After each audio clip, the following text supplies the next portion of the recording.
yourself for having that thought.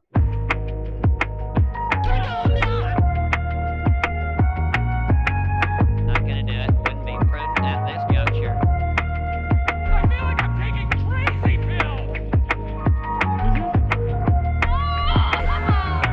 Where's the Second Amendment?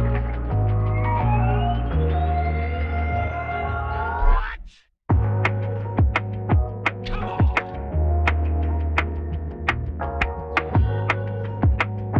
So hot right now.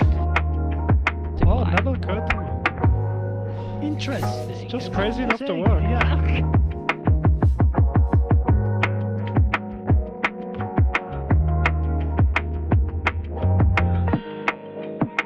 China.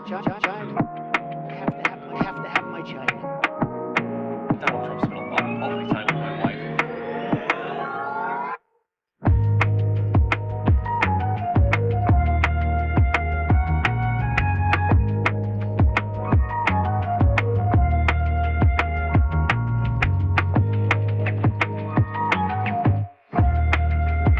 This is from 12 News for Life.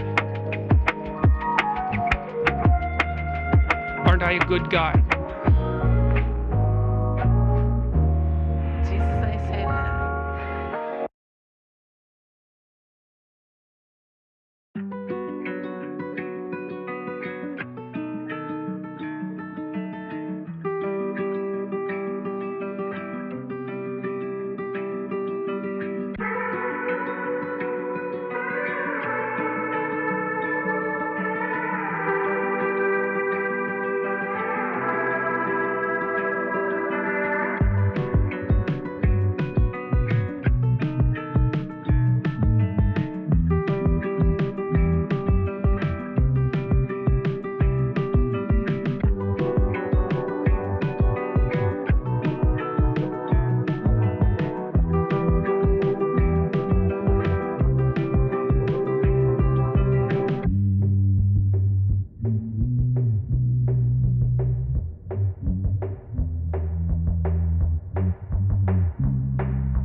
There's no point in you betraying your future self to gratify your present self. It's a stupid game.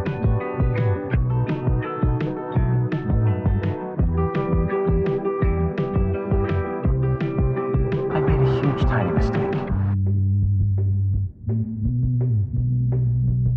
That's hot. What now? Don't even blink.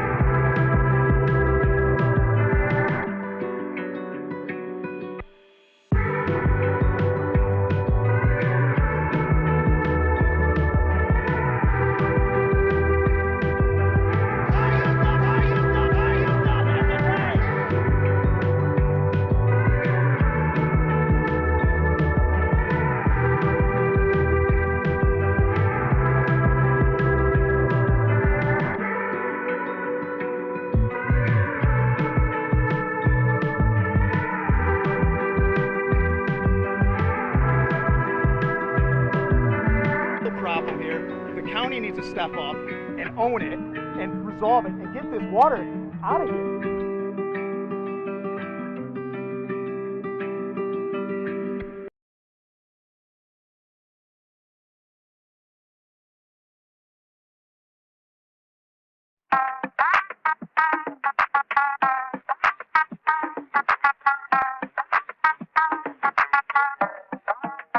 Help! Help! I'm being repressed! I don't want reality.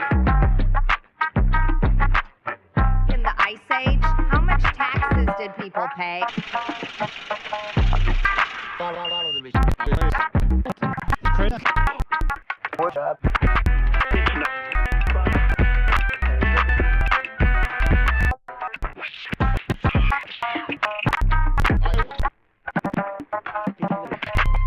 You about to get it? Thanks for the question.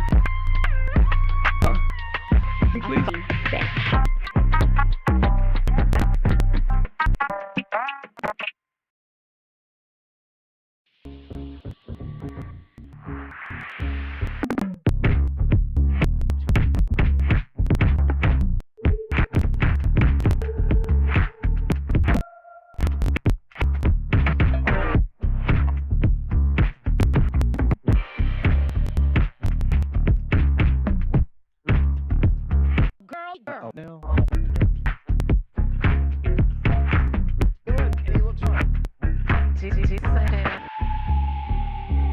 Arguably the greatest Berkeley fiction of the 20th century.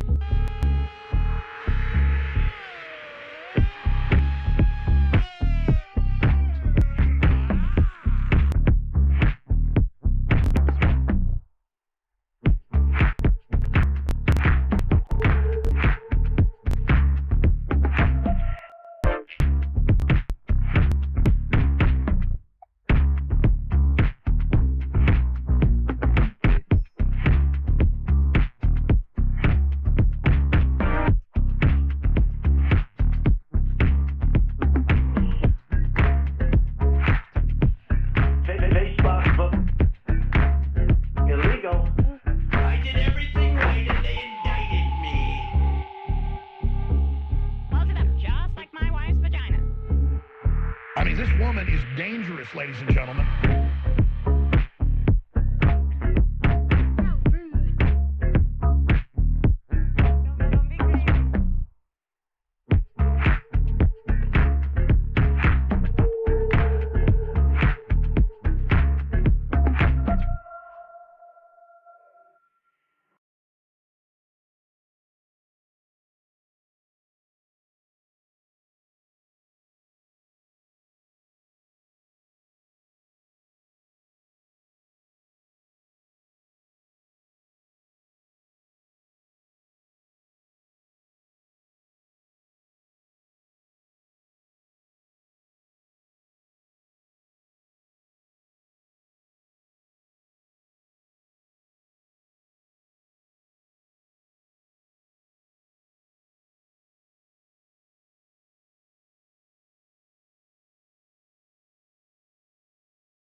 equal parts. Oh my gosh.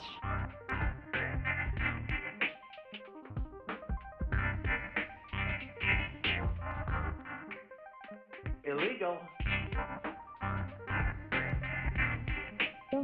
Don't be creepy.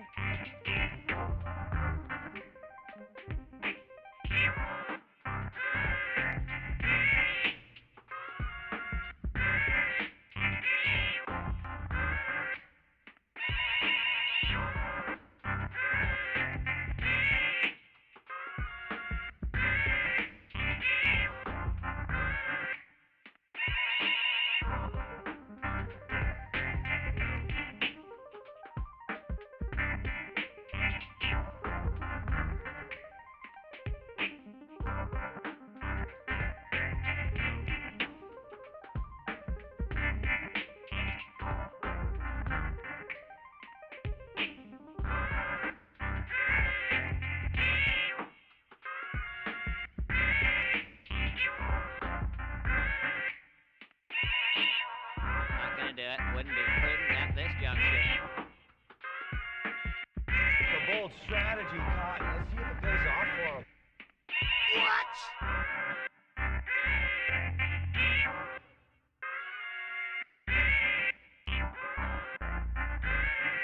Climate and everything are the same word.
Well, here we are again. Floating somewhere between Earth and the Great Abyss. It's good to see all of you here. We've got a lot to talk about, so you better get right to it. Buckle up those seatbelts, space fams. Got a little journey to take to that never-ending void.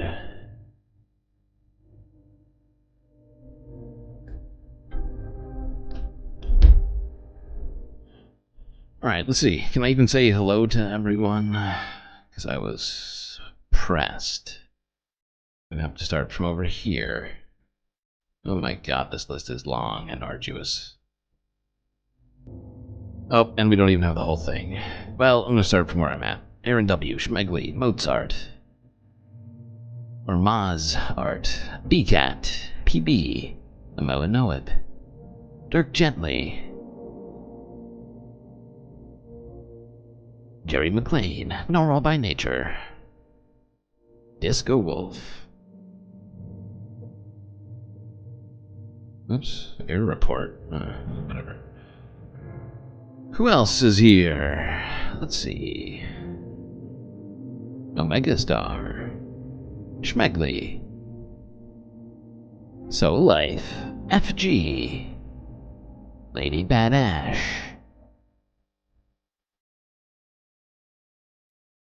Orbeus Dragon. Good to see all of you folks. We do have a lot to talk about here today, so better get straight to the chase. Oh, I'm sorry, I'm on the wrong screen. Hello.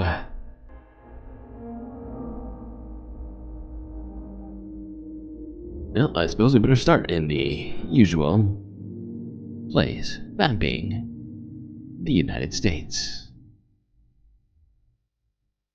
But it is, after all, Sunday Fun Day, so let's try and have a little fun today, okay?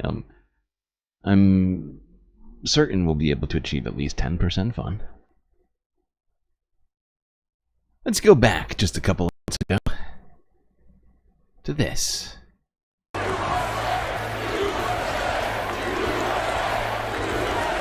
He always finds a way to win. And when he's back in our White House, America is going to start winning again. He's got a higher IQ than any man alive. He's going to fix everything. The price of food and gas and housing is out of control. And the only person who can clean this up is Donald Trump. Fix the problems with all the dead crops. He's going to make them grow again. He's going to win in November, and we're all going to be champions again when he wins. Did you my word? He's going to Let Trumpomania run wild, brother. Let Trumpomania make America great again. It's all much too similar. I'm actually surprised that nobody pulled out a machine gun and shot the ceiling at the RNC. Would not have been that far away from what they were kind of going for.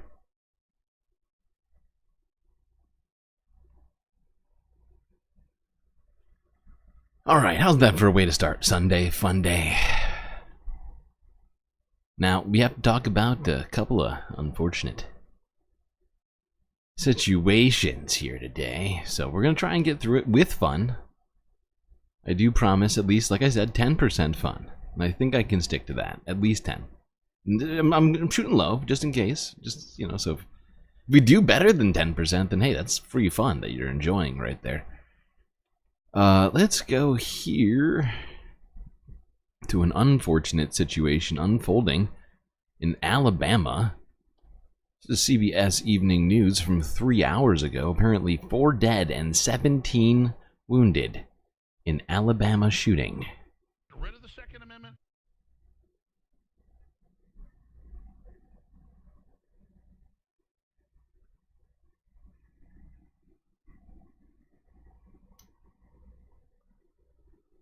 Good evening, and thank you so much for joining us on this Sunday. We begin tonight in Birmingham, Alabama, site of the nation's latest mass shooting attack. Right now, police are searching for the gunman who opened fire on a group of people, killing at least 4 of them and wounding 17 others. It happened in a neighborhood filled with restaurants and bars, often crowded on weekend nights. CBS's Christiane Benavides is there for us tonight in Birmingham. Christiane, good evening. Oh, that is unfortunate. If you didn't hear what they're saying, not only were these people killed and or wounded, but they are still looking for the shooter. Completely, you know, managed to get away from everything, from the scene without being stopped by anyone and is 30. What? That's a lot of likes. Jarika, good evening. This is a popular nightlife district. Police say that while these shooters were targeting just a single individual, they indiscriminately opened fire on everyone. The gunfire erupted on a Birmingham street in a neighborhood of restaurants and bars near the city's university. Sounded like about 12 shots of a burst round gun went off. It sounded like 3 rounds at once, and we heard dot, dot, dot, dot, and then we saw a bunch of cops. Police say it was a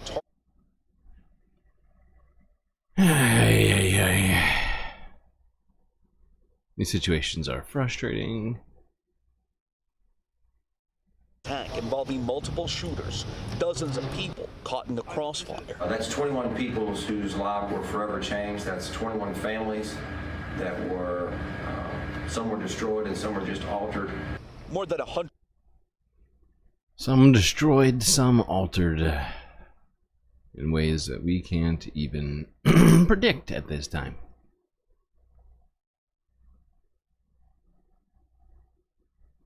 Oh boy, that blocks really bad. I'm going to give you a different character. I feel like that one blocks. I tried moving it today and I did not double check that. I'm gonna re-roll. We've had Astrid recently a lot, so I'm just gonna. I'm sorry. I love Astrid, but we can't have that. That's too much. That's too much, man. That's too much, man!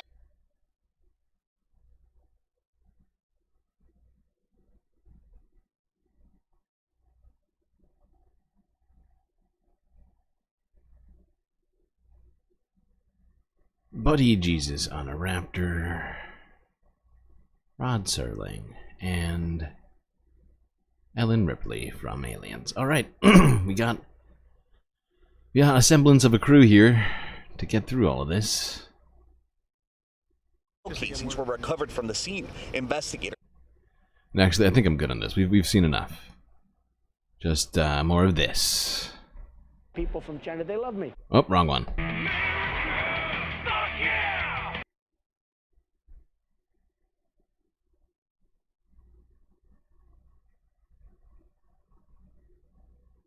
Did we hear about the Florida sheriff walking an 11-year-old who made school? Perp walking 11-year-old. I don't think I heard about that one. Alright, while we are on the topic of crime, I figured we would go and talk about this as, you know, oftentimes people who get out of prison, who've committed crimes, they have a tough time of reinserting themselves into society.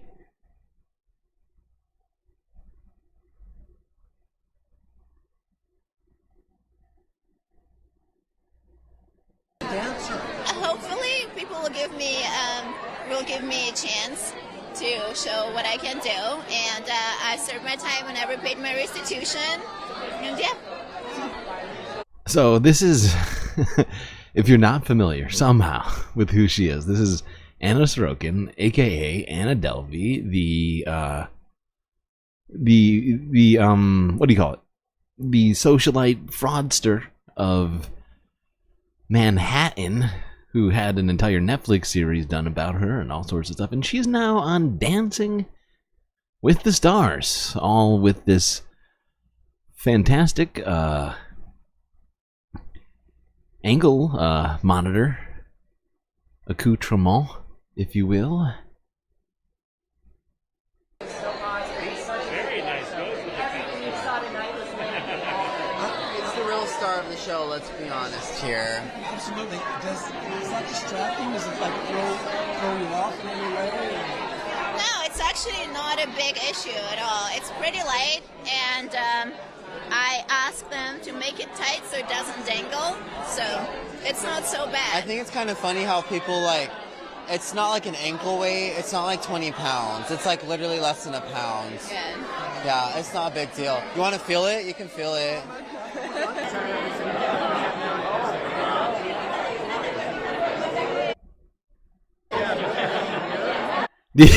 Do you see her reaction to him sitting, like, crouching? She's like, what are you doing? Are you crouching right now? You're being weird. We're doing the pictures.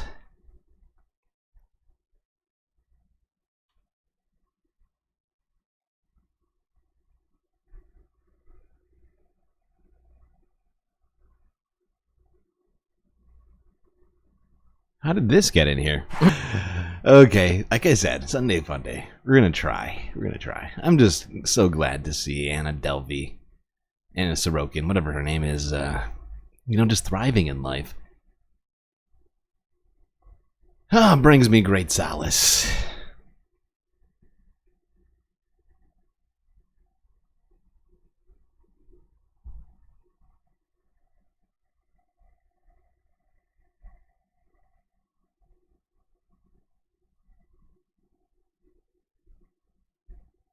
No, we're not going to watch an entire SNL skit. That would be crazy.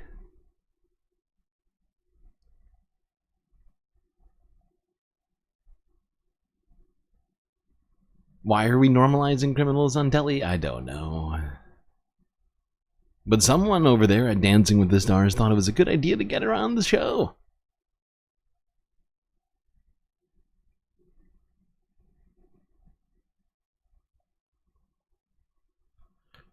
Alright, now let's get to politics. Let's talk politics here. We're going to get into politics for a while here before we break out of it. It's going to take us a minute. Let's start here with some of the vice presidential candidates. Let's go to Tim Walz, who did a rally recently. This was in, I believe, Pennsylvania. Let's see some of these Forbes breaking news clips here.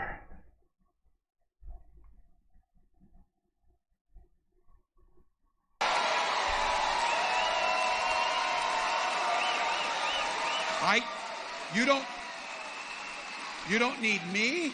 You don't need me. You certainly don't need Donald Trump and J.D. Vance. Not just opining about what type of family you should have, but actually trying to legislate what type of family you should have. Illegal. So there's people out there, and you've seen them. You know the names now. No one should know who Hadley is, and no one should know who Amanda is. But those brave women have put themselves out there because they went through what Donald Trump is trying to do to all the rest of us, trying to be involved in our reproductive decisions. And for my wife and I, it's nobody's damn business about our family, but we've talked about it. We've talked about it. And the reason we're talking about it is because it's so important. We tell the story, my wife and I, and this should be private and personal, but they make it everybody's damn business that we weren't able to have children and we're dealing with infertility. So we were lucky enough, because I had a union that got me health insurance, we were able to have access to those fertility treatments. And some of you heard me. Yeah, he's hitting all the talking points all at once here. It's pretty great. I figured it would be a good idea for us to be listening to some of this rally here, considering we got the presidential, vice presidential debate coming up, I think, this Tuesday, if I'm not mistaken. It's something like that.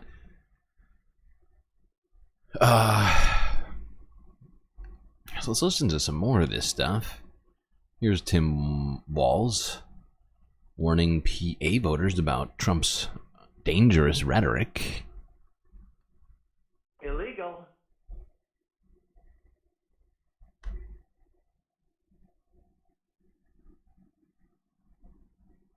Over it. It's a fact of life. This is the way it is. She simply has said it doesn't have to be this way. It doesn't have to be this way. We can't afford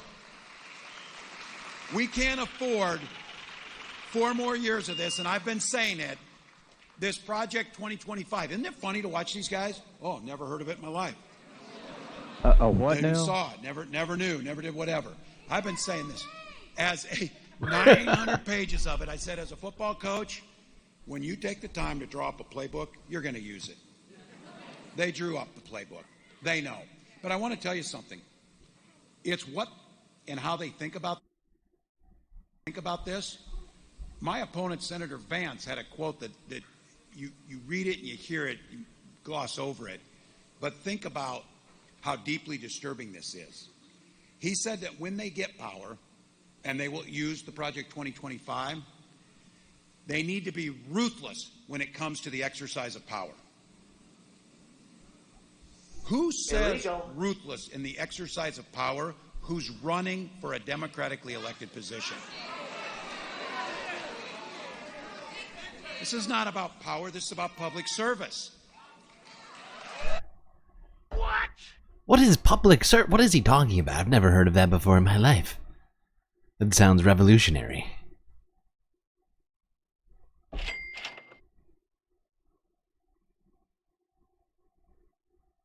You don't want to watch JD Vance for an hour? At least it'll be interspersed. It'll be like half an hour of JD Vance and half an hour of Tim Walz.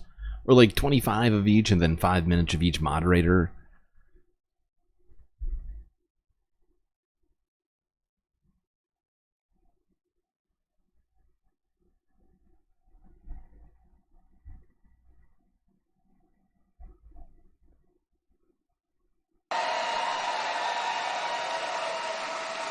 Just be clear.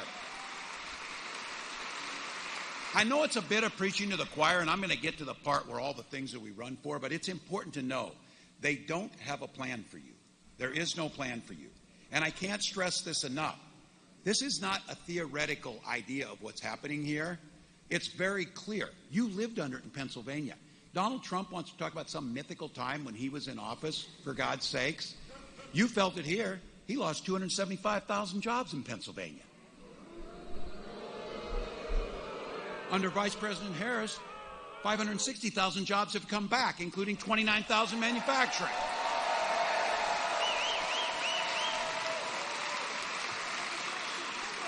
People are reinvesting in this great state. You saw $500 million by Pratt Industries, helping 2 facilities right here in the Lehigh Valley get started, create jobs.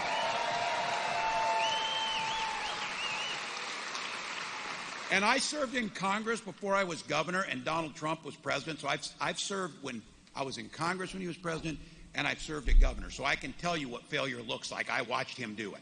I watched him do it. Every week, and I was in Congress, he was going to give us Infrastructure Week. Infrastructure What Week. happened to that? Well, it never happened. Joe Biden and Kamala Harris gave us the infrastructure law. I don't want reality. Provided millions of dollars to that airport I just landed at right out there that they're able to invest in. Yeah, I mean, I think he's doing great out here. That's my opinion. Sounded very vice presidential.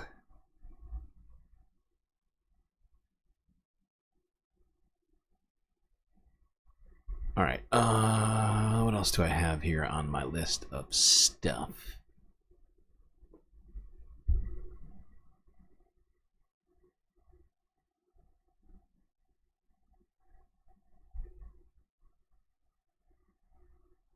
Every time you see Walz speak, it shows how inhuman the rest of your politicians are. Yeah. That seems fair. Well, let's go to one of those politicians. Here's Forbes breaking news from a day ago. Trump attacks radical left lunatic Tim Walz at campaign rally in Wilmington, North Carolina.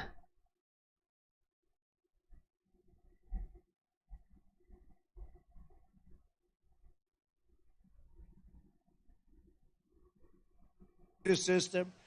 She was an original creator of defund the police movement. Just so you know. She's been there for 15 years. If you're there for 1 week, you... I can't believe they're still talking about defund the police in 2024. Nothing ever happened with that terminology. Like, people said it at rallies. And what's happened since 2020 in the last 4 years? I wonder. Hold on. I think I can find a graphic for this. Pretty quickly. U.S. police budgets.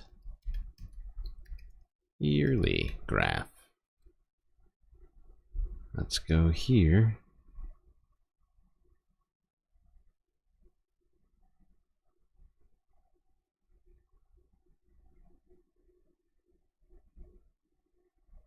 Where is it? Ah, God, why can't I find a graph? I should be better at finding graphs, let's be real.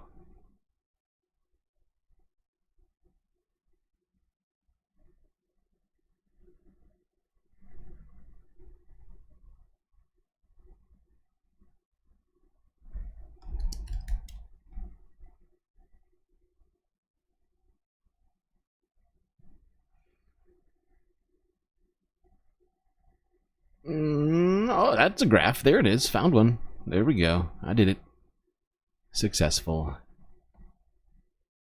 Here, government expenditure, state and local public order and safety, police. Years 2020, $155 billion.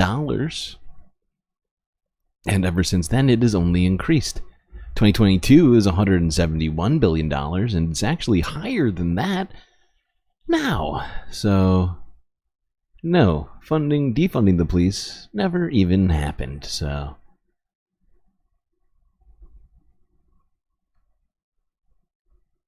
Not vote for her for president, okay? Anybody that once even had a thought of defunding our great police law enforcement can no longer serve or even be thought of to be president. And I met a lot of the officers backstage. They're incredible, the job they do, and we appreciate it. She wants to defund the police. She wanted to do it in Minneapolis. That's why she picked this character, this weird guy. This character. JD and I are not weird. We got a lot of problems, but we're not weird.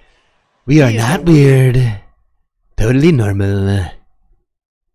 Dude, isn't he though? So she got to meet him. He's a radical left lunatic.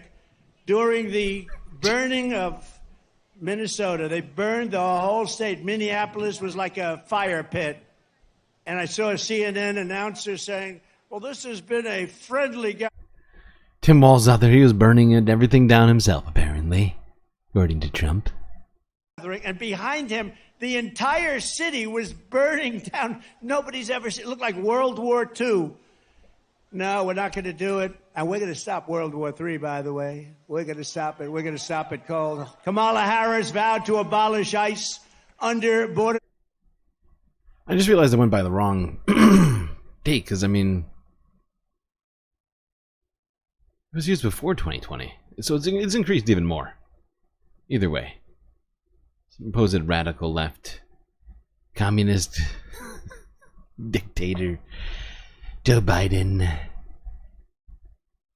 and the defund the police people have only raised the police budgets, so don't you worry, you crazy Blue Lives Matter people.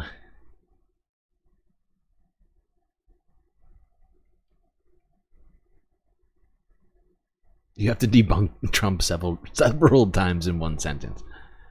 He does make it difficult to not debunk things. He sort of forces your hand. Alright, well, according to Donald Trump, radical left lunatic Tim Walz will be who this guy here we're about to see is debating at Tuesday night's debate. Let's take a look at J.D. Vance here at an outdoor rally in, what is this? Pennsylvania?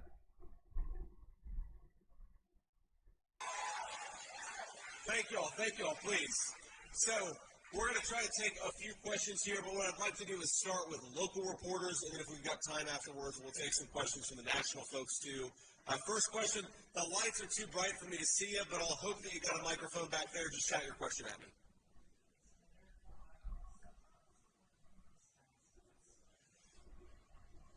Completely inaudible question. It's not you. You literally can't hear anything. Sir, could you repeat the question, please? Just be loud if you could speak directly in the microphone, because it's hard to hear you up here.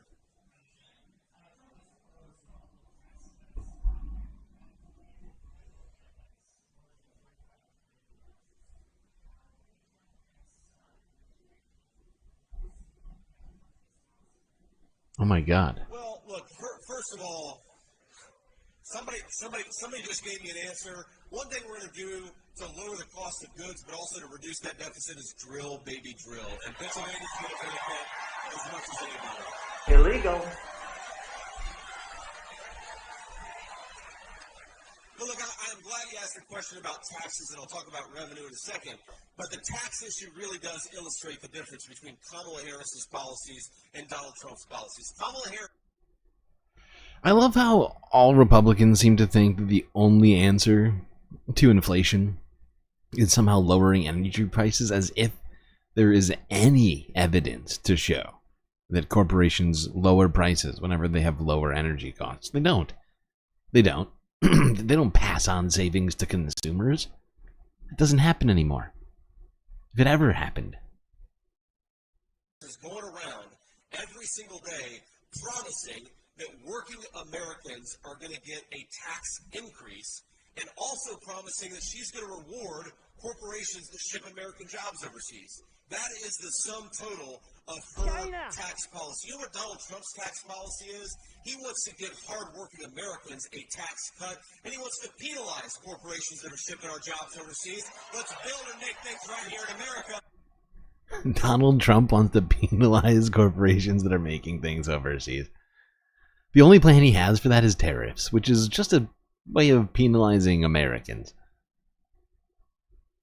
Because, let's be real, the producers of goods aren't going to start producing stuff in the United States unless there is some other sort of mechanism in place. Or if people just, stop buying their stuff for some reason because it's not made in the... I mean, it's a weird way to... I don't know. And don't get me wrong, has America shipped jobs overseas? Yeah, for the last 30 years, okay? Republicans and Democrats alike. So, I don't know. I find it fascinating when anybody claims that they're going to be undoing any of that. And when really the only plan that I've heard Donald Trump say about all of that is to add tariffs. Just more tariffs. Something that it's already being done. I've already talked about how many tariffs the Biden administration has put on Chinese goods. I mean, how many times have we talked about them this year? I swear to God. Okay, so there's J.D. Vance, who's going to be, debating in that sort of fashion, you would assume, against Tim Walz here this Tuesday. Now, he is apparently, I guess, as our title suggests, part of this new Donald Trump entourage, as he's had to sort of cycle out some of the old people who've been talking bad about him or are in prison or under indictment or, just kind of sick of him in general. So JD is kind of number one in the entourage, right? If you're ranking entourage members, right? So let's start off with him, right? We're already talking about him. Might as well. Let's try and break him down here, historically speaking. He's not that old, but let's see, gonna help the Daily Show wants to give us. Sometimes we'll get a job, but it won't last. We'll get Jesus Christ. Or for stealing merchandise, or for having... He clearly has a really high opinion of Appalachians. Jesus Christ. If I were, living in the mountains of Appalachia, I'd be a little bit offended by some of these words he's choosing to use to describe me and my friends and family. Customer complain about the smell of alcohol on our breath. I feel like I'm taking crazy pills! With his mother struggling with one or more of those tendencies, young JD was taken in by his mama. She said, look, you're gonna come and stay with me, and if anybody has a problem with it, they can talk to my gun. Mama raised him and taught him important life lessons. I'll never forget the time I convinced myself that I was gay. She said, how would you know that you're gay? At the time, the only thing I knew about... Where did that one come from? Unexpected. Anybody know this tidbit about JD? Apparently, at one point, he was convinced that he was gay. They preferred men to women. I disliked girls, and my best friend in the world was my buddy Bill. Finally, she asked, JD, do you want to suck? And I said, wow. Of course not. Then she said, you're not gay. And even if you did want to suck, that would be okay. Okay. Whoa. Whoa, Grandma. Whoa, Grandma. Mama became the most stable person in JD's life. even if she did have a bit of a homicidal streak. Manuel came from a family that would shoot at you rather than argue with you. My mom was 12 when she saw my grandma set my grandfather on fire. My grandma said, JD, if you don't stop hanging out with that kid, I'm gonna run him over with my car and no one is ever gonna find out. When we went Yeah. And it would challenge JD in profound ways. The waitress asked whether I'd like tap or sparkling water. I ordered the sparkling water. It took one sip and literally spit it out. I'm sorry. Did I get you? Sparkling water meant carbonated water. Zuckerbucks. Wow. Jeez, he's got quite an interesting sort of life story, JD here.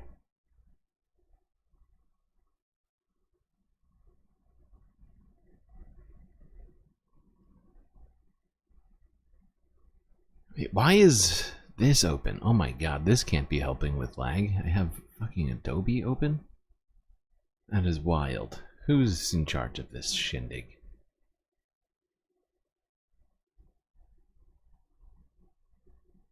I honestly kind of want to keep watching it.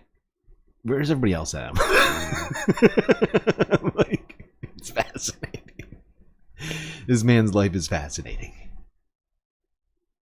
In a bad way. But we have so much more to talk about. So much more. Oh, it's so difficult. It's so difficult to get through all of this.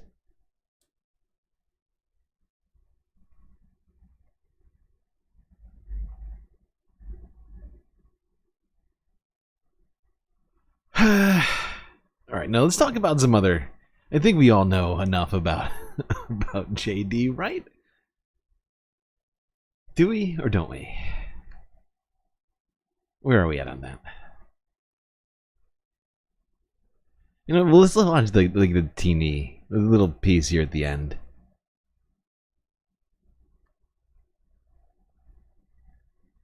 I don't know. It's Sunday Funday. We're having fun. Let's keep it going.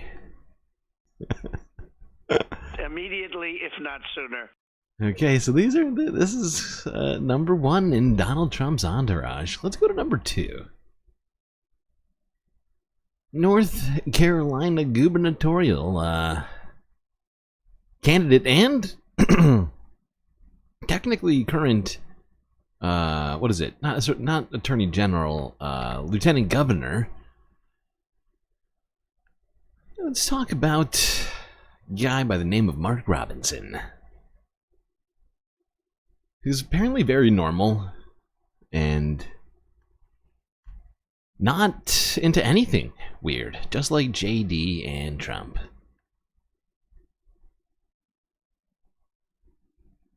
All right, let's go to. By the way, we're gonna do a quick. We're gonna do number 50. Please, I want to see you try to self. Sorry, we're gonna do this. We're gonna go back in time as well a little bit with Mark Robinson here. This is 2 months ago, where Mark Robinson was at a church telling people about stuff that he thinks with his brain instead of and ah, and just see your brain work and try to do it. Yeah, don't take the ums and ahs out. Just change them to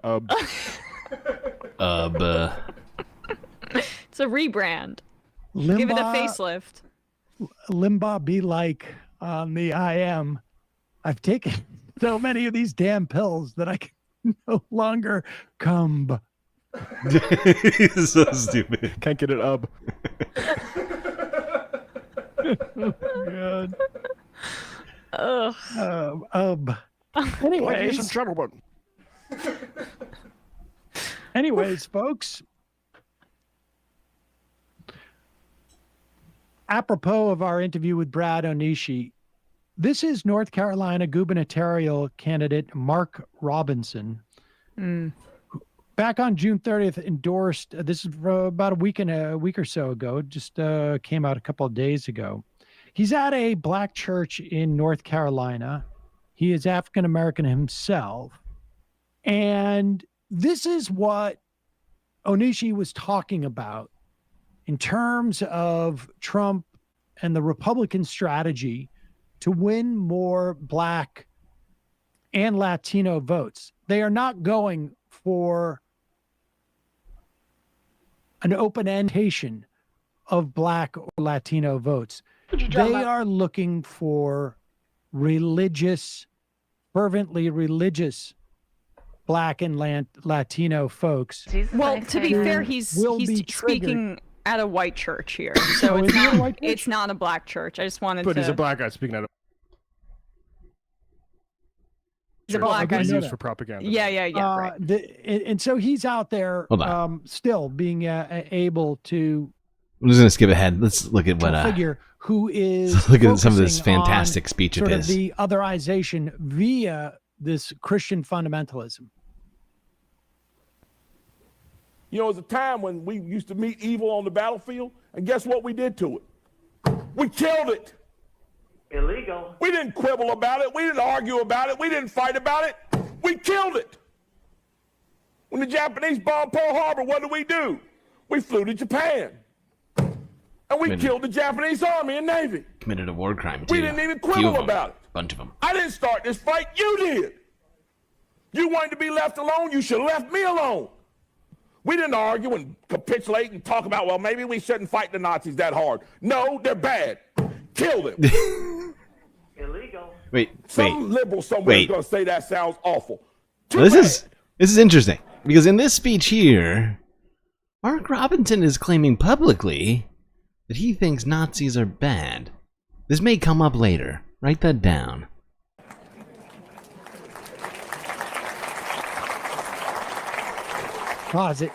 You know what's amazing about this? What's amazing about this is that there's not an applause line for killing Nazis. There's not an applause line for killing our enemies. The applause line comes when he claims he's going to offend liberals. I mean, it is so fascinating. That's really their modus operandi, right? Or the way that Republicans organizing are. principle. It's Seriously, though. All right, now let's go here to more recent stuff that's been happening with Mark Robinson. This is CNN from a few days ago.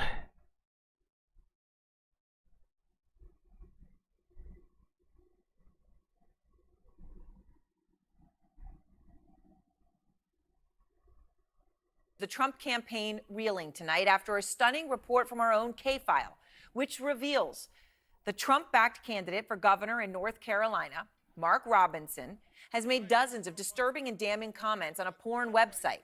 Some of the comments are frankly so disturbing that we cannot air them. They include Robinson writing, quote, "I am a black Nazi, and I wish they would bring it, slavery, back." Why? Robinson Wait. also calling himself a, quote, Why does that statement need... Why does that need the parentheses slavery? It's very strange to me. It's so confusing. himself a, quote, perv while discussing his... So remember, he just before said Nazis are bad, just moments ago, and now suddenly he is claiming to himself be a black Nazi, apparently, allegedly. For transgender pornography.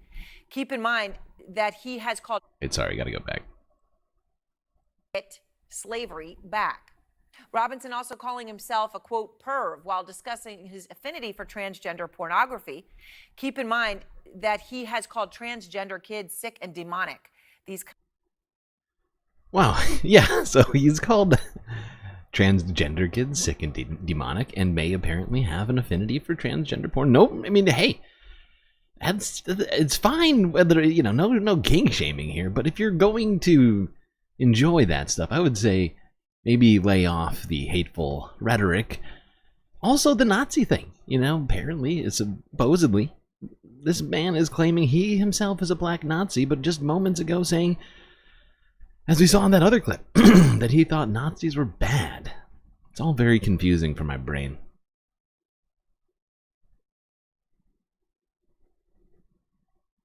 Oh, you know who I forgot to add in here? Who I may just do in post for the clip, but, I forgot to put in Elon Musk, who is really essentially part of the Trump entourage now. As we recently heard, I totally forgot about this, but Trump recently said that he's going to give Elon Musk a new position at the head of some newfangled agency he's going to create for government efficiency. Can't believe I forgot about that one. Oh, we'll hit that up later. All right.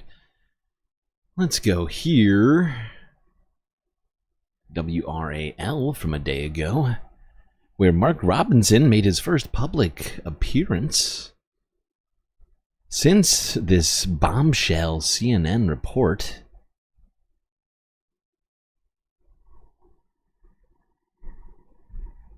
Mark Robinson did make his first public appearance since that CNN report came out. We are still waiting for him to show up. He's at a meet and greet event at the Fayetteville Motor Speedway. WRAL's Carly Haynes is live at the Speedway right now. Carly.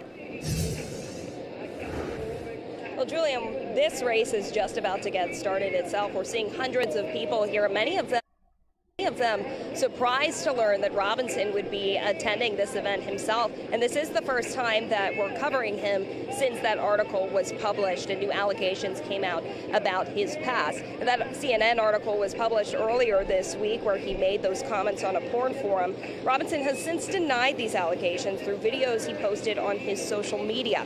He remained in the governor's race as the Republican nominee. This is despite calls for him to drop out from the NAACP and from some congressional Republicans. And again, this is happening.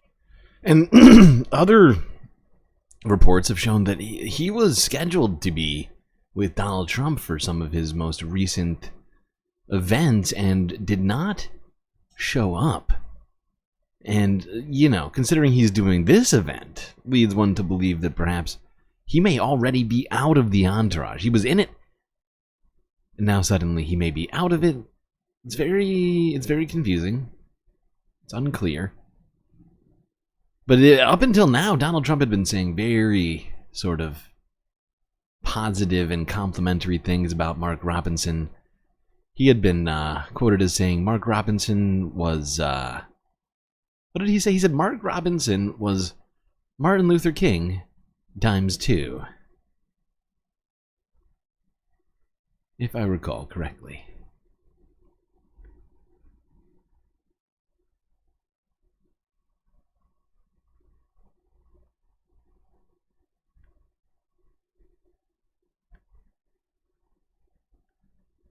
We're talking about all this. I figured we'd hit up the Majority Report again here. They did another discussion of all of this. Sam Cedar, Emma Vigland on the Majority Report. It is a pleasure to welcome back to the program National Affairs correspondent for The Nation magazine, Jeet here. Jeet,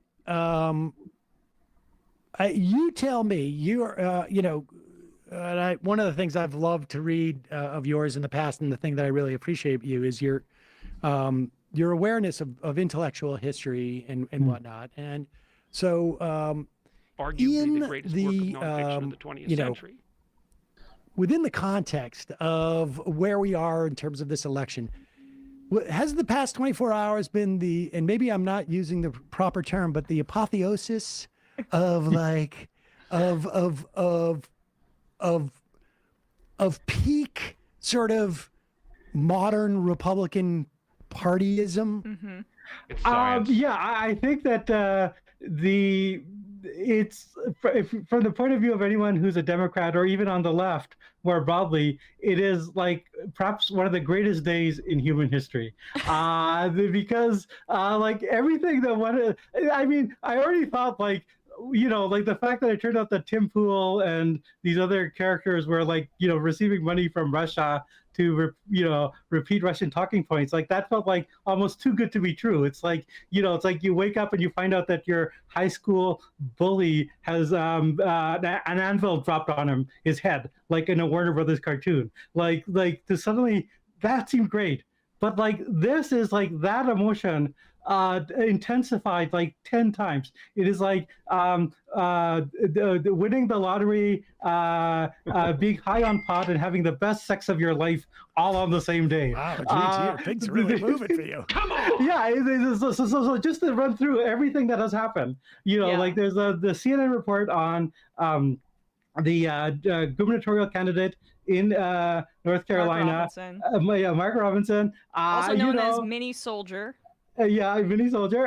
It turns out, okay, he was on a porn site, and listen. If there's any reports on CNN that, like, on a porn site website, I said I am the brown Mussolini, that is the fake news media. Oh. But it seems like on this case, Nope. Well, you heard it, folks. He said it. I am the brown Mussolini. Jeet here on the Majority Report.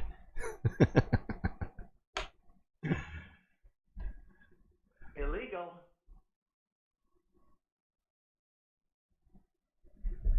All right, let's keep it moving. We're actually going to stay with the Majority Report. You can tell it's a Sunday Fun Day when there's this many Majority Reports this early in the stream. Just having unadulterated fun. But this is actually on topic. Talking about Donald Trump's new entourage. Let's talk about somebody by the name of Laura Loomer, who has been in the spotlight quite a lot lately.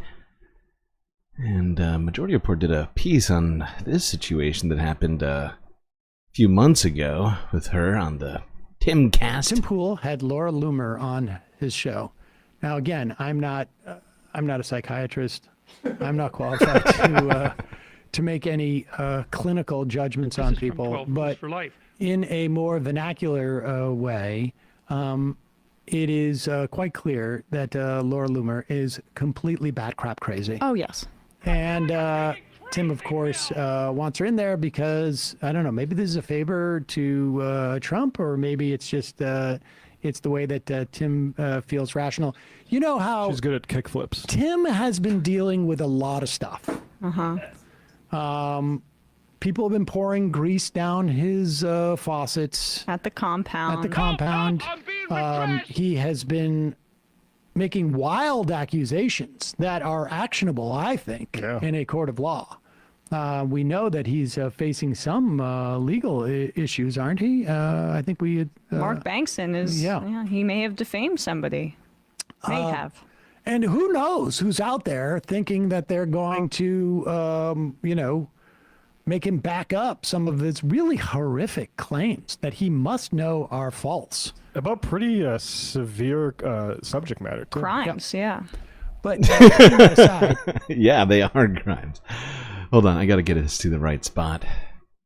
Just figured I think this was a good place to start in terms of Laura Loomer and understanding who she is as a person and as a media figure. Loomer with Tim Pool from Friday, May 31st. Idea that I would, the idea that we decide, I'll put it this way. Should Democrats be in jail? No question. When Donald Trump gets elected, should he start locking them up? No question. Should there be lists of Democrats that need to go to jail? 100%. And the reason for that is they've committed crimes. We need to make sure. Pause it. Now, listen, we've done about 4 of these from all different right-wing talkers this week, and they all say the same thing. General crimes, general people. If there are crimes out there, list them. Yep. List them and the perpetrators. But they never do, because whatever it is, that whoever sent around these things. Who was it? Who else said this earlier this week? Megyn Kelly. So Megyn you've got. Yes, Megyn. A very even-keeled, totally not insane woman. But yeah, there was Laura Loomer forcing Tim Pool to. Wait, hold on. Actually, wait. No, this is the wrong one. I'm sorry. That's not what I meant. Where is it? There. This is not what this one. Forcing Tim Pool to correct here. Now here's something else that she forced him to do. Try and convict other criminals. You know what I say to that? Please. Donald Trump gets elected, should he start locking them up? No question. Should there be lists of Democrats that need to go to jail? 100%. And the reason for that is they committed crimes. We need to make sure that when Donald Trump wins, we've got an attorney general, a deputy attorney general, a head of the CIA and the FBI. Kash Patel would be fantastic. We can have attorney general. There's some names floating around. And then they can start having their investigators and the feds issuing subpoenas, pulling up evidence, and with real evidence, bring them to judges for warrants. Then these people can spend three years of their lives fighting tooth and nail for the crime against the government for crimes they committed, and we can prove. Yeah. And the reason why we put them on trial is that we can show the whole world we will uncover what you've done. We will make sure everyone knows, and you will be held accountable for it. Not just jail, they should get the death penalty. You know, we actually used to have the punishment for treason in this country. Yeah.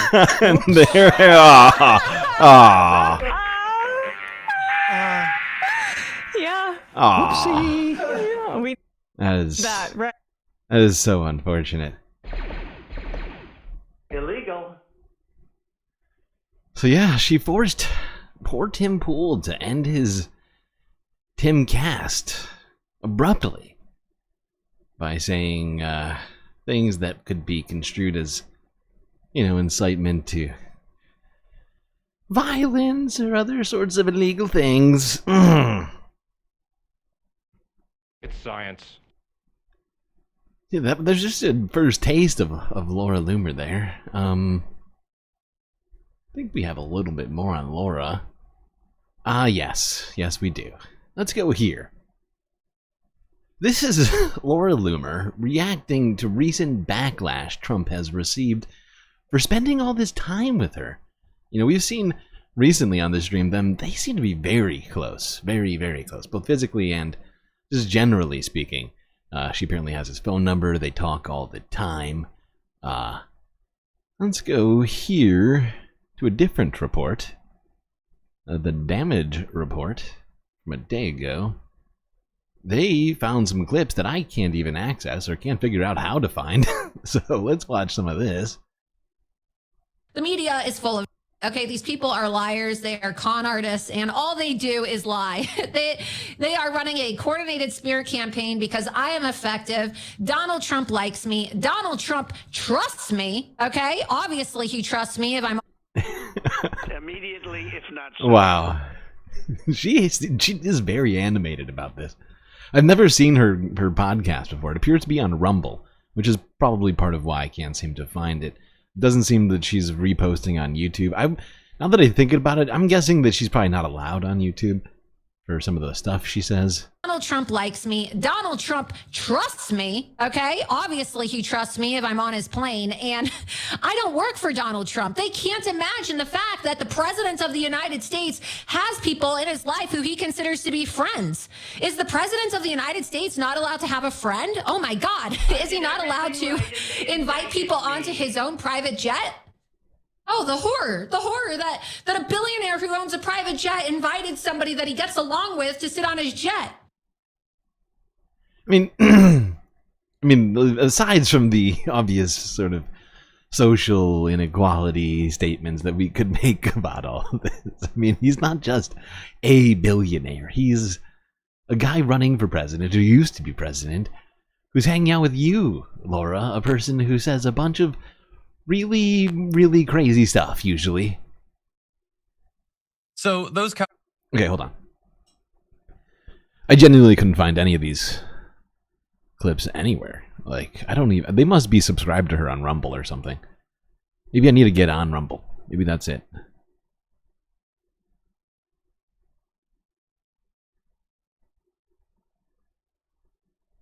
The dumbest and most conspiratorial people in the country. Now, you're going to elect me, and I'm going to lock him up. We're going to get Trump. Like, the way they talk and their little Shaniqua voices, and it's just very piercing, very wow, this just got very racist very quick. irritating sound. They all have the same voice. I'm talking about Kamala Harris, Letitia James, and Fani Willis. Like, all of the, like, meritless DEI Shaniquas talk the same way. It's very obnoxious.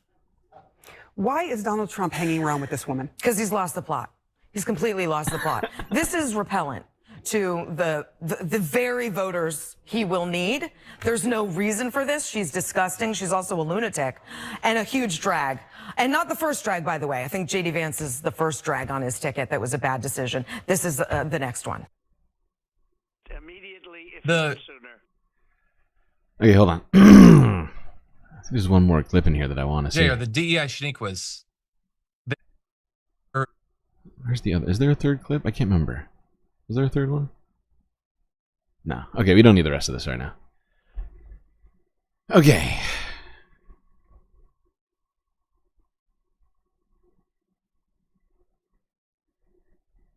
Yeah, there's Laura Loomer very animated about all of this.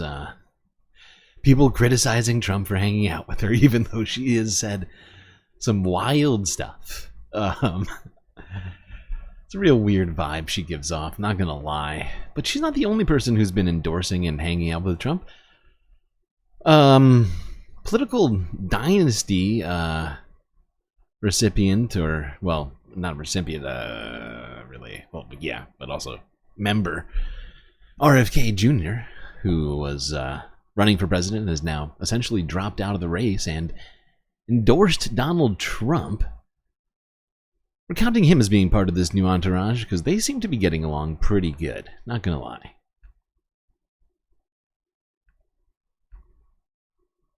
Let's go here. This was 4 months ago. ABC News had a report on the state of RFK Jr.'s health. There was an eye-opening headline tonight involving presidential candidate Robert F. Kennedy Jr. The New York Times reporting on a 2012 deposition during which RFK Jr. said doctors once found a parasite, a dead worm, in his brain. Tonight, what his campaign is now saying about this, and here's Kana Whitworth. Tonight, new questions about the health of independent presidential candidate Robert F. Kennedy Jr. after he claimed a doctor discovered a dead worm in his brain. According to the New York Times, Kennedy testified in a 2012 deposition that he experienced memory loss at the time, saying, I have cognitive problems, clearly. Kennedy said one of the doctors said it could have been caused by a worm that got into my brain and ate a portion of it and then died. Clearly. People have at least some degree of cognitive. So yeah, if you didn't know, there you go. According to RFK Jr. himself, he's got a dead brainworm floating around in there somewhere. I'm not a doctor. I don't know, but it's apparently, clearly, according to him, affected his cognitive abilities. It's science.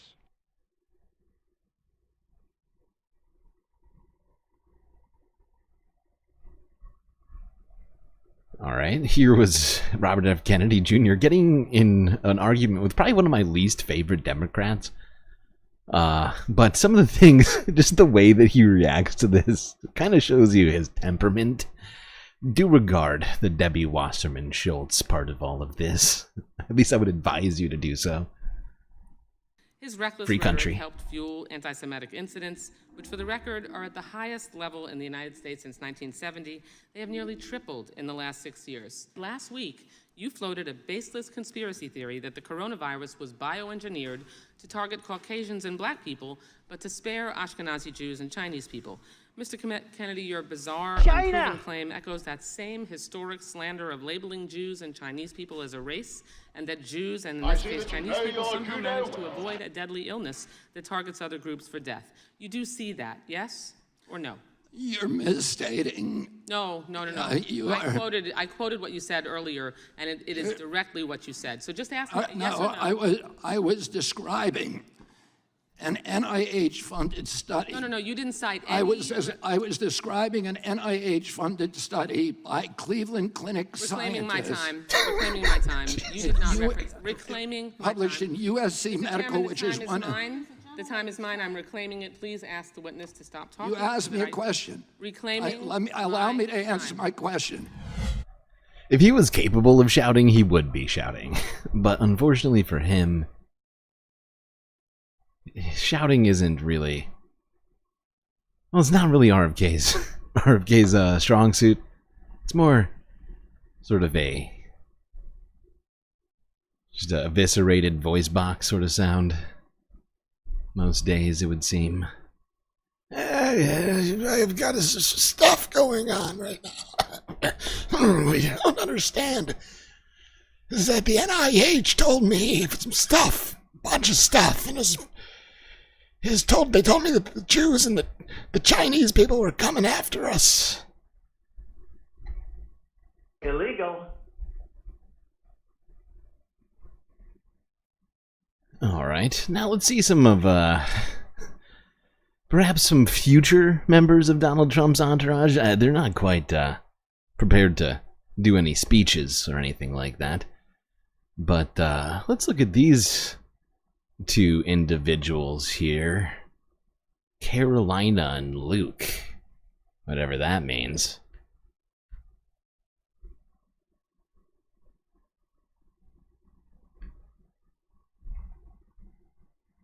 They treated him very badly. Thank you very much, John. We also have, and I alluded to it, a very important member of my family, far more important than Eric or Laura. And her name is Carolina. And oh my god. Oh my god. Poor Eric and Laura. I mean, wow. Just obliterated them.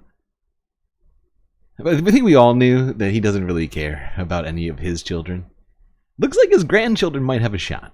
she's beautiful, and she's sweet, and she doesn't know how evil life is. She hasn't experienced it yet, but she does know how great life is, and we want to make life great for everybody here, and we're going to do that. Can I ask Carolina to come up? Is that possible? Carolina. She sat on my lap during the Republican convention.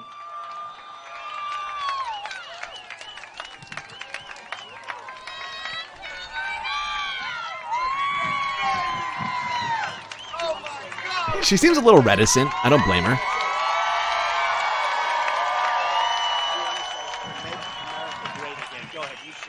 Make American great again.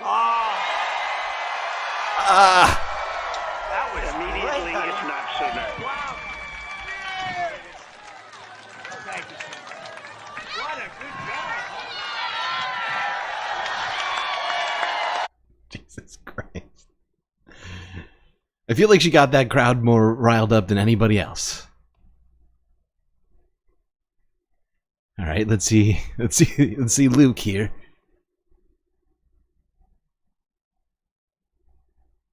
Luke, her brother. Luke, come on up.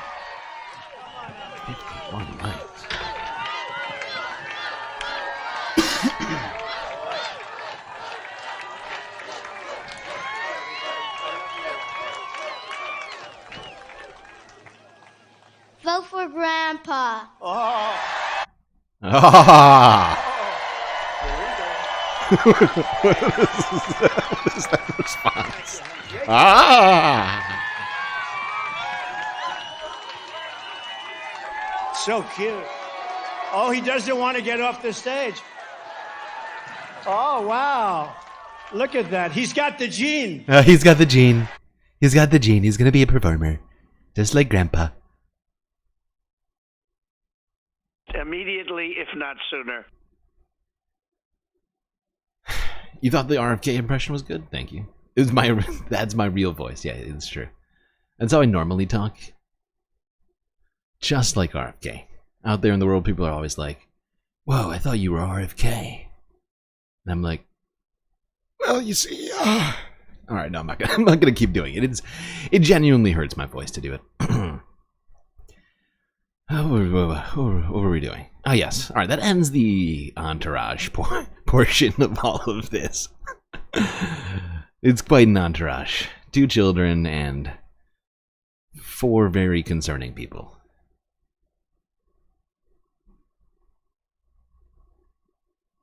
At least 4. I mean, right?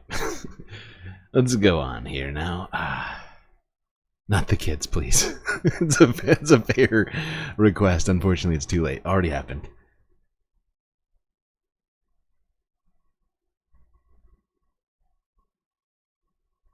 Oh, God. What a terrible entourage. They talk about grooming kids, and yet you see just more and more and more and more at these rallies. I've seen chatters talk about it. I personally thought it to myself. These rallies are just continually seemingly being filled up with more and more children and, like, you know, kids in high school who they're trying to pass off as adults. It's like, dude, what is happening here? What are we watching? That kid said he, quote unquote, he smells weird in your head, so it's canon. Yeah, we'll make that canon. All right, let's look at a few more snippets from this North Carolina rally. Here's Donald Trump talking about an apparent problem I was completely unaware of.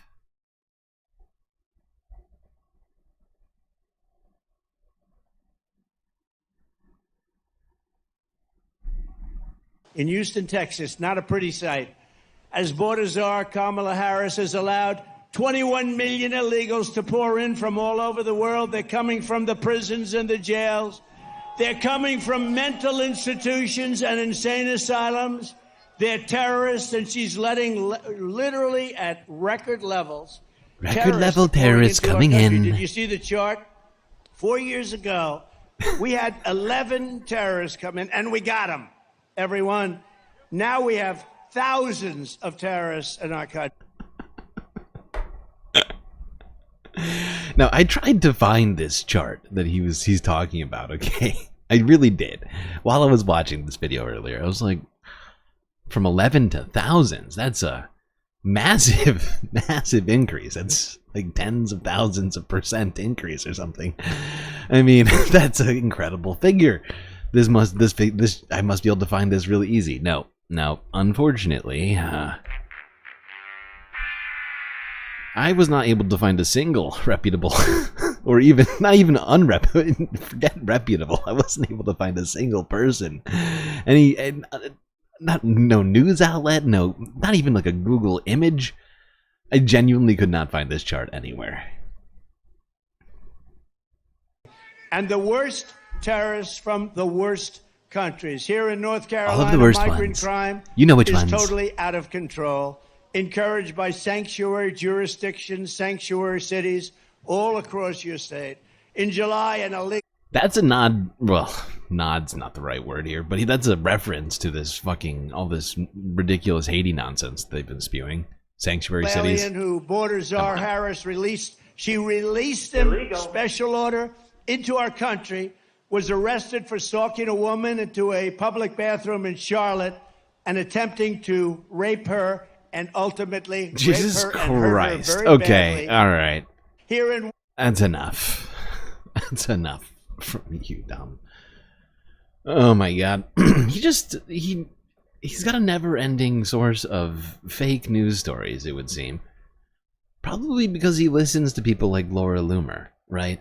And he's listening to her like it's the news. Like, the fact is, he's been talking shit about Fox News for quite a while now, ever since the 2020 election, or at least slightly like after it, when they didn't do enough for him. And so I'm really starting to think that he may not be watching Fox News anymore, and he's got Laura Loomer like live streaming on his TV at all times whenever, I don't know, Tucker Carlson's show isn't on or something. Like, that's genuinely what I'm starting to think. So basically, in his mind, like, all of this just sort of fake news coming out from the fringest places are like just the news to him now, I think.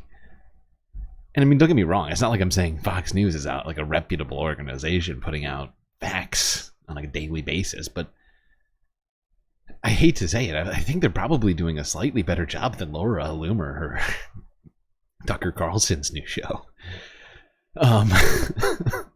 Incrementally. So incrementally. By like 2%. Okay, it's not a lot. I'm not giving them too much credit here. Alright, let's go on. Let's go on to this. Oh well, this is another Trump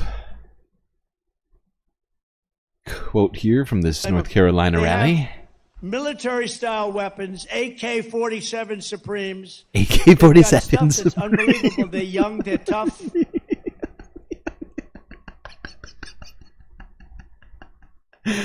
I was genuinely tempted when I heard him say it's still fucking funny to me. When I heard him say this, I was genuinely tempted to like use AI, but like we've talked about before, AI is pretty bad for the environment, so I don't use it for stupid shit. But at this point, I might have to clip this video and use AI for this particular purpose. Although I might be able to get it done with that. Now that I'm thinking about it, I could probably get this done without AI. I could pretty easily Photoshop this, but it would take me more time. But when he says AK-47 Supreme, am I the only person that immediately thinks of an AK-47 inside of a giant, like, Taco Bell soft taco Supreme, right? It's got the, it's got the sour cream and the tomatoes and the cheese. You know, it's more deluxe than your average Taco Bell taco. But it also comes with an AK-47. Rid of the Second Amendment.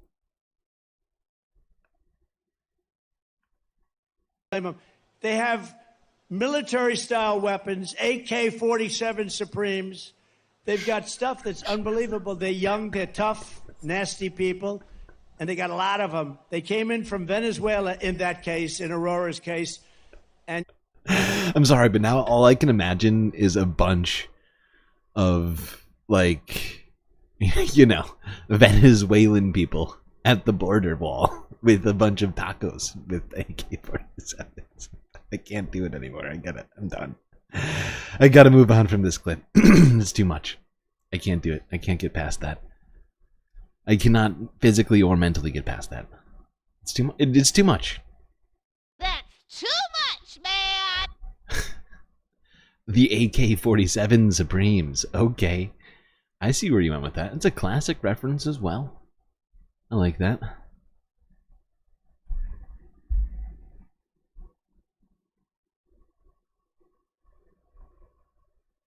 But the rest of it is just him quoting Jerome Powell, the Federal Reserve Chair, saying something about how there was a revision to jobs numbers, which did happen, technically. I mean, but whatever. I mean, what's your point? You presided over the worst response, not the worst, but one of the worst responses in the world to the COVID pandemic, causing the economy to take a great amount of time to rebound. All right. Let's go to this, because as we've been talking about already today, the vice presidential debate is happening this week, Tuesday, which is really coming up quick now, like less than 48 hours from now. But we've been talking about whether or not a second presidential debate will happen between Donald Trump and Kamala Harris. And at this time, it looks like that's not going to be happening. Here's Donald Trump explaining why he will not be accepting the most recent invitation to debate Kamala Harris. An even higher level. That's one of the big reasons why I just won the overwhelming endorsement of the rank and file membership of the Teamsters. They voted for Trump. Last month, American born workers lost, think of this, 1.3 million jobs. So American voters and their voters, American workers lost 1.3 million jobs. Meanwhile, the migrants picked up 635,000 jobs, plus another 700,000 or 800,000 jobs at least that we know of. But I think he's making these numbers up, picking them up like new jobs. Because the fact is, I mean, for I don't even know how long, like decades for sure, maybe longer than that. Well, before that it was slavery, but like the agriculture industry has been using migrant workers for a super long time. That's because Americans don't go out to get those jobs. I'm sure they would probably hire them, but it would also be problematic because they'd have to pay those people livable wage, or at least the minimum wage, the federal minimum wage, state minimum wage. And fact is, I don't think Donald Trump is planning on making it any harder for those people to be doing any of that kind of stuff. Why would he? A lot of those people are his friends. The Americans lost jobs. What a disgrace. I don't even, you know, you read some of this and you hear the facts. You find it hard to believe it could be happening, actually, because, you know, the Republican Party has become a party of common sense. I call it the party of common sense. We're conservative. We're all of the same, but it's become a party. Where is the common sense? In open borders and high taxes and the job numbers the open that I just border. read to you. Even it's the opposite of that. If you didn't hear, months ago, Joe Biden literally closed the border to all asylum seekers and put a cap on the number of people that could come in or even attempt to seek asylum. And if it exceeded that number, it would re-close the border. There's like some weird, I'm not explaining it quite right, but like essentially, like it was very austere sort of border policy. So I don't understand where Donald Trump is getting open borders from. It's a you know, Republican talking point, but it's clearly nonsense. Federal Reserve Chair Jerome Powell said this week, quote, well, influx across the borders has been one of the things that has allowed unemployment to rise and rise. Okay. All right. Whatever. All right. Let's go here to this. Oh, wait. This wasn't even the right. I clicked the wrong one. That was the Jerome Powell rant. Somehow I was behind on things. Weird. For them. And they would like, just announced a little while ago, Did I skip over coming one off or the something? What's plane, they happening? would like to do another debate. There we are. Although, good entertainment value. A lot of people say, oh, do it, it's great entertainment. I've already done two. One with Crooked Joe Biden at CNN, and the other one with Kamala on ABC. Oh my God. He still thinks that he's running against Joe Biden. He's not. Which means there's only been one debate between him and the candidate, right? Having a debate with the previous guy doesn't count as a debate for the current cycle, right? For the current state of this presidential election. It just that is not how it works. GNN was very fair, I thought. Joe was driven out of the race.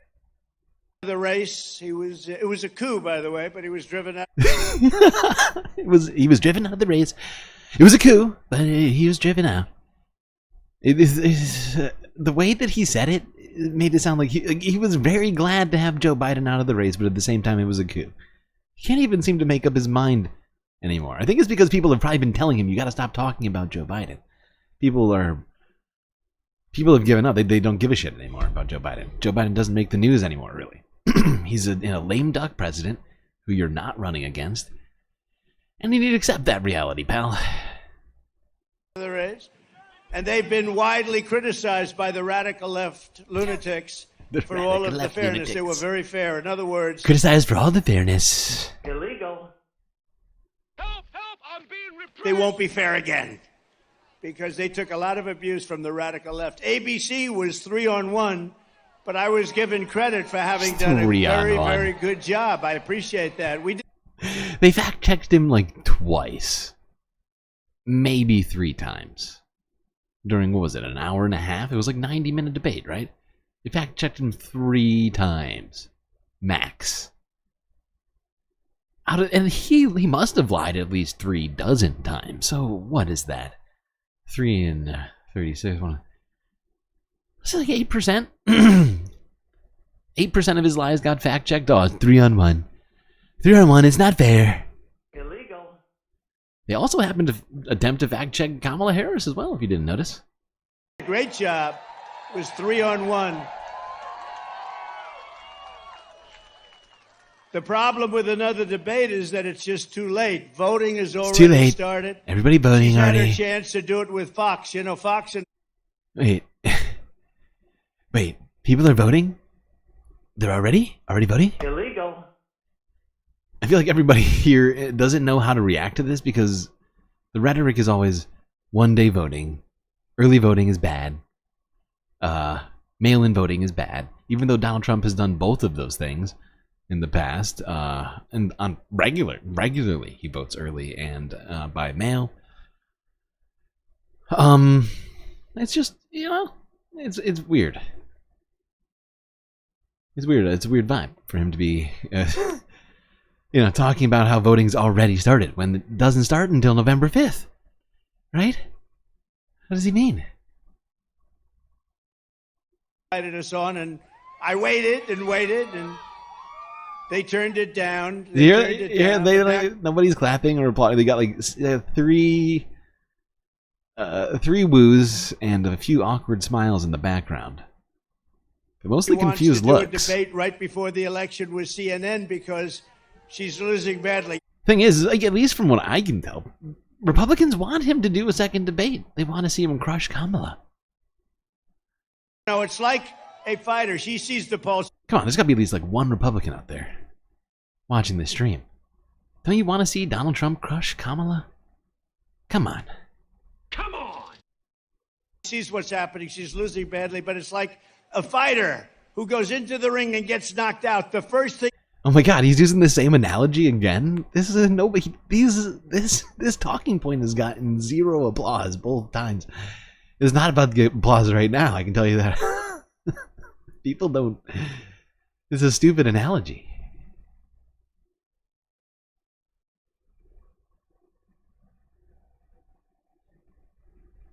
The fact is that the presidential candidates right now have only debated once.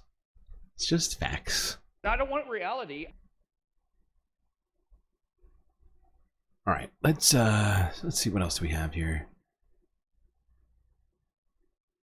All right, now let's go to CBS Evening News.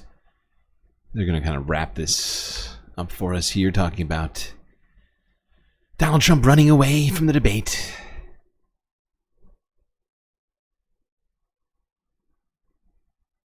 Tonight, former President Donald Trump is weighing in on the prospects of a second debate showdown with Vice President Kamala Harris. It happened as Trump rallied with supporters in the battleground state of North Carolina. 3 states have already started early voting in person as of this weekend, and 13 other states have begun sending out at least some mail-in ballots. That includes North Carolina. CBS's Nicole Killian is in Wilmington and leads us off tonight. Nicole? Good evening, Nancy. Former President Donald Trump poured cold water on the prospects of another debate, saying it's too late in the process to hold one. Former President Trump rallied in North Carolina, where he quickly refused to participate in a second presidential debate with Vice President Kamala Harris. But now she wants to do a debate right before the election with CNN because she's losing badly. But it's like a fighter who goes into the ring and gets knocked out. Okay. You need to hear this whole speech. You already heard it. His roughly 1 hour speech, the former president made no mention of embattled Lieutenant Governor Mark Robinson, who he has endorsed for governor. The GOP candidate allegedly called himself a black Nazi and reportedly made other inflammatory comments on a pornographic website more than a decade ago. Do you think it hurts the former president's chances here in the state? I don't think anything could hurt his chance right now because I think that there's been so many worse things that have happened to him. And Mark Robinson is the right guy at the right time, and so is Donald Trump. In Pennsylvania,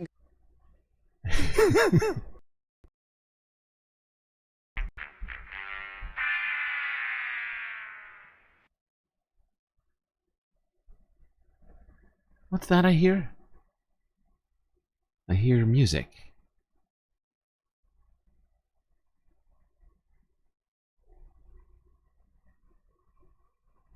Okay.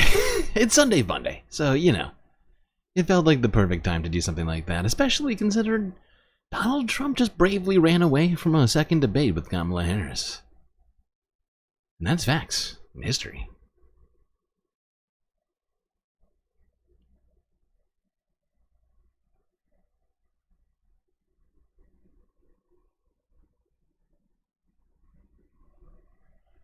Alright. How are we doing on time? Oh boy. Oh boy. Not good. But I'm gonna try to keep powering through this, as if nothing's wrong. Let's go here to the New York Times from a day ago. How Tennessee is keeping nearly 500,000 people from voting. Illegal. Help! Help! I'm being repressed!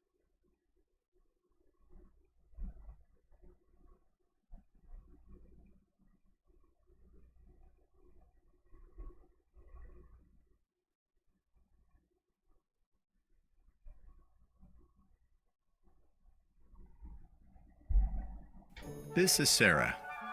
Nothing fires her up quite like helping her community. She fought for these new streetlights. I stick with it until it happens. That's pretty much how I work.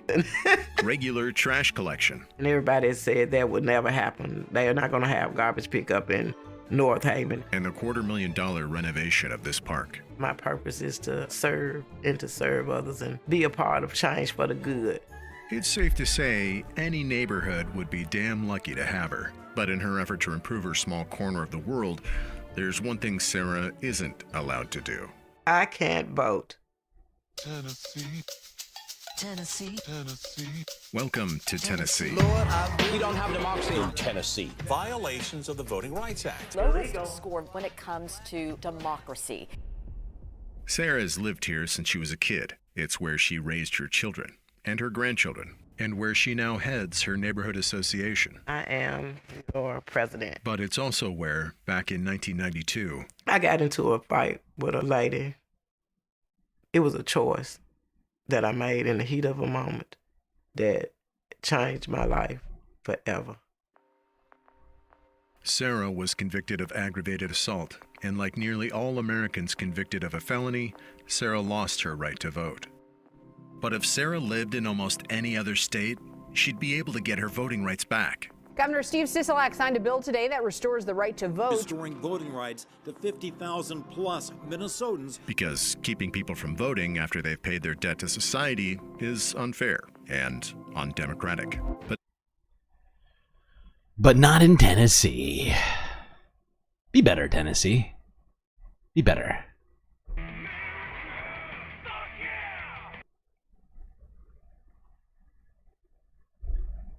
All right.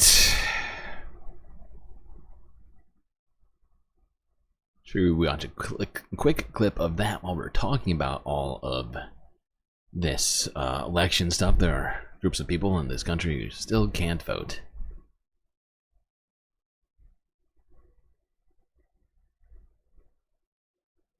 Such as people convicted of felonies, undocumented people, who still contribute to this economy and to this country, regardless of how much right-wingers seem to hate them. Even though there's certainly a shot. I don't know exactly what shot there is, but I think it's certainly not a negligible shot that their ancestors may have arrived to this country illegally as well. Illegal. But most people don't want to hear that, who have particular opinion.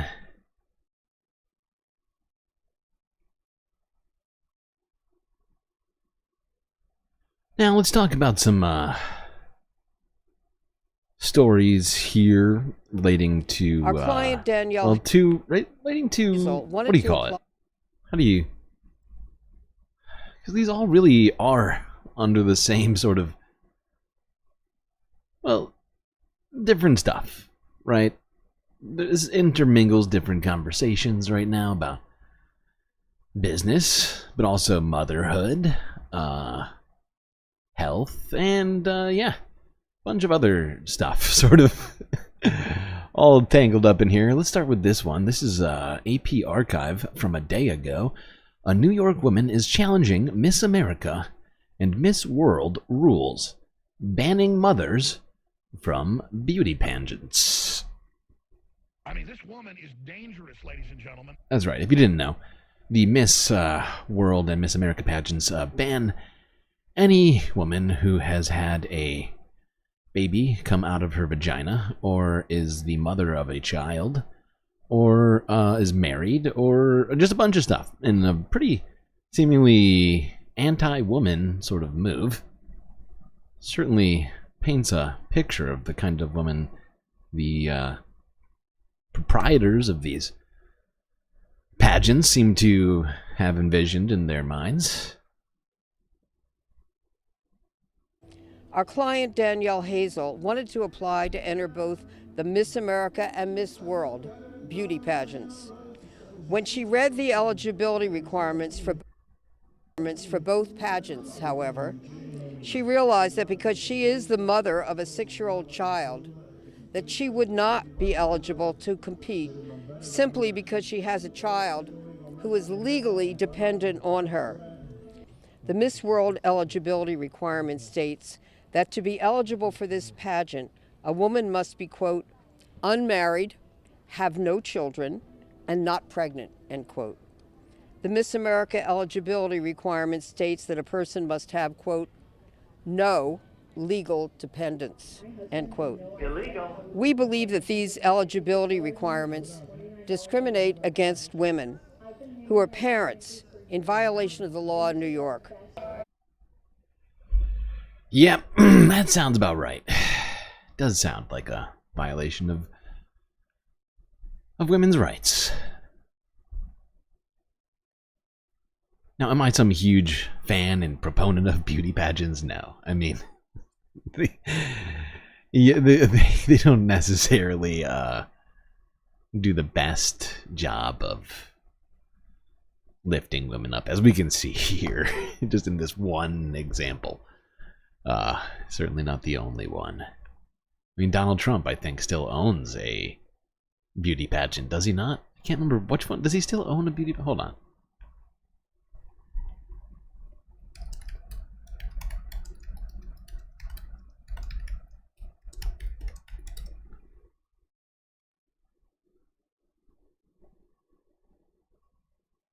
Miss Universe. Okay.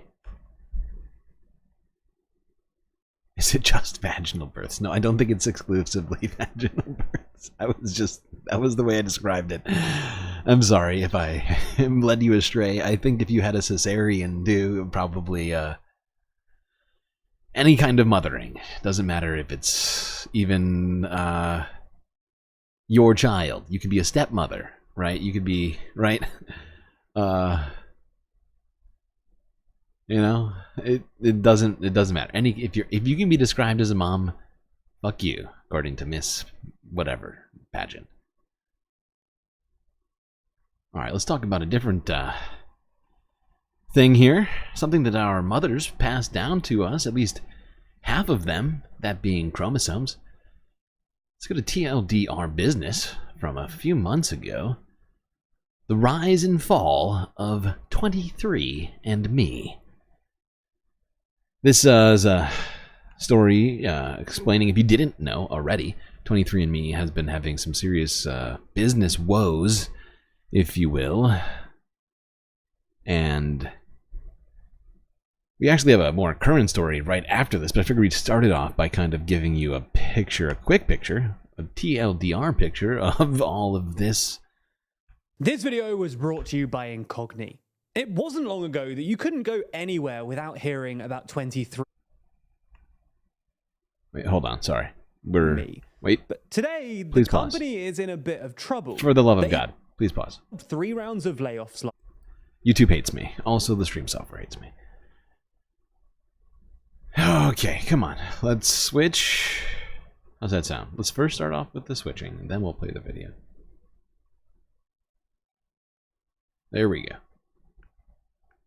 This video was brought to you by Incogni.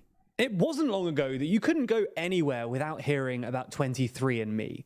But today, the company is in a bit of trouble. They held 3 rounds of layoffs last year, they faced a hacking scandal, revenues have dropped, and their valuation has crashed down more than 95% from its peak, from $6 billion to $345 million.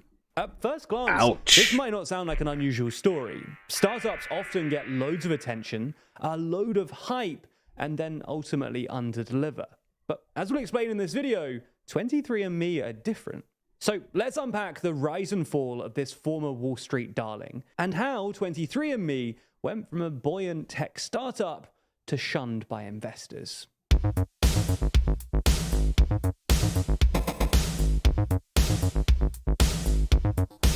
Founded in 2006 by Linda Avey, Anne Wojcicki, and Paul Cosenza, 23andMe is a pretty innovative idea. Using single nucleotide polymorphism genotyping, the company offered health and ancestry data based on a single tube of saliva. Following the testing, customers would find out not only about their ancestry and family history, but also which genetic issues they're predisposed to. So yeah, I think that's a good enough explanation of what the company is, and what's essentially happened to them business-wise. And the fact is that, you know, their business strategy included a fatal flaw, right? That essentially once enough people had used their service, people wouldn't need to keep going back, right? Because you could just sort of pass that along to other people, like your children, or right, your relatives. You wouldn't even have to do it entirely for an entire family, right? You could just get a few people to do it and basically figure stuff out from there, to some degree, right? Depending on your family tree. But you get what I'm saying here? Like, there was always an inherent sort of flaw in this practice. They switched out to using this data that they had collected from all these people to sell to pharmaceutical companies to create new treatments and things like that, which to some degree helped them deal with that sort of problem, as over the last 20 years, since they said started in 2006, have kind of had that slow but consistent decline in their business. Now this is from 3 days ago. CNBC television. 23andMe faces NASDAQ delisting after its entire board resigns.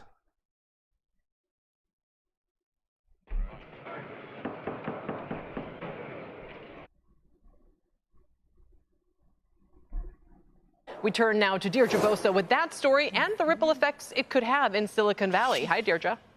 Hey, Kelly, all the drama around 23andMe, that could give startup founders one more reason to stay private, or at least reconsider the consequences of founders mode, a narrative that has been sweeping through tech in recent weeks, especially when you have to answer to a public board and shareholders. Now, the CEO and founder of the DNA testing company, Anne Wojcicki, she brought the company public via SPAC just 3 years ago. It has since lost 99.9% of its value from... Ouch. Ouch. So yeah, this woman, Steve, whatever her name is, Wojcicki, is trying to call her Stephen. I don't think it's Stephen.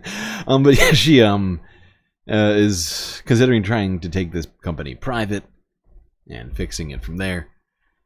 But, we'll see what happens with that. But this is capitalism. Exactly. No, totally. Weren't their results mostly false compared to competitors? I don't know. I can't actually speak to whether or not they had better or worse results than their competitors, but they did have competitors, which was another problem that they had, because other competitors exist. They showed up after them. They were like, oh, this seems like an interesting thing to do, and other people started doing it. And it only crowded the space further for 23andMe. All right, now let's go to a different discussion of children. This is a piece of a Frontline PBS documentary that came out 2 days ago discussing the South Korean adoption program that occurred essentially during and after the war. Let's go to this here. This is from a much longer documentary. I think it's like an hour long or more. We might try and watch more of this at some other time. Since I began reporting on this story, I've been trying to get interviews with adoption workers in South Korea. It's hard because they're legally forbidden from speaking publicly about their cases. Sorry, I missed your call. Are you available to meet us today then? But for years, I've been talking to one former adoption worker. If you don't want to show your face, we can film you from behind. She worked at one of the 4 agencies in South Korea in the early 80s. Thank you for meeting with us today. No worries, I took a day off from work. We agreed to conceal her identity and not name the agency she worked for. I saw so many children in these situations where parents cannot raise their kids. The majority were children of unwed mothers. A lot of kids would be sent to facilities. If they had no choice but to grow up in facilities, isn't it better for them to have parents? We didn't see other options.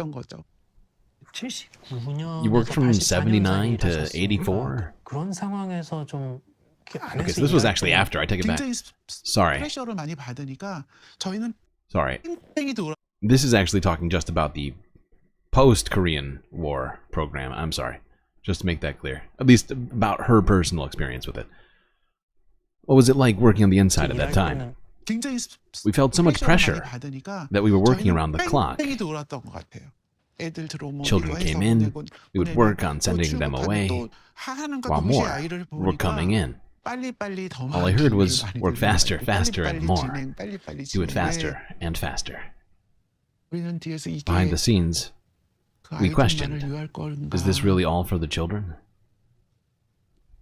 So in our child studies, even if there was information, if the kids were set to be adopted, we'd say, we cannot find their parents. So when an adoption agency said a child was abandoned on paper, how much effort would the agency put into finding the parents? Or the adoption agency put in 0 effort, I believe. They would never have tried. I never saw them try. Once they said abandoned, there was no reason to look. I don't think they even thought of that as part of their job. The child that was selected for adoption had to be adopted. In addition to the immense pressure, she told me that she sometimes came across records that she believed had false information in them.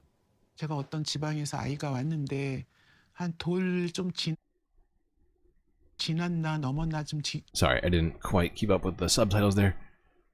Because I was also thinking of something. Now, if you're not aware of this, at least, I think, something like 3 million people, which was a huge part of the population in South Korea, died. Or I think actually that might be a combined figure between South and North Korea. But think about that, because at the time of the war, of the Korean War, the population of South Korea was only, I think, like 10 times that. So that would have been like 10% of the population suddenly, in a short frame of time, just dying, just being gone, right? Then you had U.S. troops. We talked recently about how U.S. troops were in the area. I think we talked about this. At least I watched a video about how U.S. troops were,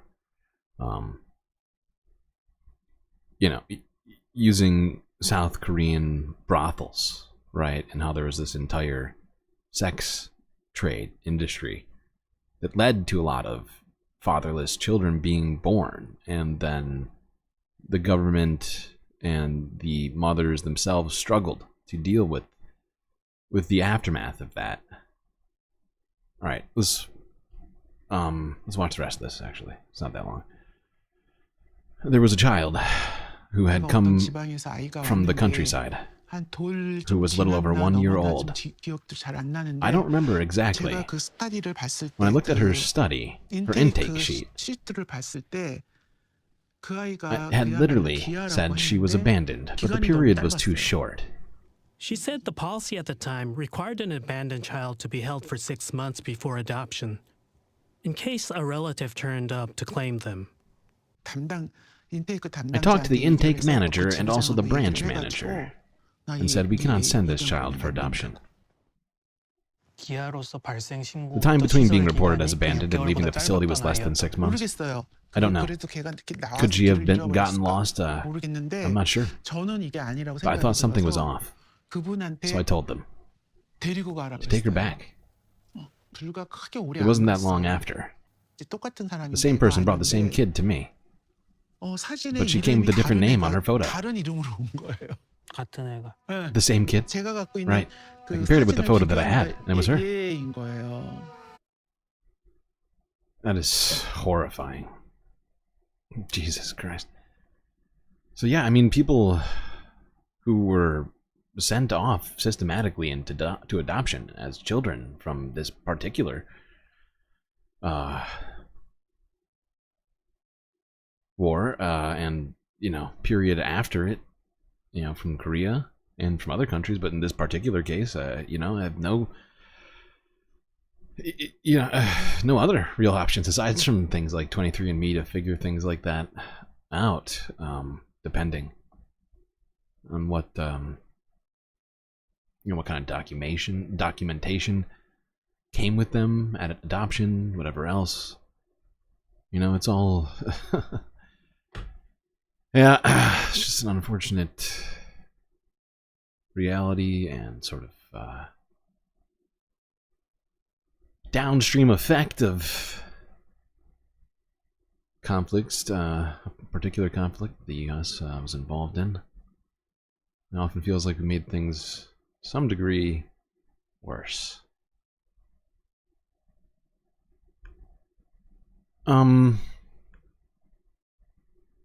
are we doing on fucking time? My God.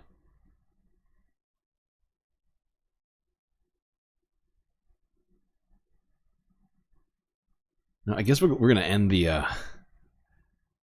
There was other stuff I wanted to do, but because of how long this first half has taken, I think I need to end this. I was gonna do this, which is probably gonna get me another copyright claim, like many things I've been doing this stream today. But that's okay, it's Sunday Funday. It's one of the days where I just sort of forget about that and we watch whatever the fuck goes along with. Let's go to watch The Daily Show here, since we've been talking about South Korea. Here's a guy came on The Daily Show a few days ago who him and his family moved to the United States from South Korea a long time ago. You, man. You're the man. Well, everyone loves Ronnie. Who doesn't love Ronnie Chang? I don't know about that.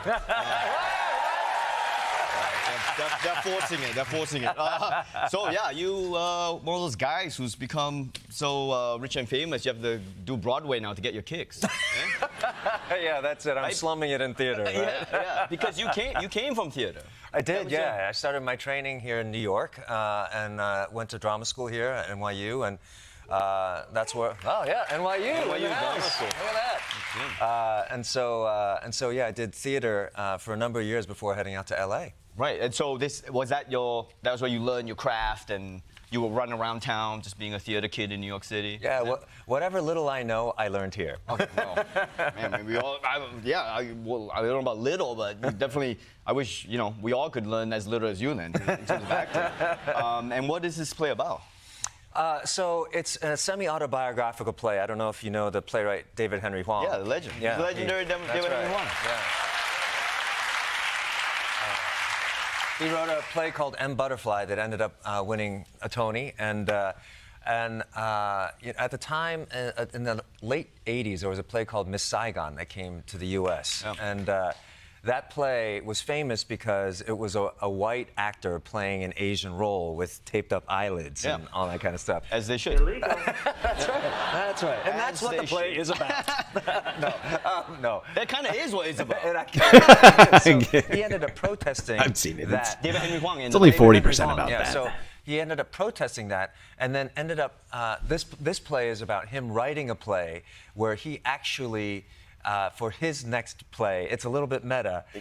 He ends up mistakenly hiring a white actor to play an Asian lead in his own play. And so that's what this show is about. And Right. I play David Henry Hwang. Sure, and that actually is based on a true story, right? Yeah, so much of this play is actually based on true events, the Miss Saigon stuff, and you know, he actually wrote a play called Face Value right after that, which was based on Miss Saigon, and that play, the story of the casting of that play is in this play. So okay, so this is like Inception. This is it's playing.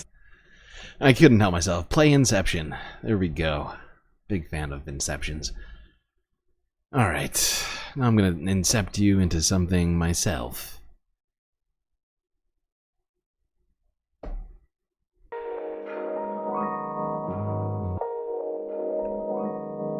That's right, chat. If you haven't already, I recommend you hit the like button and don't forget to subscribe.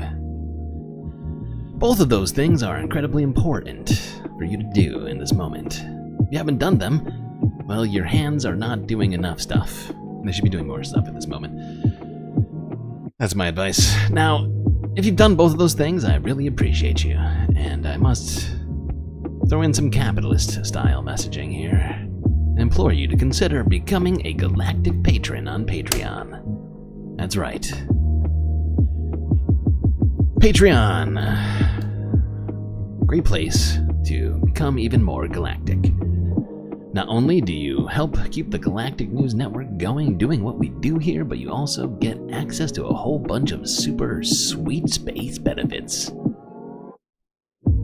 Stuff like getting to hang out here, poolside with me, StreamLord. Shoutouts at the end of every stream. And so much more.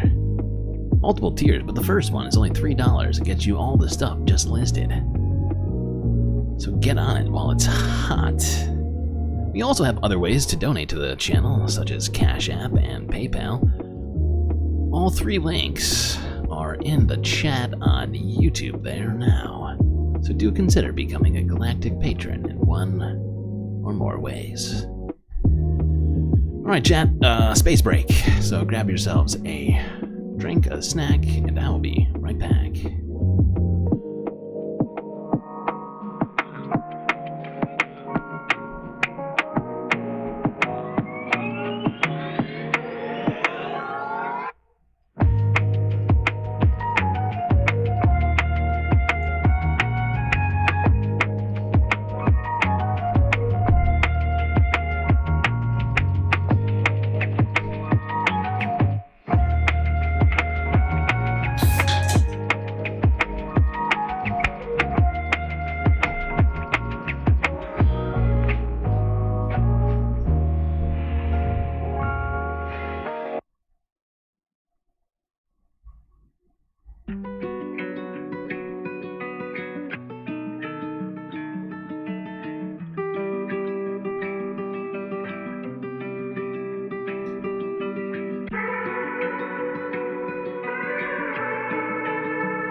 have I done this to myself?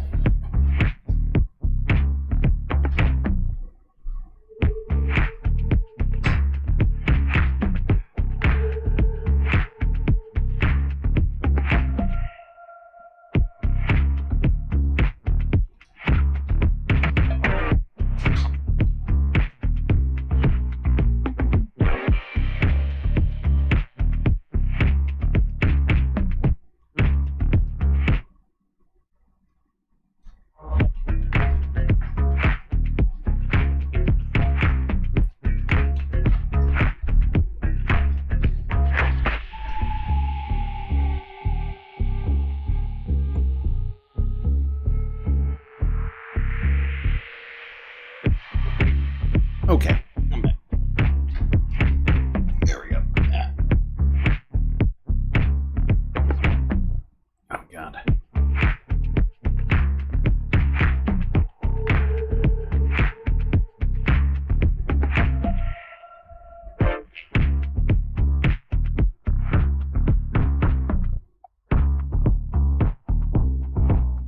All right. Now, we are going to have a slightly unorthodox rest of this stream, as I decided to have fun with things today, sort of, you know, mix it up. So we are going to talk about American housing during the beginning of this stream. I'm sorry, not the beginning of the stream, beginning of the second half here. And then get into the environmental issues and other things we have planned for later.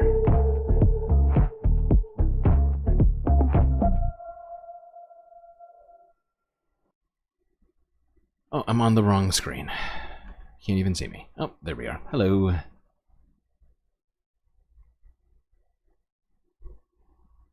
The rhythms are too woke for you? That is fair. That is fair, Orb. Woke rhythms. Alright, let's go.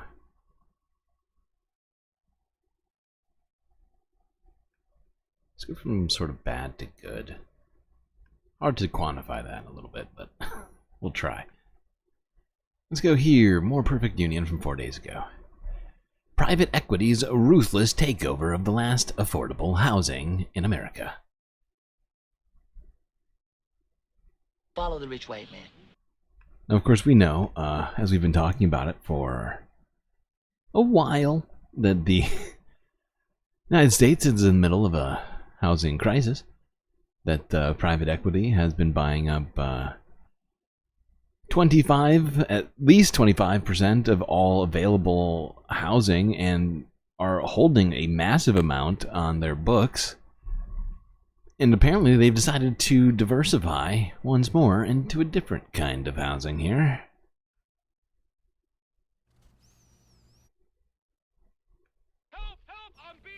I worked my whole life, and this is what it comes down to? Some greedy person wanting his big chunk out of what little bit I had? How much longer can you afford to live in your home? 1 month. I don't know what I'm gonna do. Hope that I don't wake up tomorrow. Oh my God. That's crossed my mind. That is so sad. One of the most important forms of affordable housing is under threat. They're called manufactured housing communities. You might know them as mobile home parks or trailer parks, and they often get a bad rap. But 22 million Americans call them home for a reason. We're pretty much the last oasis of affordable housing in this country. These parks are at the foundation of America's housing market, often the last line of defense against homelessness. But over the last decade, these communities have become the target of a new kind of landlord: private equity. Private equity firms are increasingly getting involved. Some of the biggest investors in America have moved into this industry. People living at a local mobile home park outraged over the sharp increase in lot rent. Rents were raised by nearly 60%. Their rent could increase by thousands of dollars a year. A group of mobile home residents are protesting their living conditions. It's like you genetically bred a superior predator and let him loose in a target-rich environment. This is actually. Oh, that looks like a fun pool. Sometimes it's like mud. Really? This corporation That seems bad. is putting profits ahead of the safety and welfare of our local citizens. I assume that jar is of. I assume this jar that he's holding is of his own water and in his own home, which is just disgusting. Don't be creepy. Sometimes it's like mud. This corporation is putting profits ahead of the safety and welfare of our local citizens. And this we will not allow. So why have manufactured homes become private equity's latest target? And what can be done to save one of the last forms of affordable housing in the country?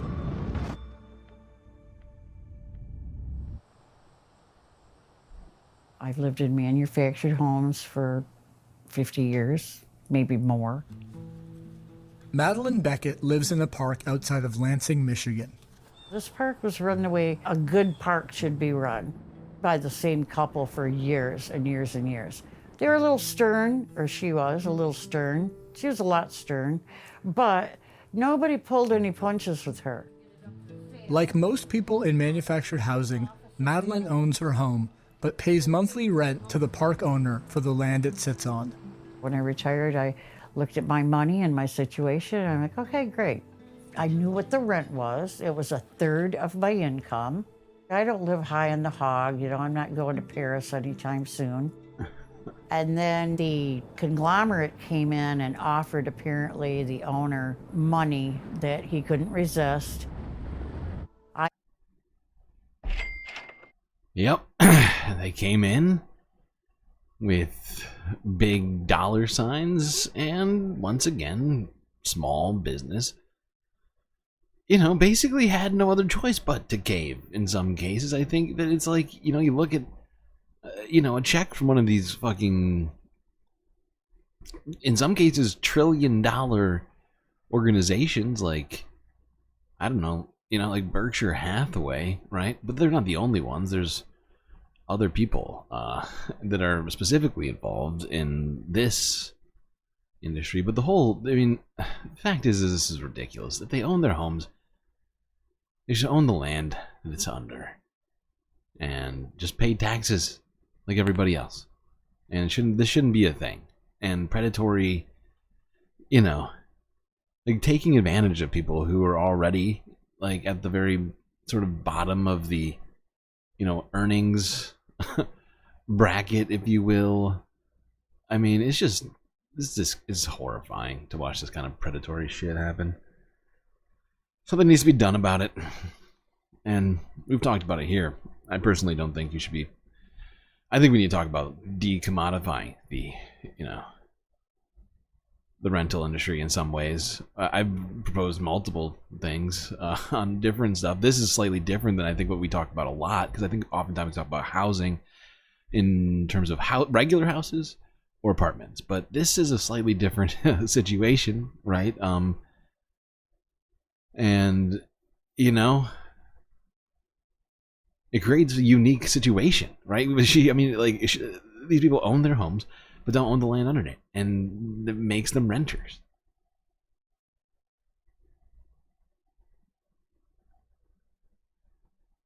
We've talked about rent caps and things like that, and we need to talk about, you know, we've talked about negative rent caps before, which I think needs to be put in place. And same thing needs to happen for these people who are essentially renters.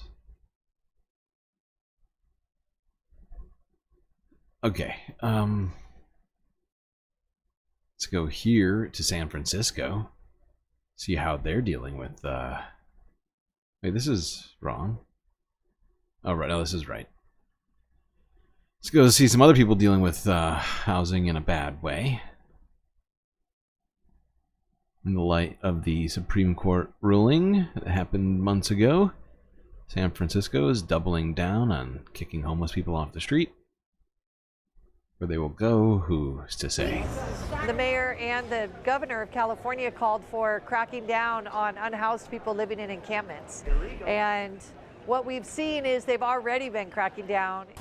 The U.S. Supreme Court has now said that you can cite and prosecute a person for public camping, even if you don't offer them somewhere to go. It's purely, you know, sweep, sweep, sweep, sweep, sweep. And that intention has been incredibly clear from London Breed, Mayor London Breed. She has said, you know, it's to make them uncomfortable. It's to make them have to accept an offer of shelter when shelter's at, you know, 93% capacity. There is just not enough shelter to house the people in this city. You know, what we're trying to do is make sure that we're offering shelter to everyone on the street and trying to get out in front of, you know, some of the enforcement work so that people know that they have a choice. You know, we are here to provide shelter for them.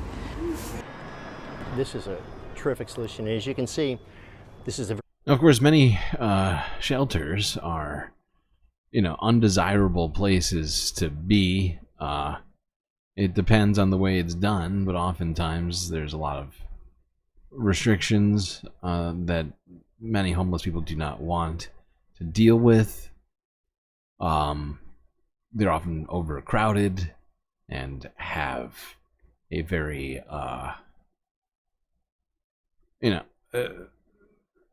what's the word? There are incidents that happen at these places of violence and other things like that.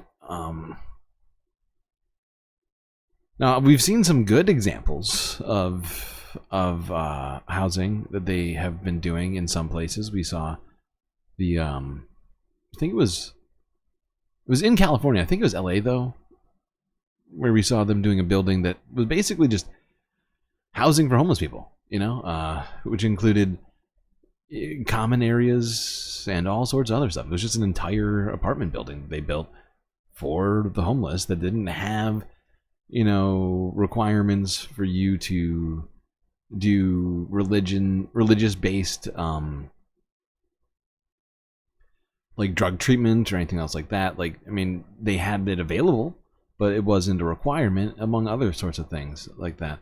And if you don't know this, so many of these programs that are for drug treatment are often based upon like the Al-Anon system, which includes all this sort of acceptance of religion, right? Which to me seems to be a massive, what's the word? Failure. And is in a way, oftentimes like these programs are getting funding from government institutions. I think it's to some degree like a religious institution being funded by the government, which is, of course, as we all know, illegal. Clean place. It's a very stable place. It seems very safe. It's not a nuisance to the neighborhood by any means, and so yeah, I'm a huge advocate for this sort of housing. I felt blessed. I mean, I could have went on the street, you know, and it's cold out there, it's dirty. Here, they feed us, as you can see, it's clean. I have the opportunity here to get back on my feet. It's safe. The area is safe. The building is safe. Staff is cool, you know, and of course things could be a whole lot better, but for where I came from, I got no complaints. Well, it does seem like the people that they interviewed there are appreciative of the housing they've been able to get. And, you know, there was sort of a very surface level amount of information given there on what these programs include. But I do hope it's helping those people, and it sounds like they're being helped. So hopefully at least some of those people are gonna be able to get back on their feet, like you said.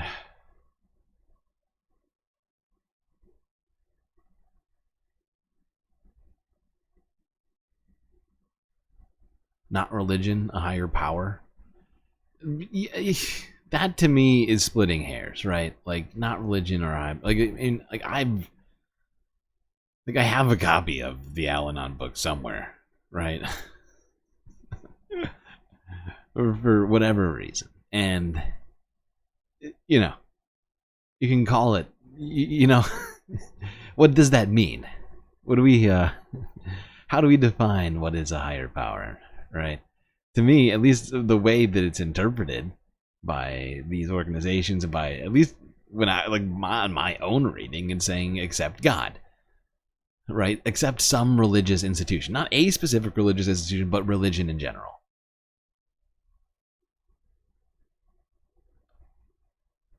And I think that in a way, you know, sort of goes against the principle of freedom of religion, right? And the choice, the ability to say no to any religion. Atheism, right, can be considered, especially in this sort of context, a religion, right? Like, if you don't aspire to, or whatever, to like a higher power, right? You know, that should be your choice, and that shouldn't have to be a part of your drug rehabilitation, right? You can just stop doing drugs for other reasons. It doesn't have to include a God of any kind or spirituality.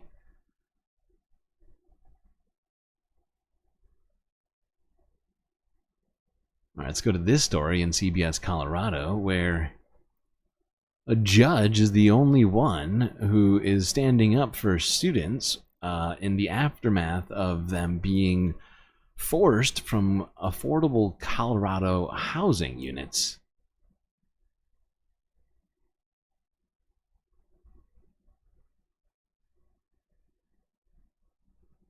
Innocent victims. That's how a Boulder judge referred to college students in court today after they were forced out of their homes with only a few hours' notice. Your reporters have been following this story closely. Now, a Boulder judge is telling the city and the owners of the historic Ash House apartments to find a solution and make sure that the students that were forced out of the building have a safe place to stay. Alan Janae is your reporter in Boulder and joins us live tonight after speaking with frustrated students. Alan? Well, what has come out in this story, Michael, is the way in which students say they were misled about their rentals. The city has said there were alterations made to permitted changes and remodeling here that enabled the owner here to put more students in this building behind me than was allowed, according to the cities. Now, after they're realizing that, the city cracked down, and that meant telling student renters that they had only hours to get out of this building earlier this week.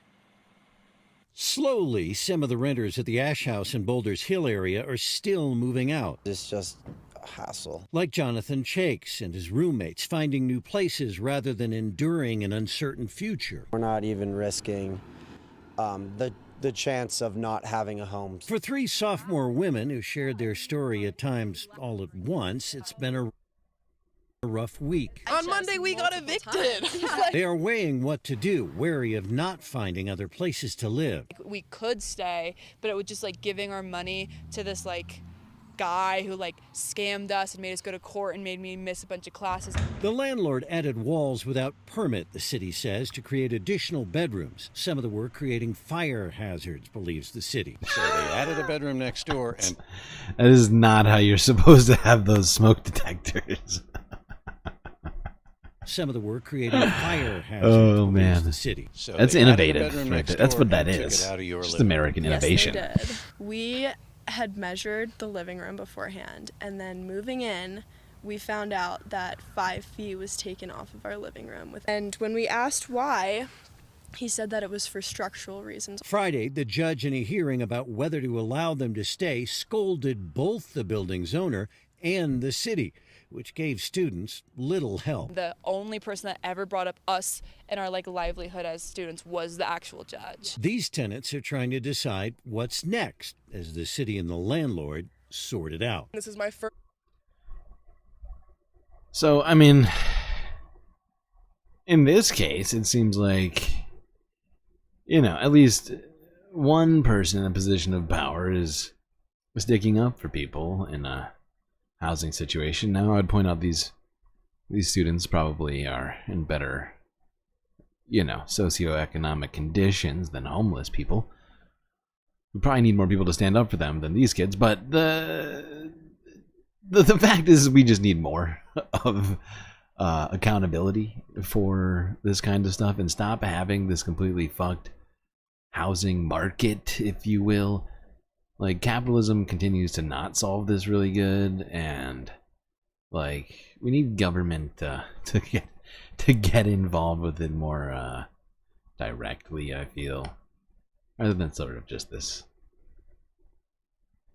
passing the buck and like blame shifting and laissez-faire type of shit, depending on who you ask at any particular time. Alright, now let's go here to Fort Lauderdale in Florida, see how the homeless population there is doing. Yard sales don't often make the nightly news here, but we found one I in forgot about Johnstown this that one. caught our attention. Although, you know what? I'm skipping this. We just don't have time. I'm moving too slow. It's really my fault.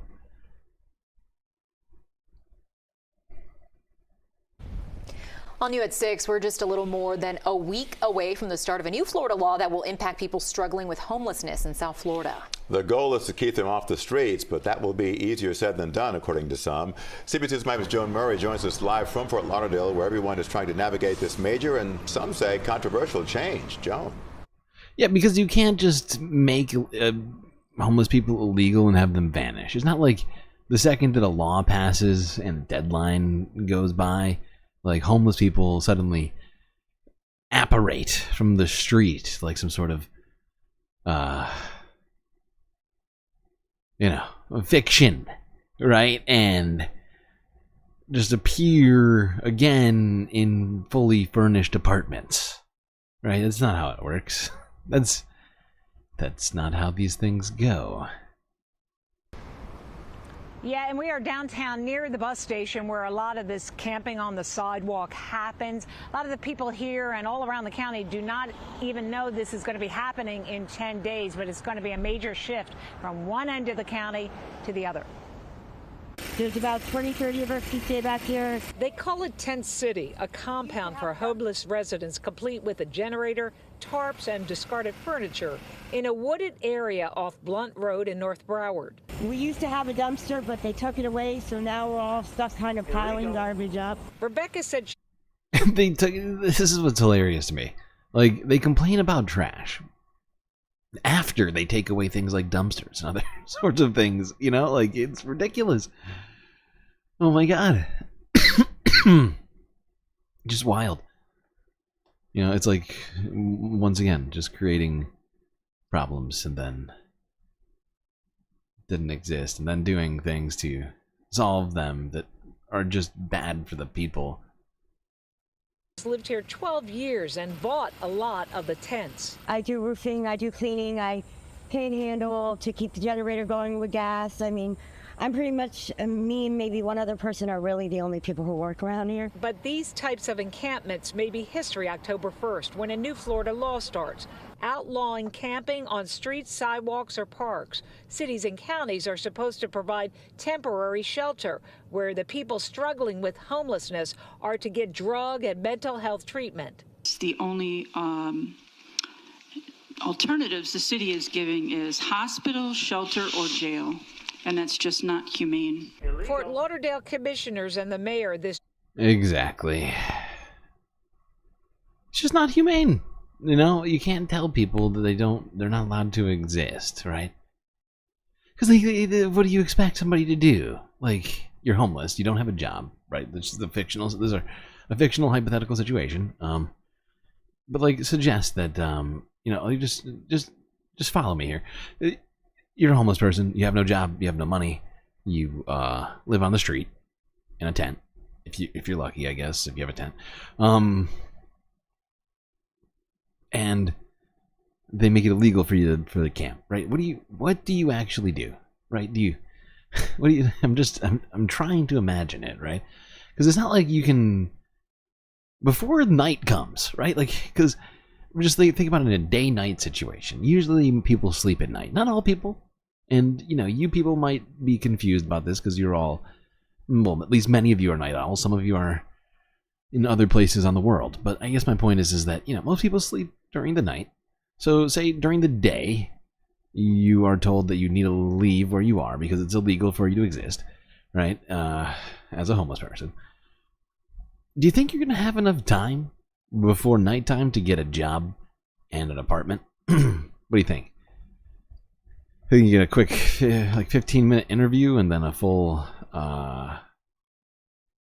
40 hours in before the end of the day to be able to afford that not down payment, the your actually, now that I think about it, depending on, well, you might be in trouble. But you get what I'm saying here, right? There's a clear problem with this sort of thinking that, you know, we've addressed on so many occasions. I feel like a broken fucking record.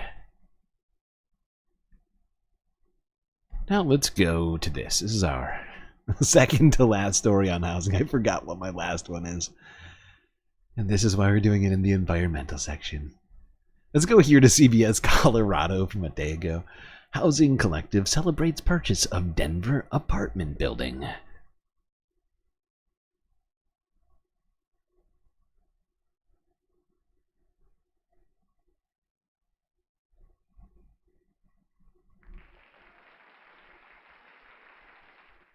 A new project in Denver's East Colfax neighborhood aims to take on our state's housing affordability crisis. The organization behind it just purchased a 23-unit apartment building located in the 1300 block of Xenia Street. It's an area heavily populated by immigrants. It's also seen its share of crime. Probably the most high-profile incident of violence in that neighborhood, the killing of Ma Kang. She was a beloved businesswoman who was killed by a stray bullet 4 years ago while unloading groceries outside her apartment building. Your reporter, Alan Janae, heard more from the East Colfax Community Collective about how they hope to turn that neighborhood around. This is an area where tragedies like the death of Ma Kang, killed in front of a building just down the street here, hit hard. But it was also on this very same block that was formed the East Colfax Community Collective to try and help people. Their idea is to seek out affordable housing, and in doing so, they now are an apartment building owner. It is an apartment building much like any other in this part of Denver, holding its own since the mid-1900s. Inside, people like Burmese native Lele Wynn live quietly, cleaning vegetables on her floor, while outside on the balcony, Nakomi Parker looks down, curious. I'm filled with joy and pride in front of the community, not just for what we've achieved, but for the incredible journey. The new owners are here, and they are people from the neighborhood. Nakomi is hopeful. They know we out here and we ain't crying out no more. In the announcement comes the rallying cry of those who live in this area, some for a long time. City culture, one voice! The East Colfax. I just thought this was a great story.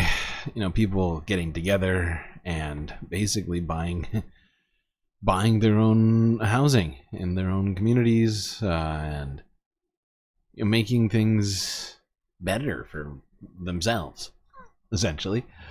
You know, we need more stuff like this, rather than the stories like we started with at the beginning, with private equity and going out and making life terrible for people living in trailer parks. See that? I started from bad, we ended good. Right? It was an entire journey, but just wait, because the fact is this is technically still the environmental half, and I do have a radical, and believe me, this is a radical solution to the housing crisis. Let's go to this story from NBC Bay Area to help me make this point. This is from 5 months ago. Two-story houseboat moved from Redwood City to Sausalito.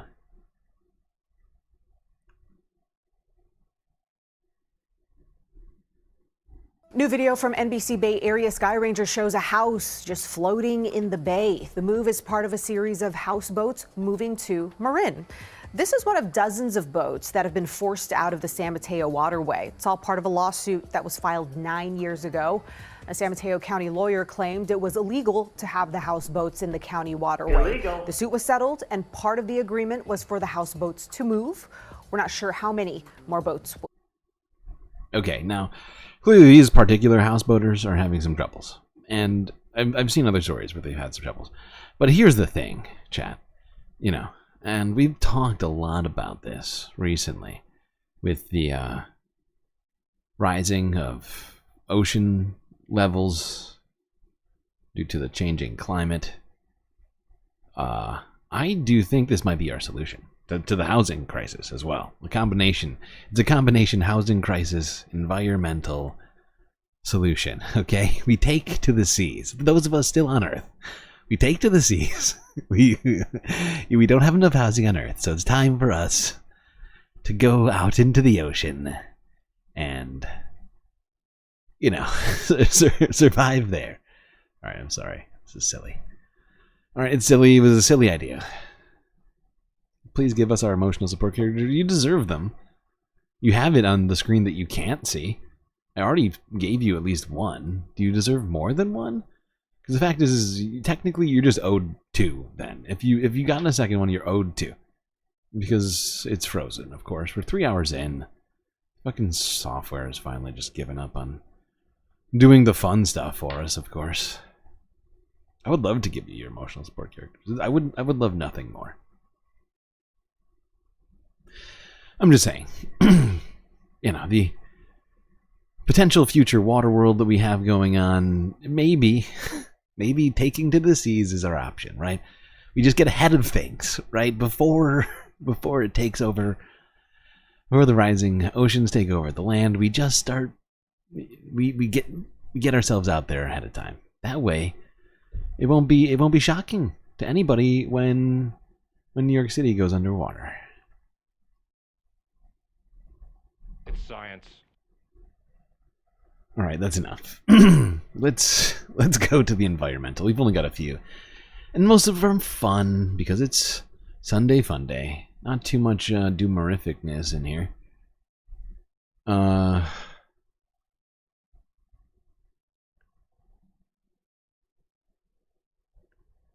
go to this. CBS Evening News from a day ago. California startup hopes weather balloons can help address global warming.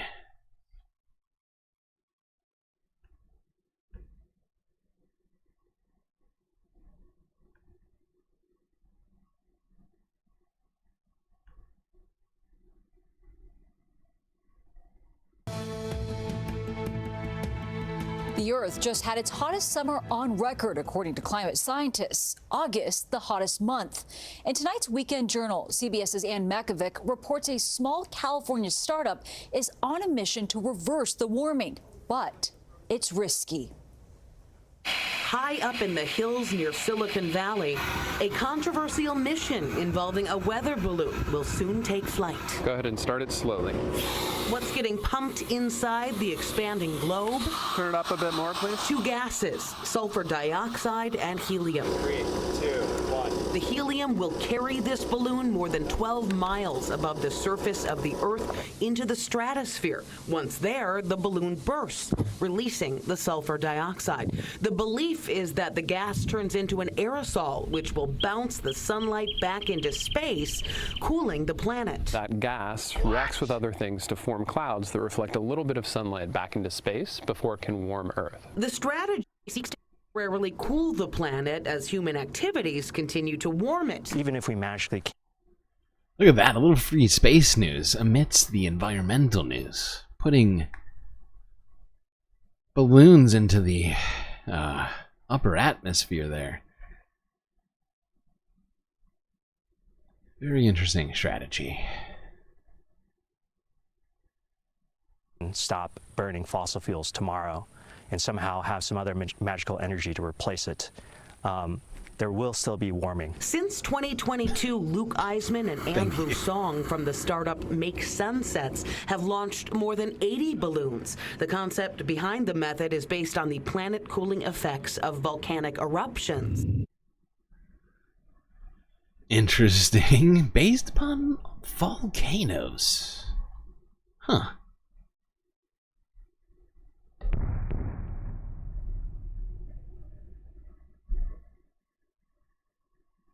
Oh, I didn't. I should roll for your second character now. The first one that you got was Cisco. That is that Archer? Whoever 7 is. Archer, yep. Thought so. Alright, now let's go on to this story, which we did a little bit on yesterday, but today I think we'll do in full. Here's CBS News Sacramento with the take.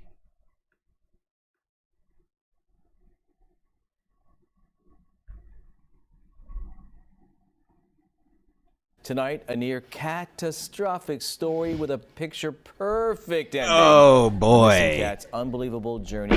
Not the exact cat. So this California cat went missing months ago in a different state, and it was found in Roseville. Yeah, this is a story you gotta see to believe. Your reporter covering Placer County, Brady Halbleib, has more on this cat's journey. Okay, yes, this map from is Yellowstone wild. to Roseville. No pun intended, but it did happen unintentionally. This map is fucking wild. From the very top of Wyoming all the way down here. This is insane. This crosses like 4 states, dude. This is wild.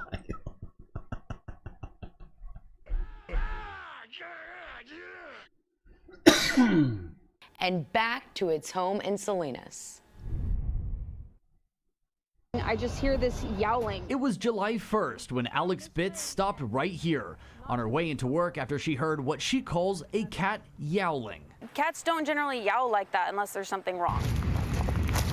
She went down into this drainage ditch outside of Sutter Roseville Hospital to find this cat barely holding on to life. It took a while for me to actually get the cat close enough to see it. As an animal lover at heart, Alex did what she says was the right thing to do. So she DoorDashed canned cat food to work and brought a cup of fresh water during her break. As soon as I opened that first can, he did poke his head up and he recognized So the sound. cute. So to me, that indicated that he was a pet. The next day, Alex returned with more food and a dog kennel. She was able to get the cat inside and she took it home, nurtured it for a few days before taking the cat to Placer SPCA. It was the hardest thing we had to do. 1 month before, Suzanne and Ben Anguiano were camping in Yellowstone with their 2 cats. While transferring them from the truck to the camper, their cat Rainbow escaped, running off into the woods, and park rangers there didn't give them any encouraging news. He goes, good luck. If your cat doesn't make it home tonight, good luck. After searching for I mean, 5 that's what I would days, assume. They had to give up and return to their home in Salinas. I felt like I was abandoning him. Now here's where things get wild. After being surrendered to the SPCA, the cat was scanned for a microchip, revealing it was registered to Suzanne. I still didn't believe it. I said, okay, you have to describe him to me, because it was so overwhelming that this could be true. The theory is Rain hitched a ride knowingly or unknowingly with someone who happened to live in Roseville. As God has placed all the little, as we look back, signs, all the signs, yeah, were there. Allowing the pieces to line up for Rain to be found by Alex. It's a truly incredible story. And of course we did talk about this yesterday. But someone mentioned something yesterday, and it rung true in my mind. A particular movie reference. I thought we would do this, being as it's Sunday Funday. Homeward Bound. The Incredible Journey. From Walt Disney Pictures. I'm gonna miss you so much. Left Behind. Shadow is gonna love it in the country. Have a nice vacation! And Far From Home. They were determined to find their way back. This is exactly they set off what on happened. an adventure into an untamed world. Across This is now a treacherous documentary. where danger waits at every turn. I gotta tell you, domesticated animals wouldn't stand a chance out here. And the forces of nature will will test their ability to survive. I miss Shadow, Mom. It will be an incredible journey home. Maybe that's where they went. But that would be Mr. Miles. Maybe that's what I want. In the classic tradition of Walt Disney Entertainment comes Homeward Bound, the incredible journey.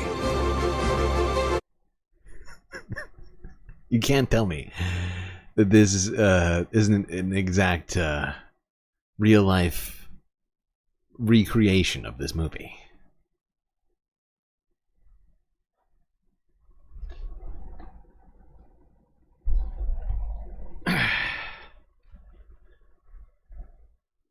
"30 years later," because that movie came out in '93.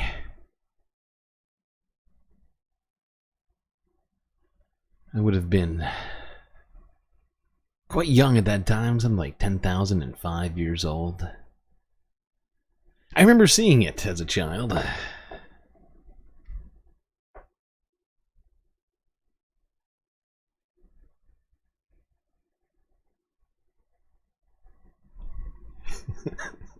I just couldn't believe that actually happened in real. It just still was like breaking my mind right now while I'm trying to move on to the next topic.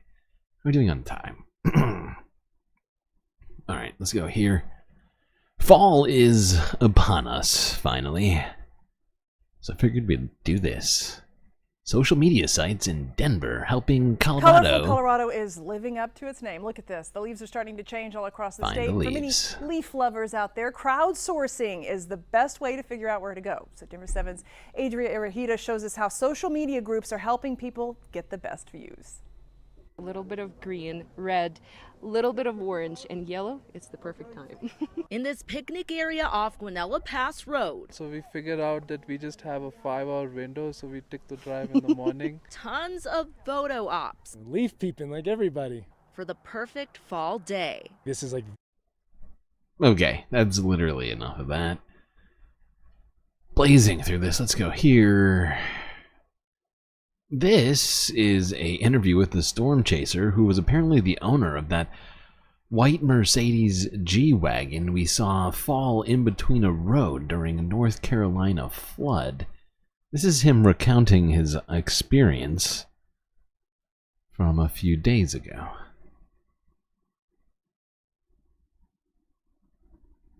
Monday was a day that the residents of Brunswick County in North Carolina will never forget, and a day that I will never forget. A tropical rainstorm made landfall on the southeastern North Carolina coast, bringing with it immense amounts of rainfall. A band of rain set up like a fire hose, dumping rain by the truckload, first on Carolina Beach, and then in my location in Southport. This prompted flash flood warnings to be issued. Even tornado warnings were being issued. I encountered many vehicles that were trying to drive through these floodwaters, becoming stuck and stalled out. In fact, while I was live on the AccuWeather network, one vehicle tried to drive through some floodwaters that were... Oh, this wasn't I guess that wasn't his car. I take it back. This bridge was a creek. This was the guy who was right next to this dude who drove into the... I'm sorry, I take it back. He wasn't the one who drove. He was there. He was the asshole who was there to film it all and talk about how much it sucked that this thing was in there. While I think there must have been somebody trapped in here while this was happening. And when they tried to drive through those waters, they fell. Or maybe that was him. Maybe that's him over there. Fortunately, they were okay, only with minor injuries. Myself and another person were able to get them out of the vehicle and to safety. But this Oh no, see, they were totally in there, and he was just like taking selfie videos. He's like, dude, look at this truck in the road. I hope they're okay. How's everybody doing there on live right now? Are you everybody good? Is my face? How am I looking? Is my hair good? Here's the importance of why it is dangerous to drive through floodwaters. You just never know what's going on underneath those waters on the roadway. Roadways can be washed out or compromised, and that's exactly what happened to this vehicle. Okay. Now let's go here. This was just a funny ass fucking video. Let's take a look at this wildlife story.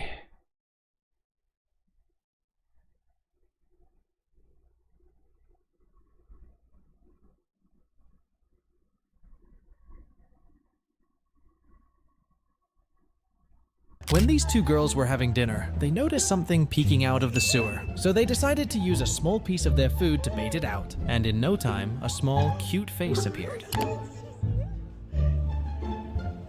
After being sure it was safe, it finally came out to pick up the food. Where's Eric Adams? My God. All right, I just figured we would do silly things. It's Sunday fun day.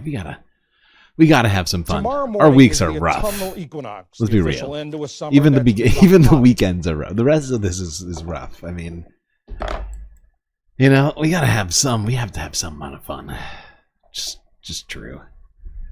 Can't go through life without fun.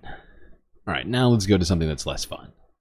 Here's PBS NewsHour from a day ago. How a rise in extreme heat threatens the health of young children worldwide. So hot right now. Tomorrow morning is the autumnal equinox, the official end to a summer that's been the hottest on record. A recent report from UNICEF says that around the world, nearly 500 million children live in places where there have been at least twice the number of 95-degree or more days than there were in the 1960s. The report says extreme heat creates health concerns for children and for pregnant women. It increases the likelihood of stillbirths, babies with low birth weight, and premature births. Lily Caprani is UNICEF's chief of global advocacy. Lily, are there places in the world where this problem is especially pronounced? Well, as you've said, this has been the hottest summer on record, and that's affected every country in the world, including in the United States, in Western Europe. But there are some countries that have had it particularly bad. Some of the countries in West and Central Africa that UNICEF has been studying and researching the temperatures of have had as many as 4 whole months back to back of extremely hot days over 95 degrees Fahrenheit. Children who are living through extreme heat for a huge portion of the year now, but it's affecting every country in the world. And what are the effects that we see, especially in children? What effects show up? Yeah, the reason UNICEF is worried about this, we're the UN Children's Agency, we see that children all over the world are really struggling with the extreme heat. I mean, it affects all of us. It affects older people and young people especially badly. For young children, especially very young babies and infants, their bodies are particularly vulnerable to the effect of heat stress because they're not just like little adults. Their bodies work differently. They get hotter more quickly. It takes more for them to try and cool their bodies down. Anyone who's held a baby in their arms will know their hearts beat twice as fast, they breathe more quickly, they tend not to be able to sweat very well. And all of these things add up to making them quite vulnerable to the effect of extreme heat, and it can attack the body much more quickly. So it's a worry for anyone who's a parent, a grandparent, someone who's looking after children in healthcare facilities, that this kind of extreme heat poses a significant threat to the health of young children. And out in the introduction. Okay.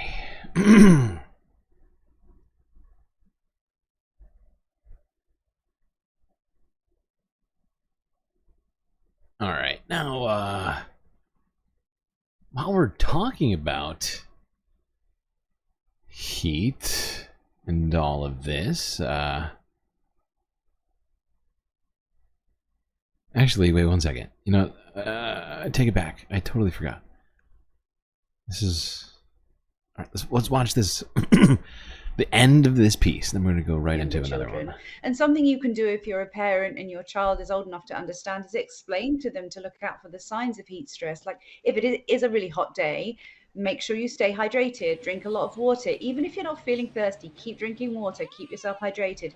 Take yourself out of the hot place if you can. Try to cool down. If your child appears to be suffering from heat stress, they seem maybe dizzy, confused, or feeling a bit nauseous, it's really important to cool them down as quickly as possible. And if it seems like it's not working, get medical attention. It can be serious and it can escalate really quickly. And then Okay, that's the advice for people to deal with heat. If you have the ability to do all that stuff, do it. Now, here's Tim Walz at that Pennsylvania rally we saw earlier. Let's see him dealing with a situation. And I've still got my guns to go shoot pheasants in a couple weeks. We still have the opportunity. Somebody need some water? We need some water.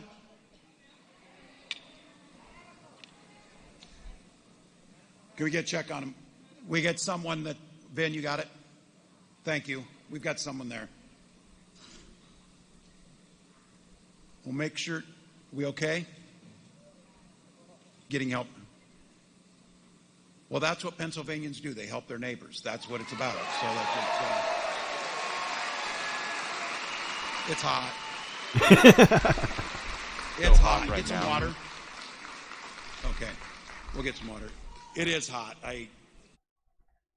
He's so great. He's like, he's seemingly like unimpeachable. Everything he does is just so wholesome. It's hot right now. Everybody, get him some water. Immediately doing what PBS NewsHour just suggested we do with people dealing with heat stress. So thank you all. And again, I'll go back to this. I appreciate you being here. Make sure you're drinking water. Take care of the people next to you. That gave me good advice. Speed up. So there we go. That's good. So I'll bring her home here. Okay. All right. That's enough of that one. This is good, though. I thought it was a great way to sort of throw in the political election into the environmental coverage right now. I was like, wow, crossover episode. That's two crossover episodes in the same half. Can you even handle it? I don't know, chat. Seems like a lot. Maybe I should dial it back. Might be too much fun. Alright, oh, this should help. Here's the AP archive from 36 minutes ago. Residents in fear and relatives in shock after 6 die in Mexico landslide.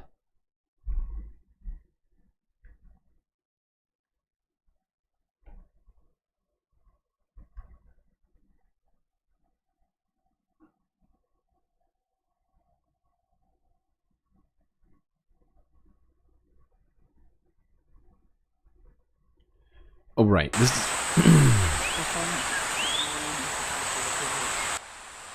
This video doesn't actually have any English in it, I don't think. I think it's all in Spanish. And AP Archive doesn't do the... AP Archive, what I've essentially come to the conclusion of is AP Archive posts the stories that they didn't do on the regular Associated Press. With zero effort, they just mass upload the clips that they had considered doing that their editor just basically turned down. And I'm just sort of lapping up the sort of the AP's throwaways on the regular. That's what AP Archive is, essentially.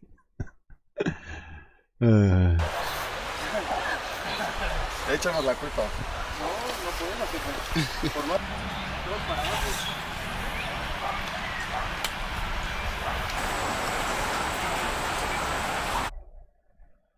Yeah, like the title said, 6 people died in this landslide, and it was quite unexpected. It's due to heavy rains in the area. Let's talk about some other heavy rains here, as Storm Boris has sort of wrought its damage in Europe. But that has essentially come to nearly an end.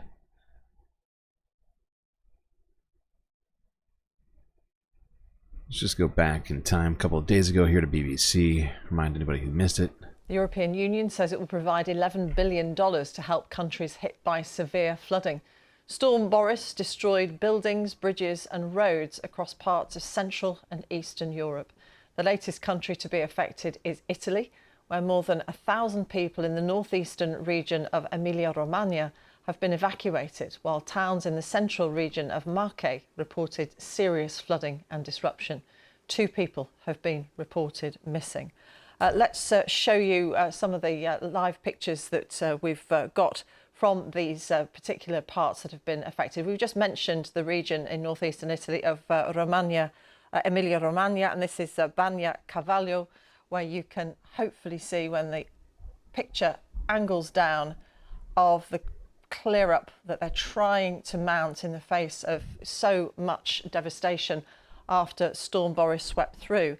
Let's take you now to Budapest as well, where we've seen extremely high water levels that are still subsiding to reveal the true extent of the destruction that's been wrought by this storm.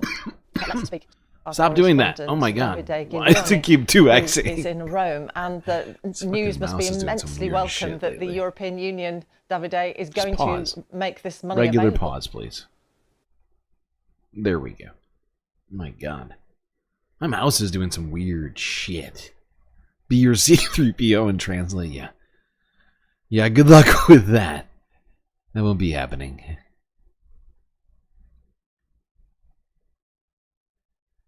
Alright, now let's go to here. This is from Reuters from a day ago. Polish town assesses damage after historic flooding.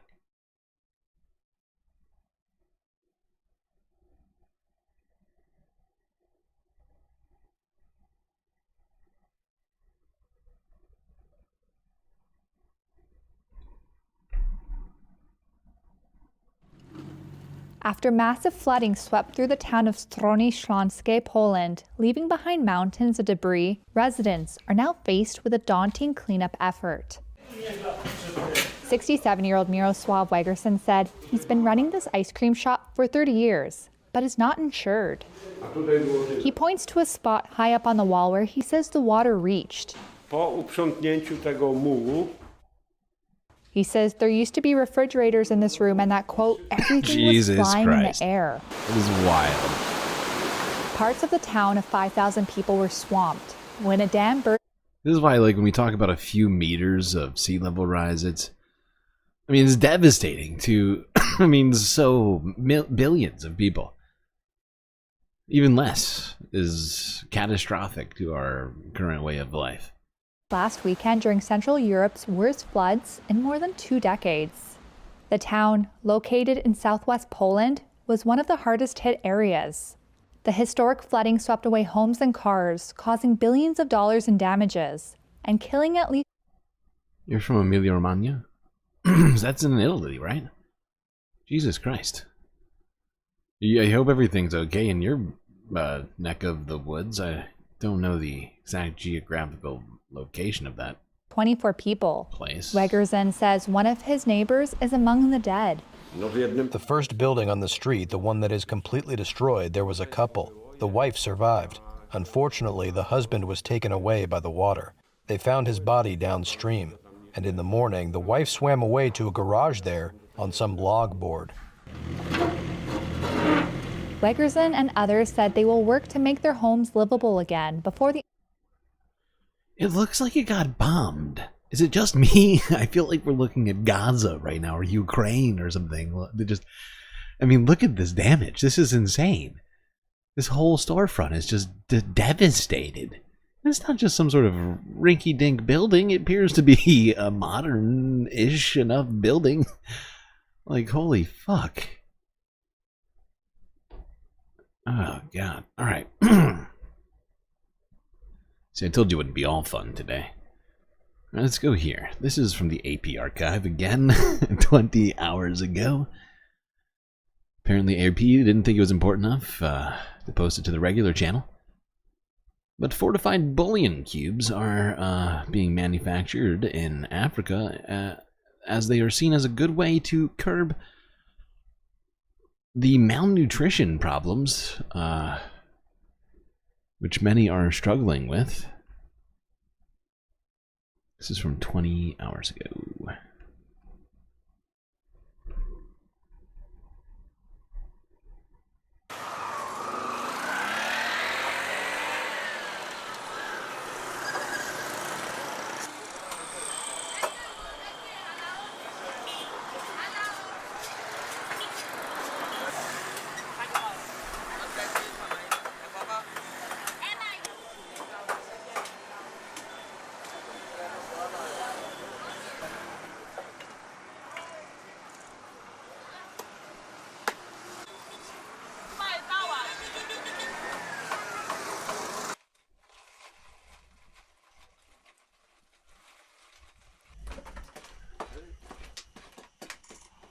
So as you can see here, she's basically like pulverizing all this, all these vegetables into sort of a paste, if you will, for making them into cubes.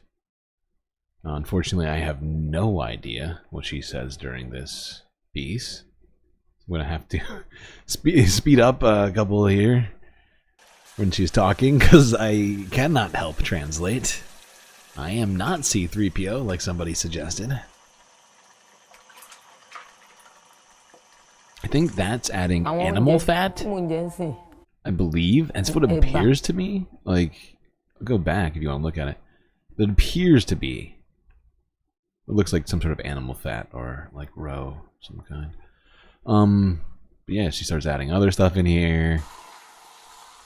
It's basically a cooking video, except it's for people who are, you know, in seriously dire straits.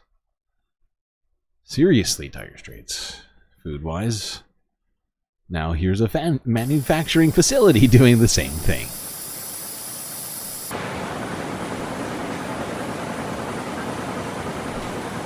Fortification is important because it is the most cost-effective way of adding micronutrients that are missing in the diet for the consumer to be able to have them delivered to them through the fortified food products.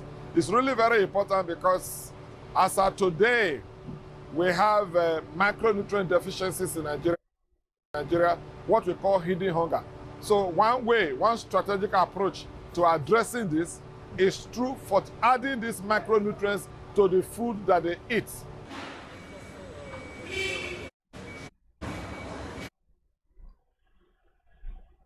Okay. Enough bullion cube talk. Let's go to Zambia, where drought is leaving the entire country in the dark, and they are not the only country dealing with this problem. We talked about this recently in a different country. I'm struggling to remember who we were even talking about now. We definitely talked about this like a few weeks ago, somewhere else. Stephen Banda, a local shoemaker, relies on electricity for 75% of his work. His business supports his family, covering school fees, groceries, rent, and clothing. Recently, power outages have become more frequent and unpredictable. The main electricity provider, Zesco, initially introduced a load-shedding schedule to help businesses plan ahead, but that is no longer reliable. Some outages last up to 20 hours a day. In this business, now we depend on power, electricity. Like 75% of our work here, almost everything needs power. I'm a married man, I've got a family, I'm a father of three. My kids are going to school, I have to provide for them, I have to find food for them. So when there's no power, there's no electricity, it means that we are down and we can do nothing. My workers, they are not coming to work because of the electricity. I've got a lot of challenges. And it's very difficult to book genset so that we can work. I think when he says genset, I think he means generation. It's something to do with it's like credits for electricity, I think. Stephen and Jonathan represent many business owners struggling to keep afloat. The prolonged drought has caused water levels at Lake Kariba, Zambia's main hydroelectric power source, to fall dramatically, reducing power output from an average of 2,200 megawatts to below 1,200 megawatts. And this is why we need to be diversifying our power grids, because with these sorts of drastic changes in climate, suddenly stuff like this can fucking happen, and suddenly you need way more solar or whatever else that you can be doing, right? But this is a fucking catastrophe. Repercussions of this energy crisis extend beyond small businesses. Investors are withdrawing, and local industries are fighting for survival. Look, let's go back. Let's just look at this. This is ridiculous. This is so low.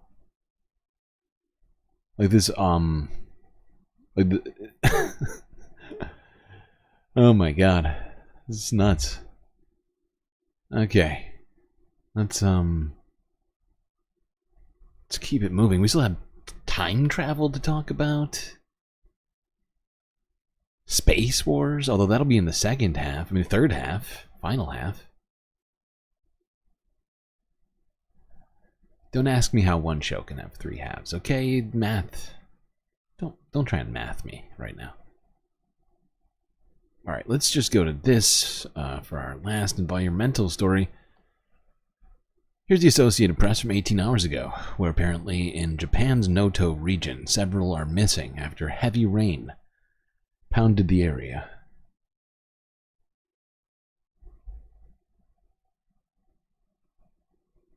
If we could just get the rain and all the water here from the other place.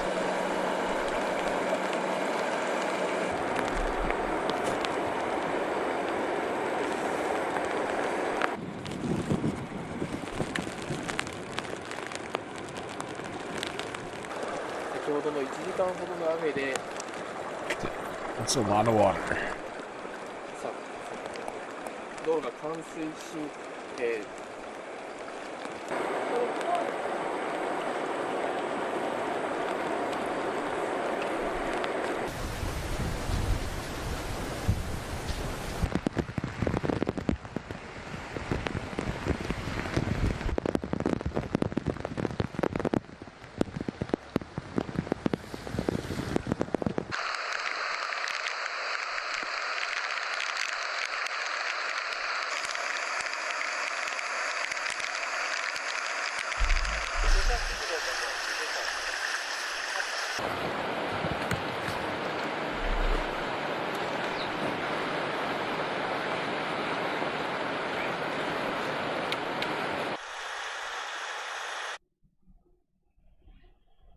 Yeesh. Seems like flooding has done a bunch of damage in a bunch of places recently.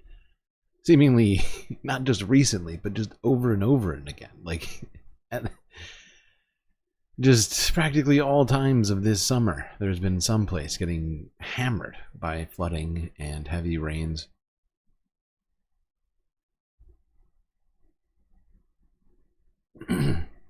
Now, hopefully those missing people are all right and they've just been, I don't know, inconvenienced by this rain and are stuck somewhere. We'll find safety. Alright. Okay, now we are at this point of talking about this. Now, you know, many of us, including myself, may at times, while watching these difficult environmental stories, thinking to ourselves how we could have made better choices in the past, or how, you know, even musing perhaps about how maybe we could go back in time. You know, considering we have multiple people from TV shows like Fringe, where they do time travel and other stuff like that. They have different timelines. Maybe we could switch timelines and be in one where they dealt with all of this in a different way, and they treated the Earth in better than we did. Well, let's have that conversation today. It's Sunday Fun Day, and I am sticking to it. Let's go here. PBS from 9 days ago. Can we time travel?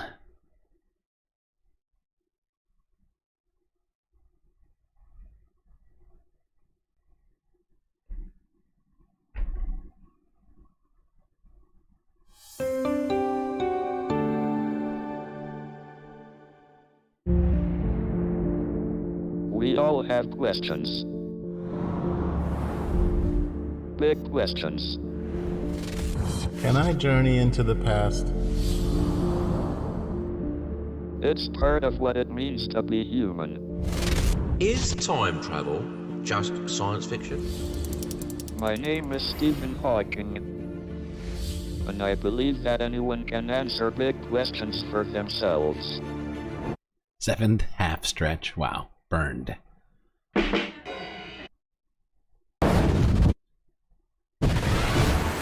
So with the help of some ordinary people, wow! This is awesome! And a team of experts, you can't get a place in the universe where gravity is stronger. We are going on the ultimate voyage. Pulling them out of these! A quest to answer the greatest mysteries of the universe.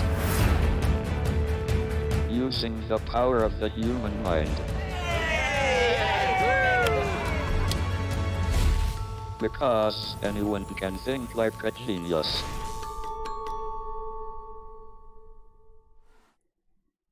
Can we time travel? Time travel is one of my favorite ideas. Most of us have dreamt of visiting a different age. Perhaps a peek into our own future. Or to see a monumental event in history.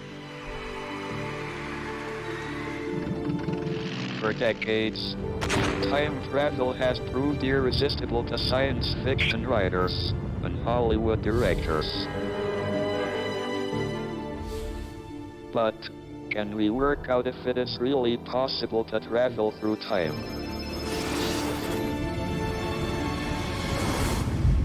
This is really well produced. I've asked 3 ordinary Holy people shit. to come on a journey of discovery.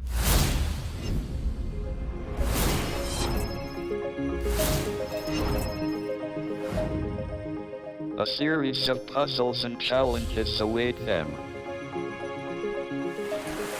They'll be given equipment and instructions to help. Wow. Nice. Can they solve the mysteries and find the truth about time travel? Can I travel in time? I don't know. I don't know where to start. I feel excited to contemplate the issue of time travel. I'm gonna say no, but technology now, possibly in the future. I don't know how or what the actual mechanics of it are, but I think it's possible. Okay. Well, he thinks it's possible. Some of you might think it's possible. Maybe I'm willing to at least entertain the idea. You know, I find funny throughout all this with Stephen Hawking narrating is the fact that even with all of the advancements in technology that we've had, like with voice replication technology, like AI voice bots and stuff, he still uses the same old voice from whatever, like, must be over 30 or 40 years ago that he got that voice, right? I mean, I'm trying to think of when he first, it was a long time ago.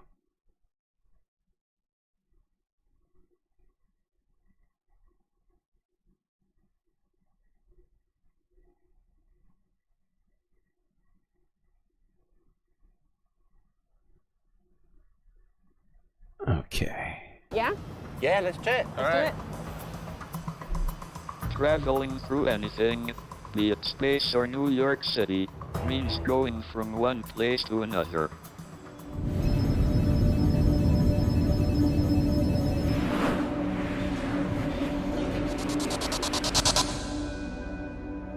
Thanks to a genius who loved to lie in bed, science has a way to describe what this means.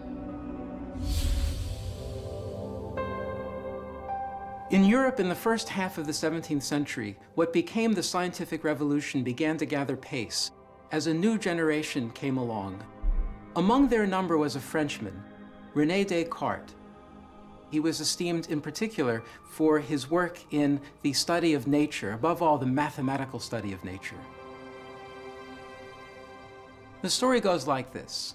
Descartes was a sickly child, and so he was allowed by an enlightened teacher to spend his mornings in bed. And indeed, Descartes found this so useful that he kept it up for the rest of his life. He found out his best Just work never while he left was in bed. Descartes found inspiration in ordinary things. On one occasion, it was thought to be a common housefly. One day, Descartes was in bed and he was idly watching a fly up on the ceiling. And as the fly wanders around, it occurs to Descartes that with just 2 numbers, one to describe its position along a horizontal axis, another to describe its position along a vertical axis, he can capture mathematically the position of the fly at any given moment. So there's Descartes watching the fly up on the ceiling, and at a certain moment it drops down. Now, on the ceiling, the fly needed just 2 numbers for its position to be uniquely described.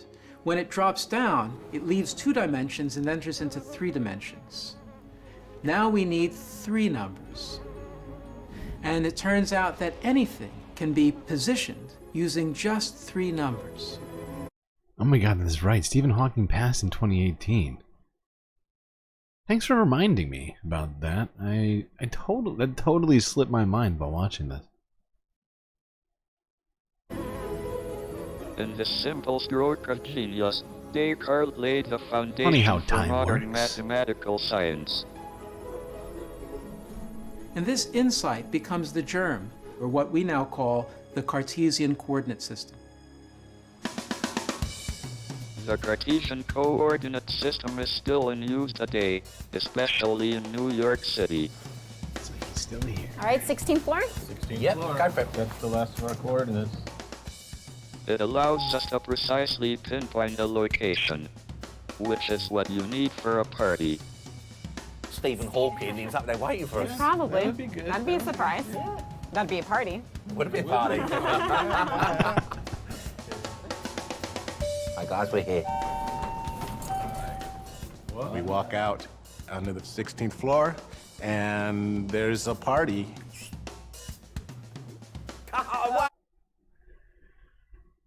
Party!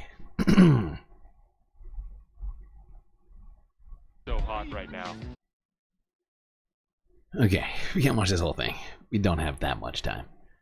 But we are going to continue watching it. We're going to continue talking about time.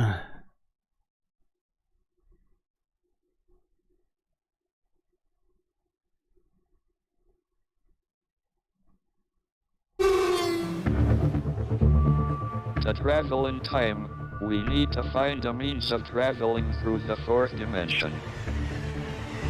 But what does this really mean? To help understand, I'm giving my volunteers a tough new challenge. In the next phase of their quest, to discover if time travel is possible, I hope the volunteers will grasp a concept that revolutionized our understanding of the universe.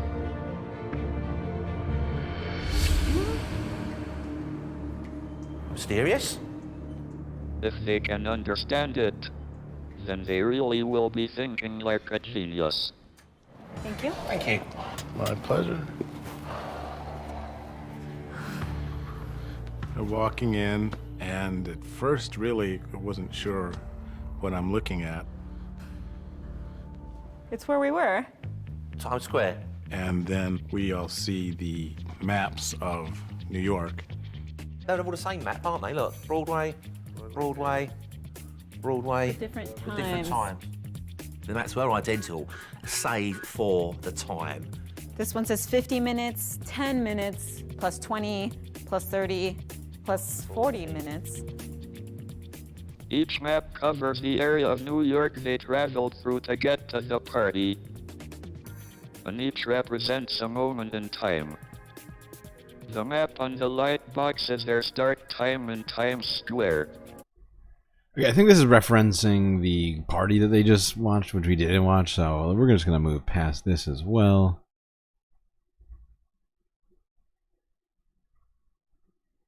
Let's go here. Yeah. He would become the most influential physicist in the 20th century. If you were placing bets on who was about to revolutionize physics, you wouldn't have bet on Albert Einstein. 26 years old, a violin-playing bohemian, working not in one of the great labs, but in the Swiss patent office in Bern, where he was a lowly patent examiner. But Einstein toiled away on some of the most fundamental problems of the day. Because in Europe at that time, one of the most pressing practical problems was about how to coordinate the clocks so that the trains ran on time. And Einstein was examining systems which purported to do that.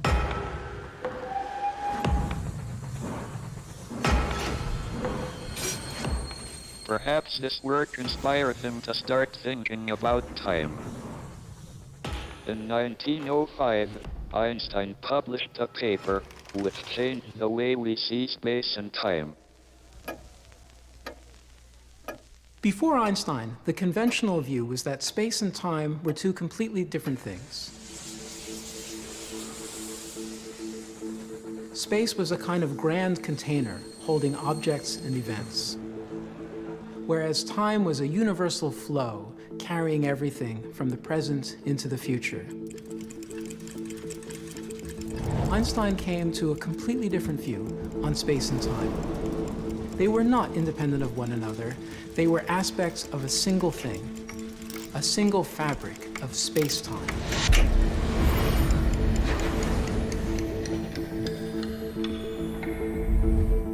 Everything unfolding within those four dimensions always.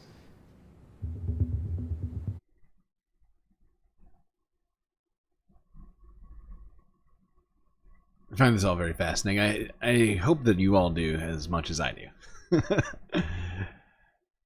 And it's a fun little departure from what we tend to do around here. Actually, I think we'll watch this part of this. I think this might be...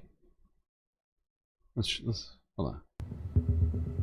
Before the volunteers can really understand how we might travel through time, they'll need to make the same intellectual leap that Einstein made. We realised it was a model of our journey. I think the realisation of what it meant came quite a bit later on, though. Traveling through time with this visual, it seems like moving up, moving forward. I mean, ultimately, I think we want to be able to manipulate where we are and when we are, and that the two are intertwined. Now, with this, you can see you can't separate space from time, even though we don't typically look at it that way. Are you saying it's not space and time, it's space-time? Space-time. Yeah, and I think it's a great visualization, right? The sort of stack of graphical representations of a person, right, or people doing something to sort of illustrate this fact.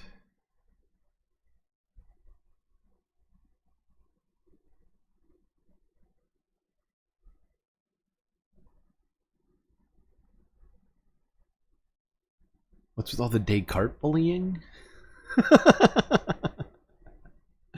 Who's bullying Descartes? I'm not bullying Descartes.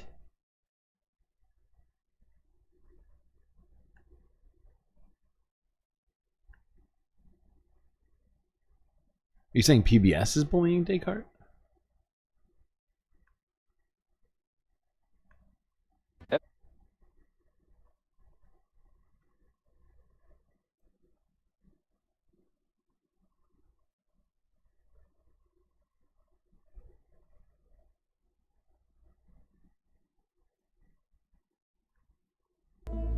They have seen that their journey through space and their passage through time are inextricably linked. Time and space do not exist separately. Not right now. They are unified. Space-time fills every corner of the universe, and always has. Every event in our lives has a unique reference point within it, both a physical location and a specific moment in time. The same is true for every particle in the cosmos, and every moment in history. God won't look at it the same way anymore, because I am where I am, and I'm also when I am. Space-time, it's the same thing, and you can't separate them. So we'd have to manipulate both to travel through time. Most people think of time travel as a sudden disappearance from one moment in time, Hot right and now. an instantaneous arrival in another. Usually involving a cleverly engineered time machine. You just both hydrate. Okay, I'll hydrate a second time. I did hydrate for Narwhal, but Monope has redeemed even more even more space money to make me hydrate even more. So I will do it and make sure that you can all hear it. Delicious and hydrating. I hate to be a killjoy, but I doubt it will ever be possible to jump through spacetime in this way. To understand time travel, we need to think of it as a journey. An expedition either forwards or backwards along the fourth dimension. Having grasped the concept of spacetime, the volunteers are ready to come to grips with time travel.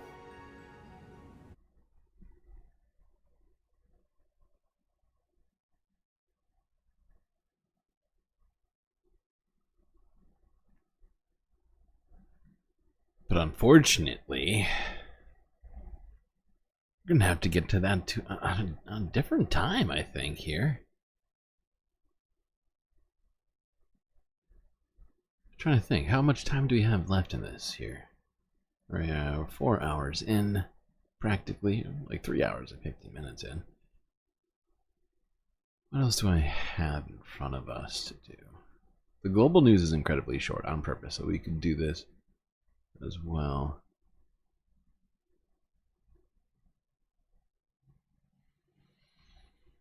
I'm trying to think.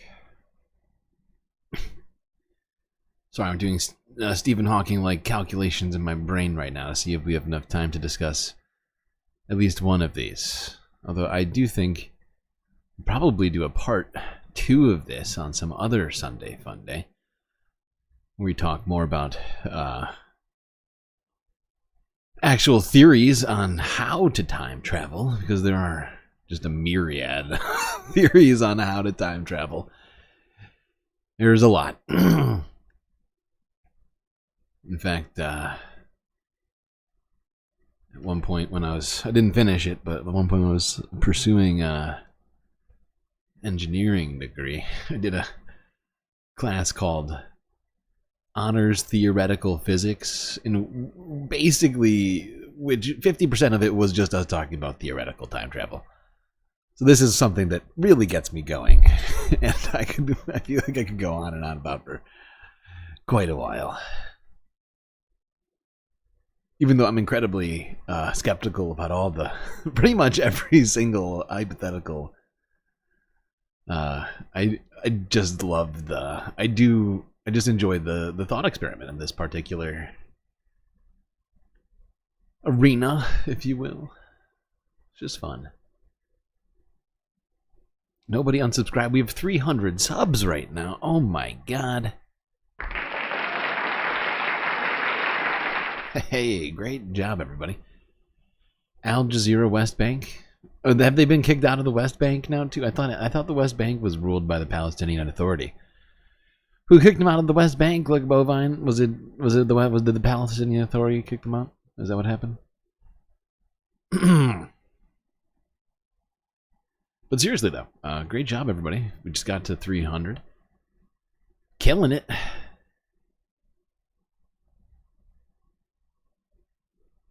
It's all downhill from here. Smooth sailing, if you will.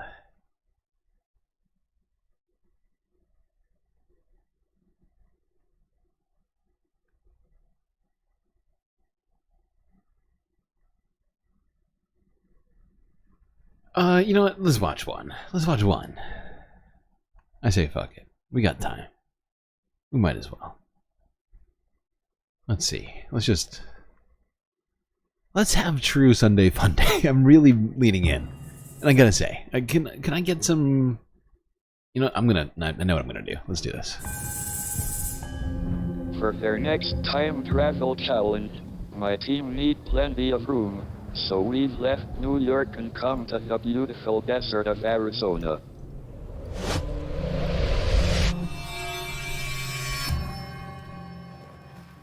I want them to imagine traveling backwards in time. Yeah, look, lanes. And there's another surprise in store. So I'm walking in, and there's a dirt area, and there's 3 tracks. Look at this. Eros. We got 2 forwards. What's that one say down there? Yeah, let's check it out. There's a lane with the arrow pointing away from us that says forward. The second lane says back and was labelled back. And then the next one is the 3rd track with forward again. 2 forward, 1 back. Imagine this is a magical parking lot that will allow them to travel through the dimension of time.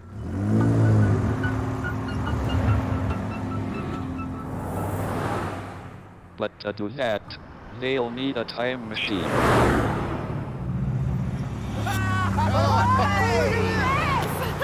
Well,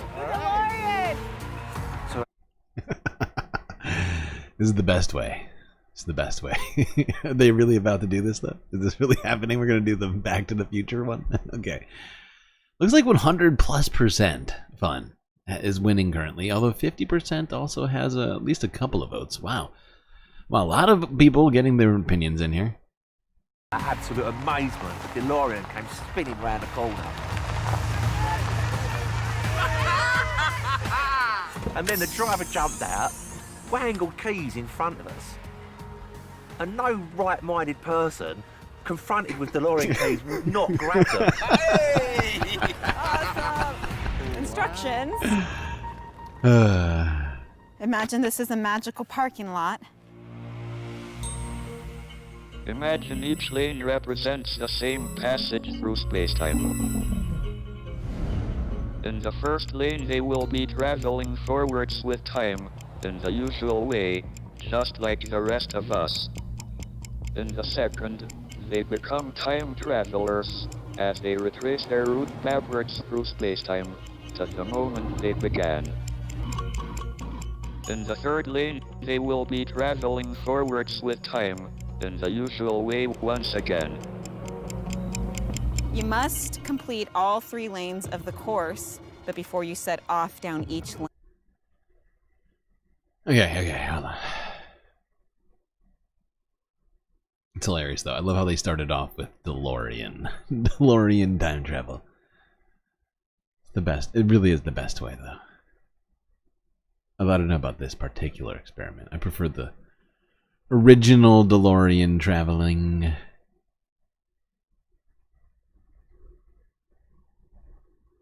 Great Scott!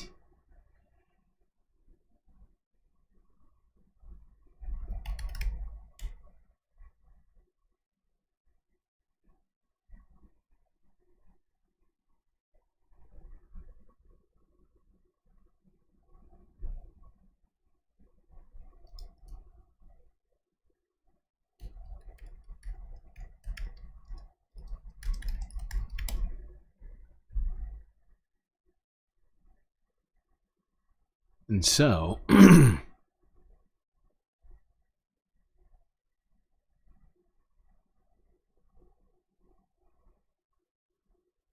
since they refuse to do and pay respect to this particular thing in the right way, God damn you PBS, let us do it ourselves. That's what I say. When this baby hits 88 miles per hour, you're gonna see some serious shit.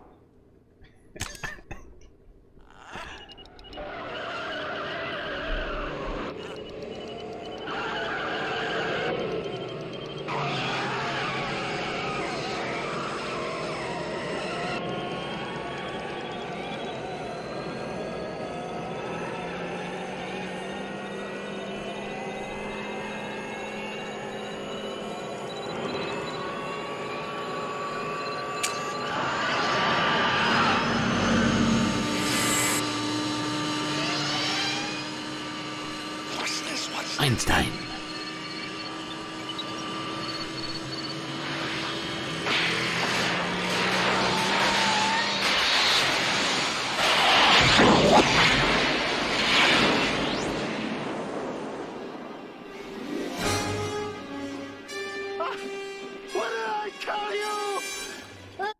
I love how he was both confident enough to have them both stand in front of the car traveling nearly 100 miles an hour, but also surprised enough to have this sort of celebration at the end. 88 miles per hour! The thermal displacement occurred exactly 1:20 a.m. in 0 seconds! Ah, Jesus Christ. Jesus Christ, Doc, you disintegrated Einstein. Calm down, Marty. I didn't disintegrate anything. The molecular structure of both Einstein and the car are completely intact. Where the hell are they? The appropriate Einstein's a good question is, boy. when the hell are they? You see, Einstein has just become the world's first time traveler. I sent him into the future. Okay, alright. There we go.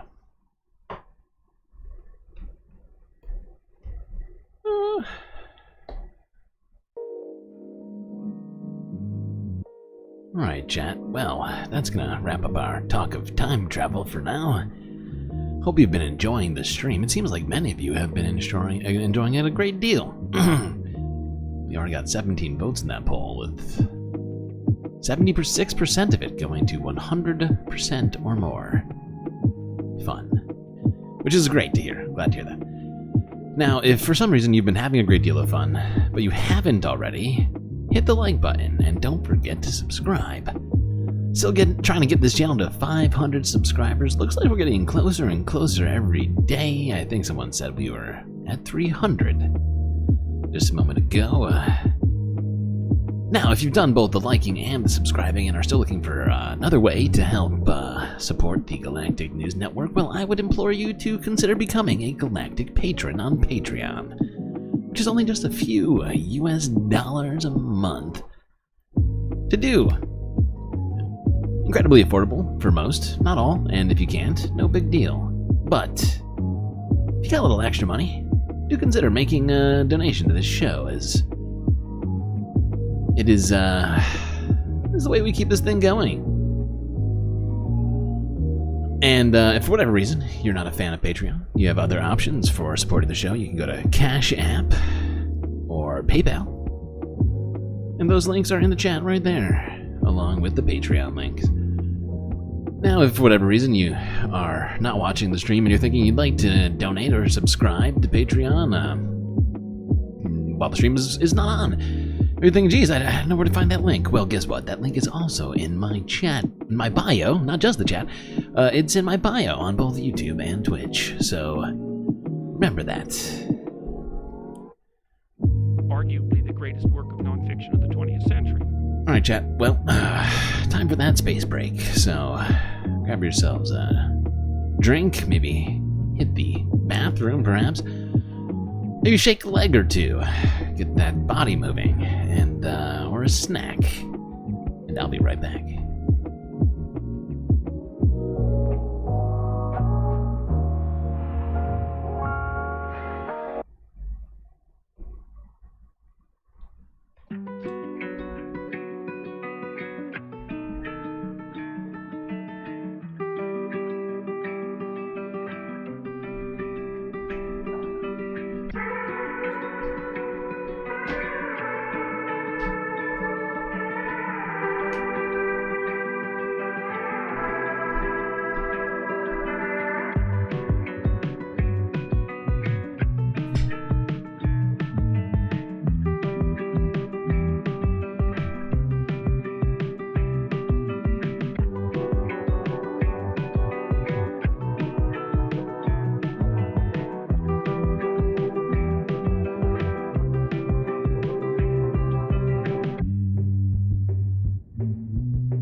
Okay.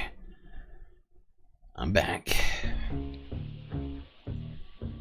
Alright, I'm gonna put an end to that poll. I think we got enough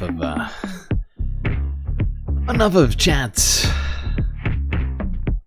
opinion in on this. How many votes actually were there?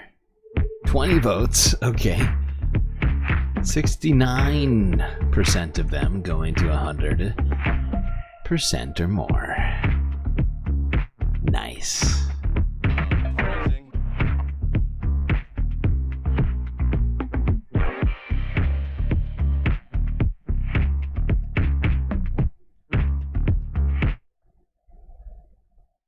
100% or more is impossible? What?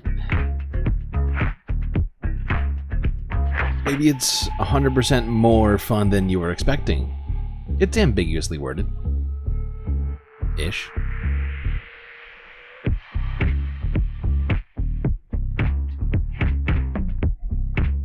But you can definitely have more than 100% of something.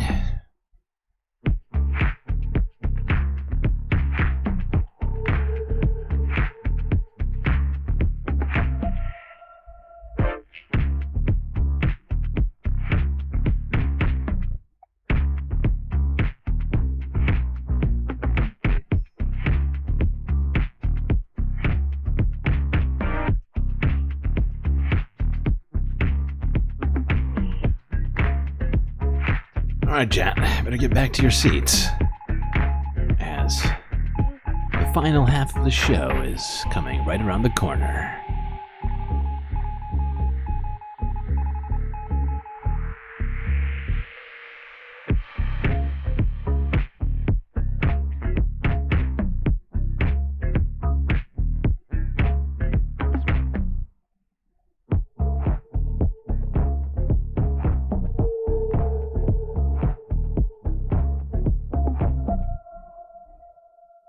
Okay, now is that time. The final half, which always begins with space news. And today we have Space Wars to talk about.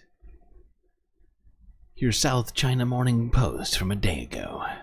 Space race elevates Asia in New World Order.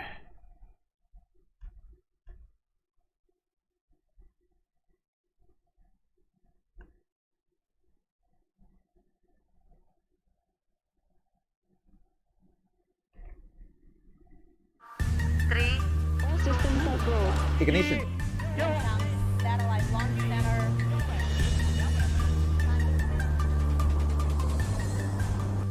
I believe that this nation should commit itself to achieving the goal, before this decade is out, of landing a man on the moon and returning him safely to the Earth. On May 25, 1961, then U.S. President John F. Kennedy signaled a Cold War space race between the U.S. and the Soviet Union. 8 years later, NASA's Apollo 11 mission successfully landed on the moon, allowing U.S. astronaut Neil Armstrong to take the first step on the lunar surface. That's one small step for man, one giant leap for mankind. The USSR would split up decades later, but the legacy of the first moon landing would live on in a competition involving more than just the former Soviet Union. Now make no mistake about it. We're in a space race today, just as we were in the 1960s. And the stakes are even higher.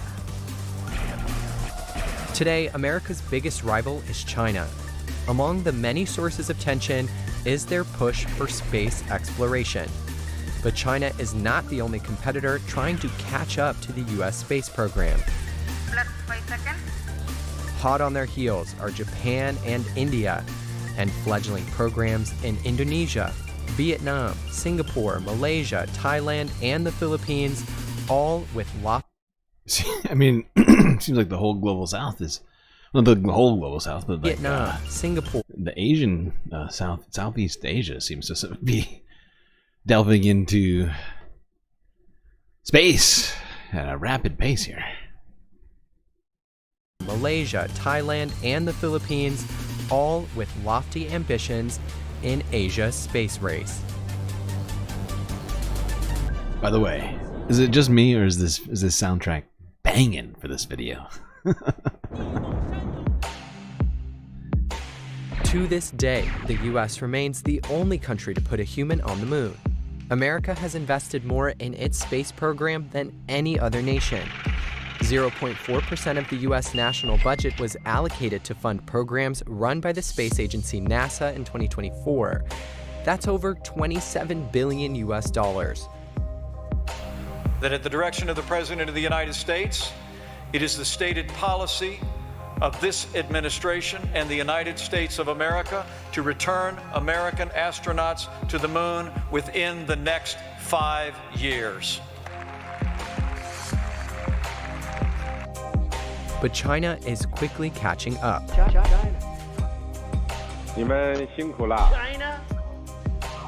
Thanks for what you are doing. Now the whole country is watching you. The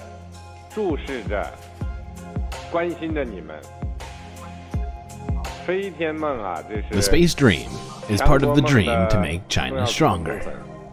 China has long had plans to not only catch up with the US, but to surpass it. Between 2018 and 2022, China launched more rockets into orbit than any other country. On June 25, 2024, China's Chang'e 6 retrieved the world's first rock samples from the far side of the moon.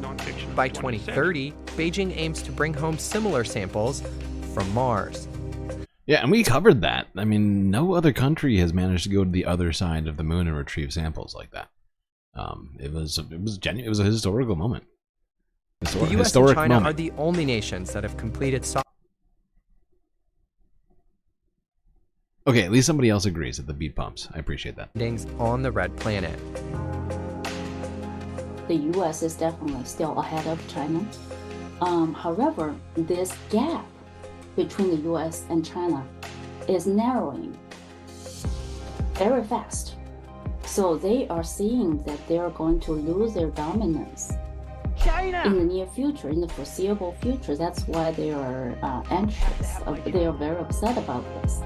Experts say any space race, whether between the US and the former Soviet Union, or now between the US and China, is about which country has the better technology. Space has simply been a place to show off. There was a technological superiority race which was existing, and that is the primary reason why US decided to undertake a mission to the moon, because they want to do something so good, something so big, that rest of the world will realize that it is not the Soviet bloc, but it is the US which are the superpowers as far as the technology domain is concerned. China and the US are in the middle of a trade war, and that standoff has intensified military tensions in the South China Sea. If that's not enough, the two superpowers have also applied their military strategies to space. With my signature today, you will witness the birth of the Space Force. The U.S. Space Force was established on December 20th, 2019. It is a new branch of the armed services dedicated to defending national interests beyond Earth. China similarly has the People's Liberation Army Aerospace Force, created in April 2024.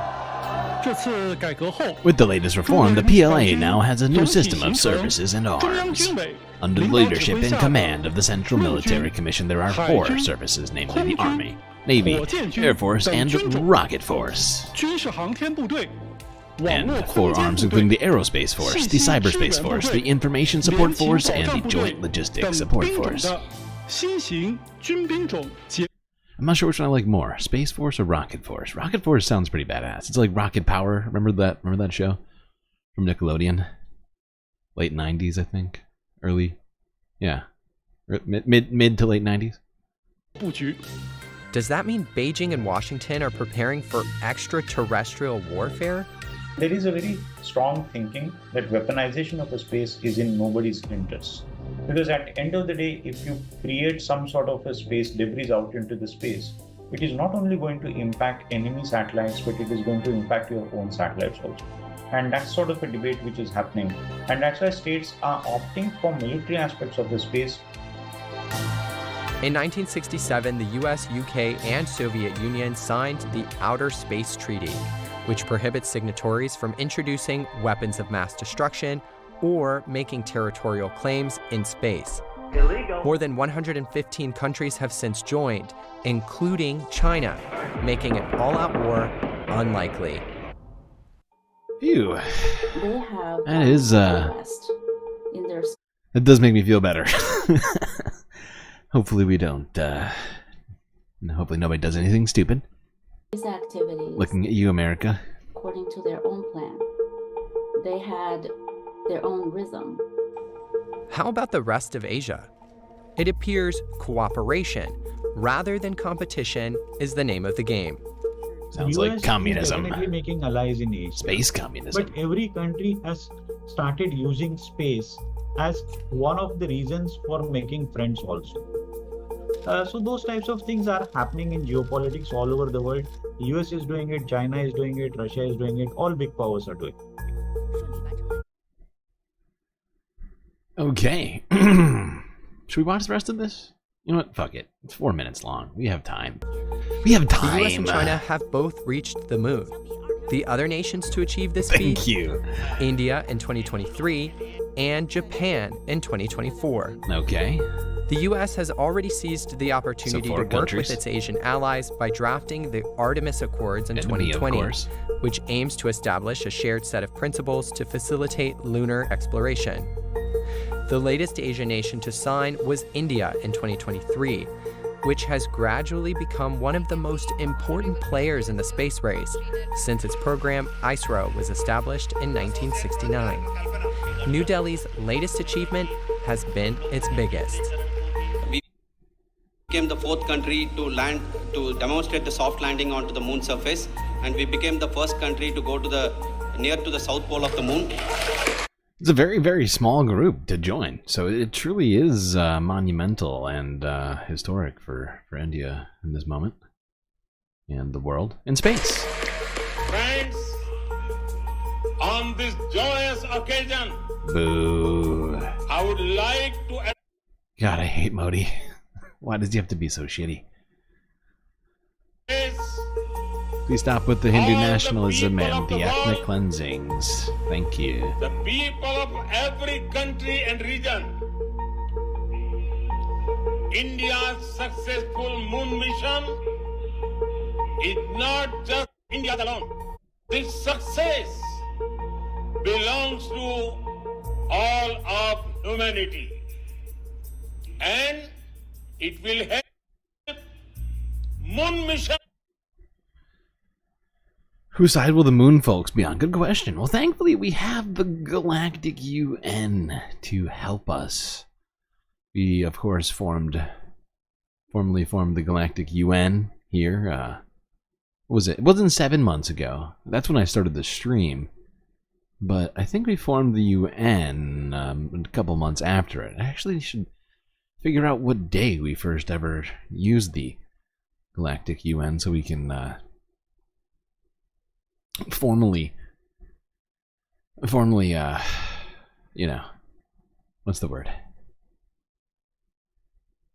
You know, like give it a keystone with a date and everything on it, so we can remember historically. Because this is going to obviously come in handy later on with all this stuff going on, potentially at least.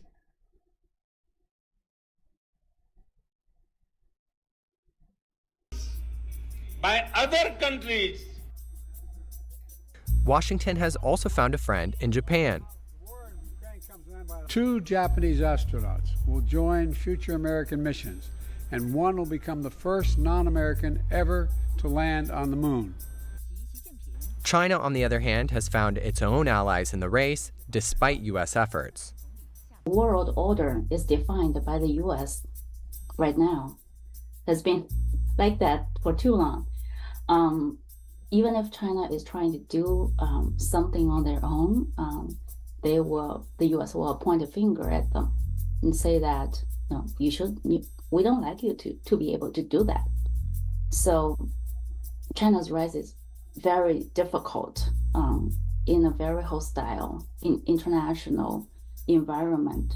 So China needs to find its partners, even if they cannot do as much as China wants. China has signed a set of deals with major American. What just happened? Whoa. I clicked once and then... See, my mouse has been doing crazy Many shit today. in Asia. That includes Pakistan, which launched its most advanced satellite to date with the help of Beijing.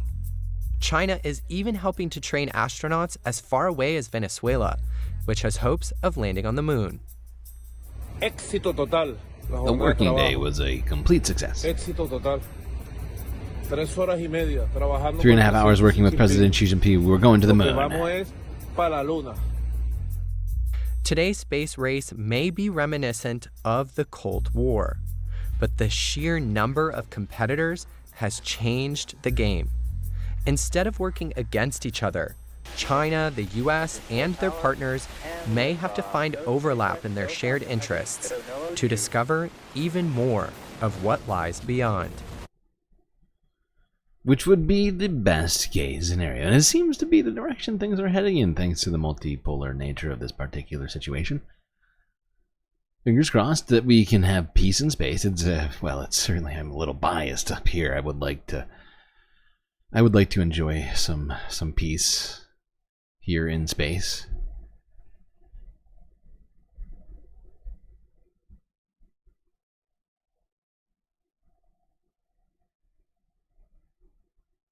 You would also like Modi to stop killing people. Oh, yeah. I actually forgot about that story in Canada. I heard about that. Did we talk about that on stream? I could have sworn we did. We've done so many stories, it's really hard for me to remember. And with practically a stream every day, lately, streams have been going 5+ hours every stream. Cover so many topics. I feel like today I've been kind of restrained and tried to keep it cut down a little bit. Just so we can have more fun per video.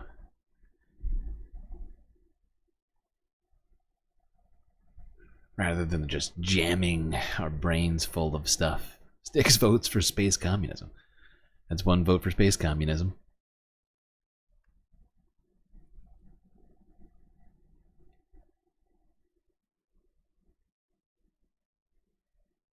Alright. Let's get on to the Earth news. We watched a piece of this video yesterday, but I figured we'd watch a little bit more as the UN General Assembly is happening, but journalists have been barred from the event by the United States, I guess. I'm not sure who actually made the decision on that, but I believe it's the United States. This is a piece from Reuters. This was from yesterday. But we only watched a tiny piece, so let's see. Right around here, I think, is a good place to start. Yeah, right here. Yeah. For most of a year, unsuccessfully. Mm-hmm. And, I think Biden, for legacy purposes, really would love to get something in place.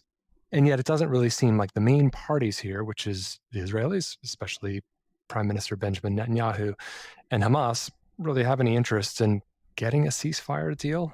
So it'll be interesting in UNGA to see what kind of pressure. Wait, both? Wait, hold on. Especially the Arab.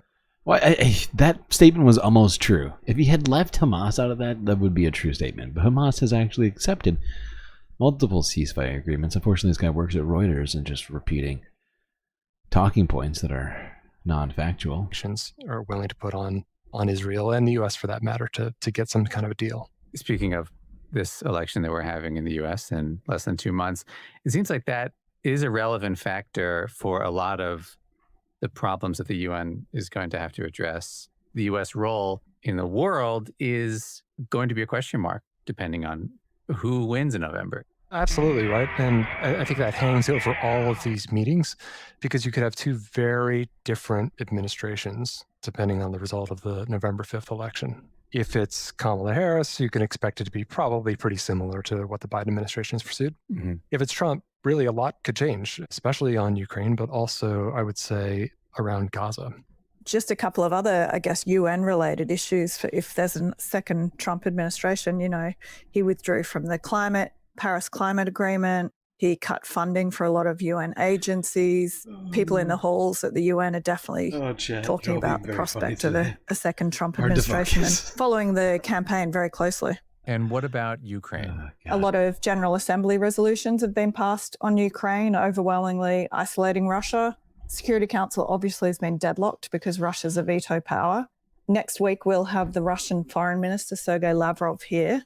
President Putin, he doesn't usually come to India. Everybody's coming no to this great thing, surprise huh? that he's not traveling. Yeah, and then on the Ukraine side, we'll have President Interesting. Zelensky, who is expected to present his victory plan, peace plan. Thankfully, the United States doesn't recognize the ICJ. Does it? Isn't Sergei on the list? I can't remember. And I think Humara can probably fill us in a little bit more about what people are expecting on that front. Zelensky is expected to present this plan next week on the sidelines of UNGA to President Biden. He has already said that he also wants to present this plan separately to Republican presidential candidate Trump and Democratic candidate Kamala Harris. Mm-hmm.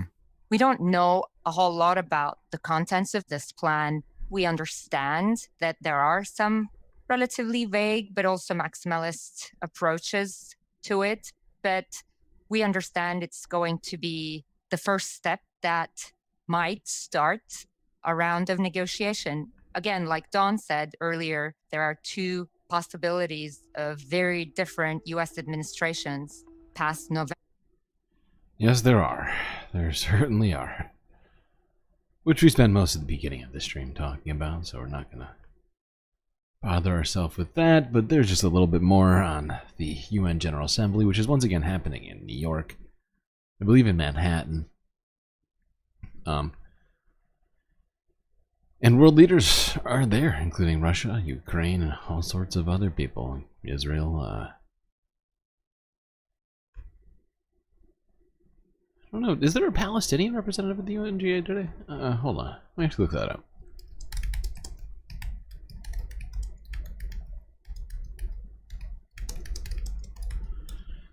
UNGA. Ooh, there appears to be a Palestinian statement here. Wait, no, that's from no. This is a statement from the High Representative on Israel-Palestine. It looks like Palestine was granted a seat among member states at the UN General Assembly, so they will be there as well, or are there now at this time. 199 subs to go. Yes, we are getting closer and closer, Mitty. Alright, let's go here. This is a snippet from the UN General Assembly. Actually, no, I don't think this is this from the GA. I think this might just be from the regular United Nations, where they endorsed a pact of the future, challenging leaders to turn promises into actions. Oh, whoa. It's a bold strategy, Cotton. Let's see if it pays off for them. Promises into actions. That's That's new. Oh, it never occurred to me. Interesting. It's just crazy enough to work. Yeah. The United Nations General Assembly approved a blueprint to bring the world's increasingly divided nations together to tackle 21st century challenges. Those issues range from climate change and artificial intelligence to escalating conflict and increasing inequality and poverty. And human rights are upheld. The so-called Pact for the Future challenges the leaders of the 193 member nations of the UN to turn promises into real actions that make a difference in the world. Its goal is to encourage international peace and security, foster inclusive societies, and ensure technology is for the common good of mankind. The pact was adopted at the opening of the two-day Summit for the Future called by UN Secretary-General Antonio Guterres. International delegations in attendance at the summit included German Chancellor Olaf Scholz and 2014 Nobel Peace Prize laureate Malala. Okay, well, there we go. There's our UN General Assembly update there, and also the regular UN update. Did them both. Alright, now where? Aha. Yes, let's stay with Euro News and go to France, where they have, well, they did an accurate title here today, I see, which I thought was lovely. You know, sometimes agencies, news agencies out there, they do good titles, and I'm like, hey, way to be accurate. Here's the title. New center-right government in France announced 2 months after divisive elections. All of those words are very accurate. Let's go here.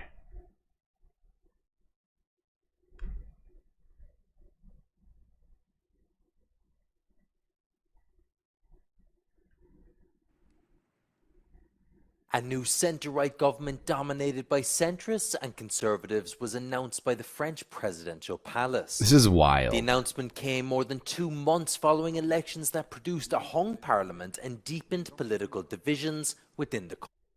Now, I know French people hate protesting, but I think we might see them, you know, come out to the streets over this shit, because this is wild. The center-right government appointed by Emmanuel Macron, rather than allowing the people who basically won the election to at least partially dictate that even slightly. This is a spit in the face from Emmanuel Macron to the French people.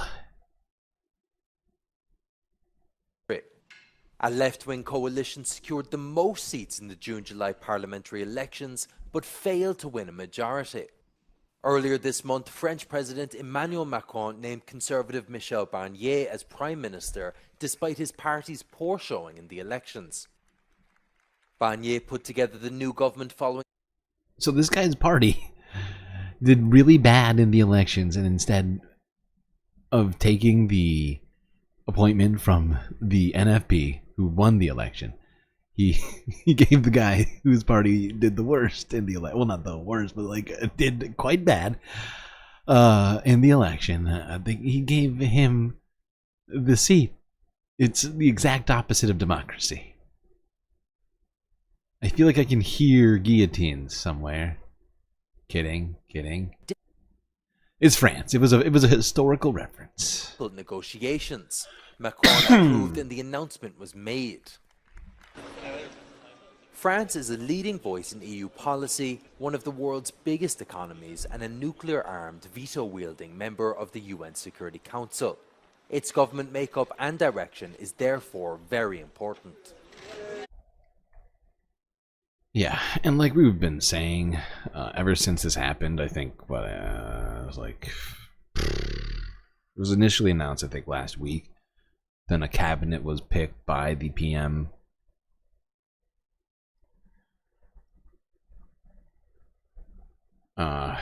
That it's likely that it will become a hung assembly. Essentially, there will be a vote of no confidence, most likely, because the NFP, reasonably so, are probably going to be upset about the way this whole thing has played out. They've already threatened a vote of no confidence, so I find it likely they follow through after the way that this cabinet pick went.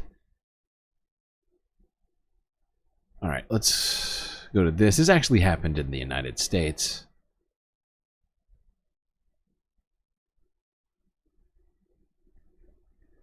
This was Biden meeting with Indo-Pacific leaders yesterday.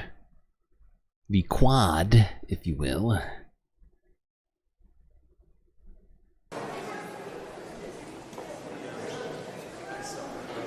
Oops, that's the wrong button to click. There we go.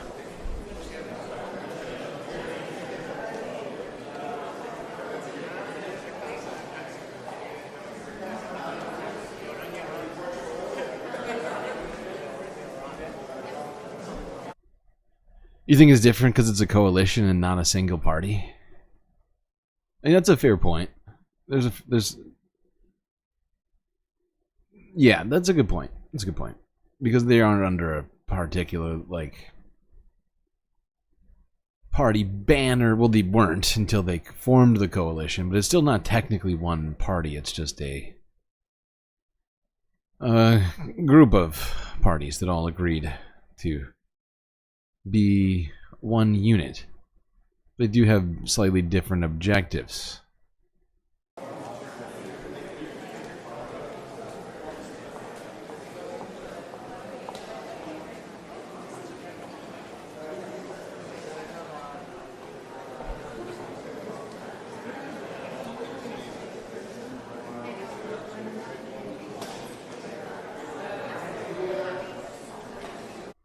No, nothing. I don't think he said anything at this thing.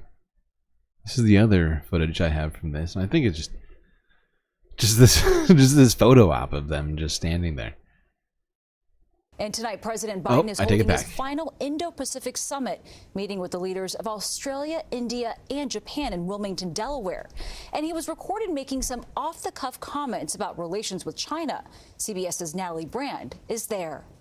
Nancy, President Biden making diplomacy personal by inviting the leaders of Australia, India, and Japan to his home here in Delaware for a summit at his former high school. This is an alliance that President Biden has elevated since taking office, as his administration has prioritized security in the Indo-Pacific, important to countering China's aggression and influence in the region. Now, while National Security Advisor Jake Sullivan told reporters today that this partnership is not directed at one country in particular, the president, during comments caught by a hot mic, almost immediately began talking about China. China continues to behave aggressively, testing us all across the region. And it's true in the South China Sea, the East China Sea, South Asia, and the Taiwan. Okay. Honestly, at this point, I feel like I can just go without hearing Biden all that much and would prefer to keep it that way.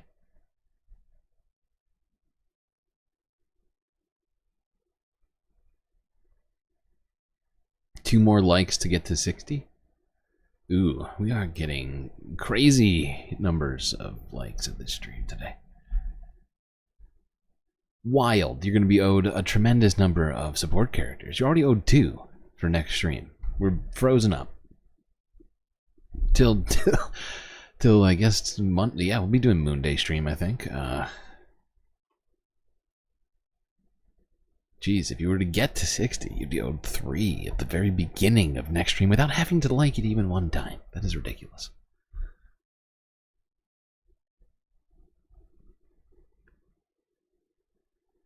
Alright, let's go here to Novara Media from yesterday, where they did a piece on a particular dystopian nightmare known as Neom. The, what do you call it? The sort of perverse thought experiment turned real life city planning moment for Saudi Arabia, right? Yeah. Let's look at this piece here.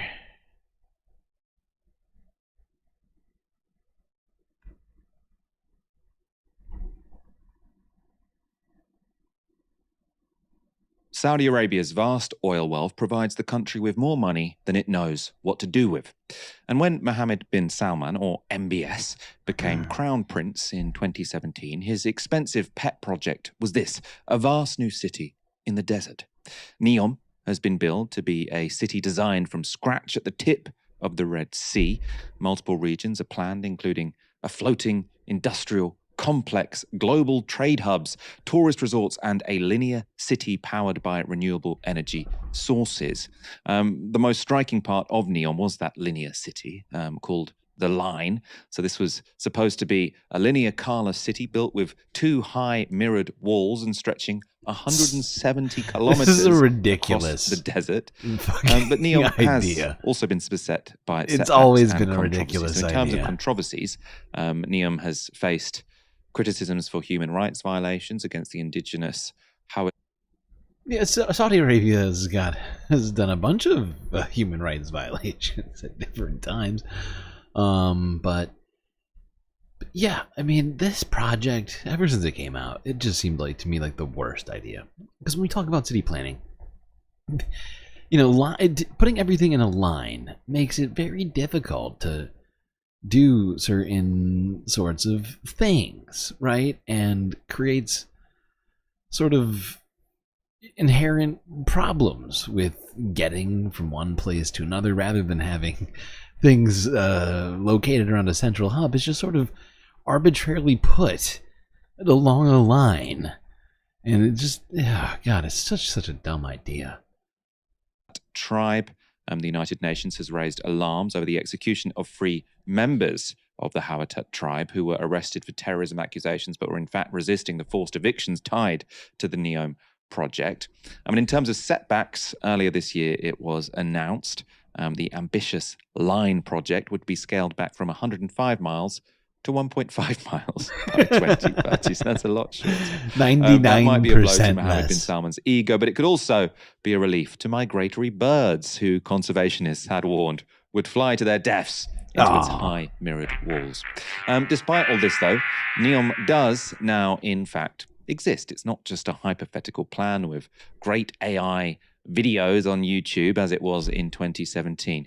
And influencers have I thought this thing would already never come to reality. This is NEOM Community so One looks weird. like. I just wanted to show you guys around. So Where's here the I am walls? just walking I'm to confused. the I thought it dining was hall. there were gonna be Before walls. I get there, I just need to Oh, I see it. They're stop kind at of building post it now. office. So this is what You can see our it. post office looks like, and Hanson was just smiling at all the people. And finally, when I was finished there, it was time to head up to the dining hall. And just as I arrived, my husband also arrived. Guys, it's so cute. Hanson is always so excited to see his dad. And then it was time to grab some food. Oh, we have the best fruit here. Look at this. Hanson's having his favorite mac and cheese tonight. He's also tucking into his dad's food. And then baby brother was tired, so I put him to sleep and finished my food. Here Hanson's having a plum, I think. I'm not too sure if he was a fan. Here I am just looking for my husband.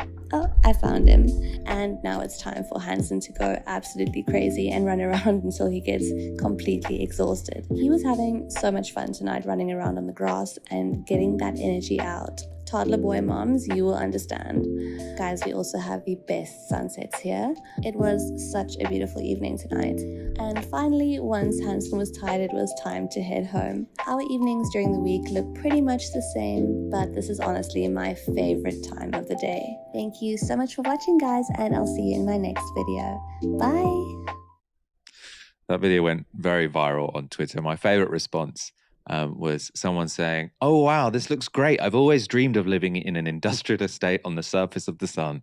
Aaron, can you imagine a life for you and your family in NEOM? I'm not It's sure not if NEOM that or NEOM. hot Or inside. no, I mean, it's hot, But anyway, but I mean, come would you on. move there? What would it take? No, I should know. No, I wouldn't. You know, if the East German state had not collapsed, if the Berlin Wall had not fallen, and it was still with us in 2024, I kind of feel like this is what it would be building. And that's not to dismiss the former DDR. It would be building something like this without the levels of exploitation and human slavery that you see in many of the economies that basically uphold the various Gulf states. So yeah, not really that appealing, and it does really just. The other thing that to me was very confusing is I didn't see the mirror walls, and that threw me off. Where are the walls? You like the walled city? That's fine. That's fine. There's nothing wrong with that. You can like the idea of the walled city. I don't know. I just think there are some problems with it, especially the way that it's been being done by Saudi Arabia. But really, environmentally, there's a bunch of problems with it, right? If it's done the way that they had initially, because like the fact is, like what it is now, it's completely different. There is no, I don't even see walls. I don't even see walls. It's 1.5 miles instead of 105 miles long. So you know, there's just some real drastic differences. So it's like hard to even compare what even exists. Like to me, like the first thing that's what comes to mind when I saw that video. Like, wait, this is the wall. This is completely different. This is, you've just built some sort of weird, like he said, some sort of industrialist hellscape on the fucking surface of the sun. The fruit did look good. I'm not gonna lie. I would have eaten that. I would have eaten that fruit. All right. Let's go on to this. Here's Egypt's ambassador at the United Nations. I think this was at the UNSC, the United Nations Security Council. The title of this video isn't clear, but I'm pretty sure. He's quoted as saying, quote unquote, "Welcome to the world of double standards." This is, of course, in relation to Israel and what they've recently done in Lebanon.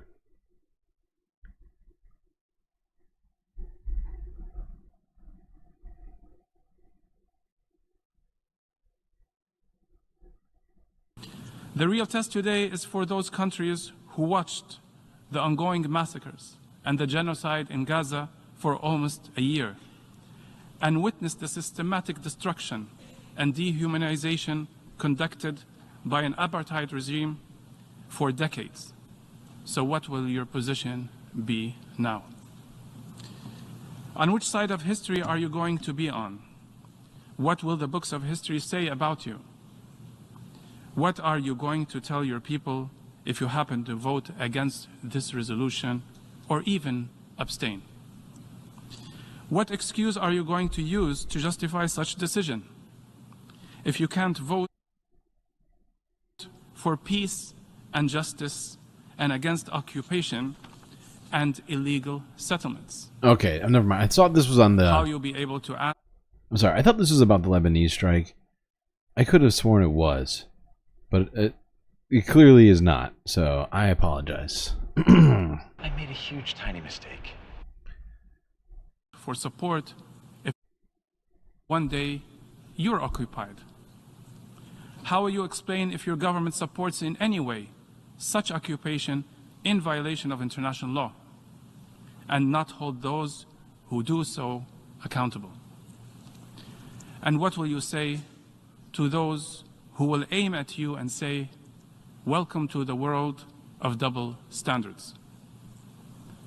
And talking about double standards, just a while ago, we heard the representative of the occupying Israeli forces bashing you all, as he does with his predecessors, perform a show and teaching us and lecturing us about humanity and morality, totally disconnected from reality.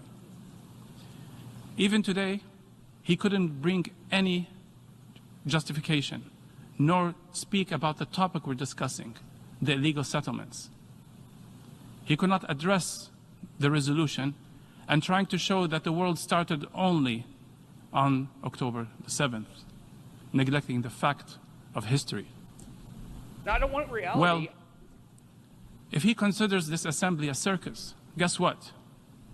I consider him a clown performing in this place. Always bringing his preps, trying to produce a show, failing to make us laugh, deceiving us from reality. Illegal. That's what they try to do, but they fail dramatically. So when I ask him if he thinks this place is a circus, why are you performing in it? Why are you still a member in it? Ooh, burn. Ladies and gentlemen, it's time for you to show action and not words. Nearly a year will pass and the massacres and genocide in Gaza and the West Bank is continuing. The inability of the international community, especially the Security Council, to stop these atrocities and reach a ceasefire, and the silence of many of you, is what allowed the killing of tens of thousands, injuring hundreds of thousands, the displacement of almost 2 million, the spread of famine and diseases. So today, do some justice for those innocent and vote in favor of this resolution, which would be a message from the world to the occupying forces and who support them blindly. Say enough is enough and it's time to act. Libya reaffirms its position that it won't define resistance against occupation as terrorism, and who from your countries didn't gain their independence without resistance, especially when the doors of peaceful solutions are completely shut down. Libya affirms its position that the only peaceful solution to this 7 decades of aggression and occupation is by recognizing the Palestinians' right to defend themselves and resist occupation and the right of self-determination, and having an independent state with Jerusalem, its capital. In conclusion, it's time now for all to comply and respect the outcome of the ICJ. This court, which we all know has established or was established to help in ensuring peace and justice, where international law should prevail over the use of force. Therefore, we call on you all to vote in favor of this resolution to pave the road for peace.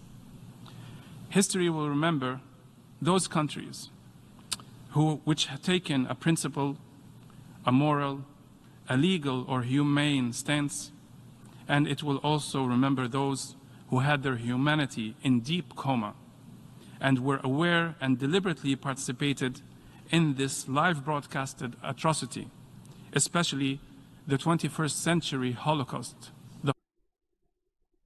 Donald Trump spent a lot of quality time with my wife. Whoops, that's the wrong one. I suck at my job. Hitting the wrong sound shots, that's terrible. Ugh, God. But yeah, I believe the vote that he is talking about in this speech, the United States voted against. The country, Canada, abstained, did not vote for, but it did pass.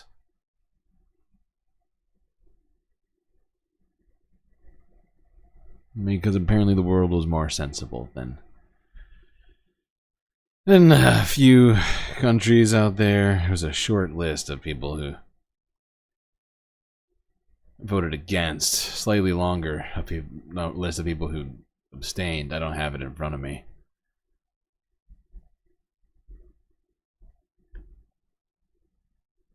I think there were countries that voted with the United States, essentially. Basically, their entire GDP is U.S. aid. Tuvalu, I think, maybe.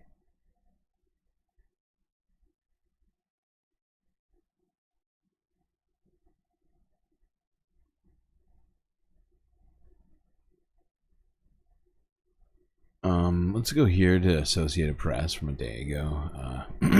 To a country whose GDP isn't 100% U.S. aid, but there's certainly some portion of it.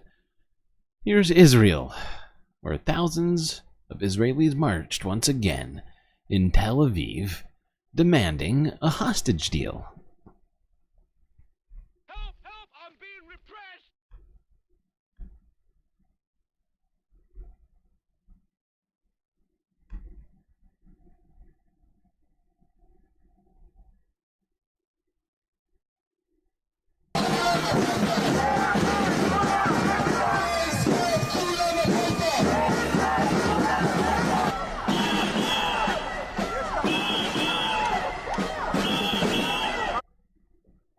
Whoa, what the fuck?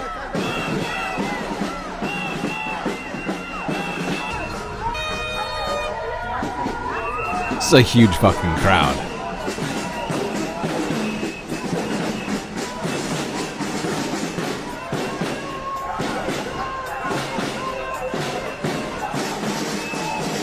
This one's basically as big as the last one we saw.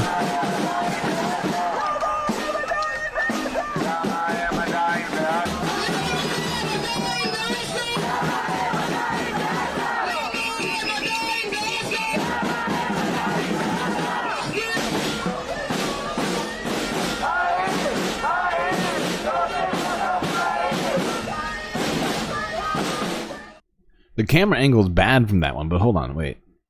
I can't do it without... Oh, damn.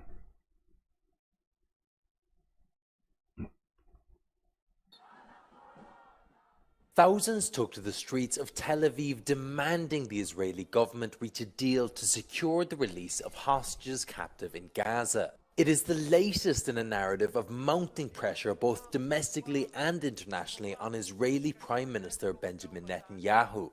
Mass demonstrations have occurred on several occasions over the last few months. While some may want to see it as a turning point, Netanyahu has been here before.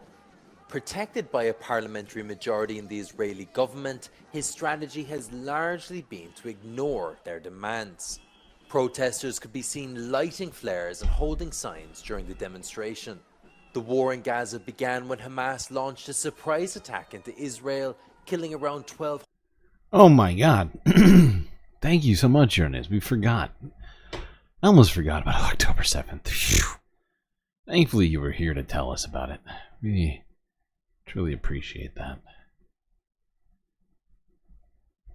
Gotta remember that historical perspective.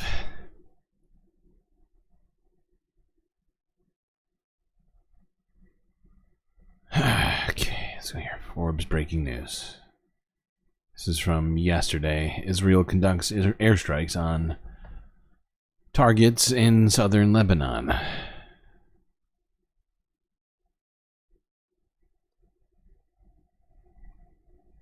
Were they Hezbollah? Who's to say?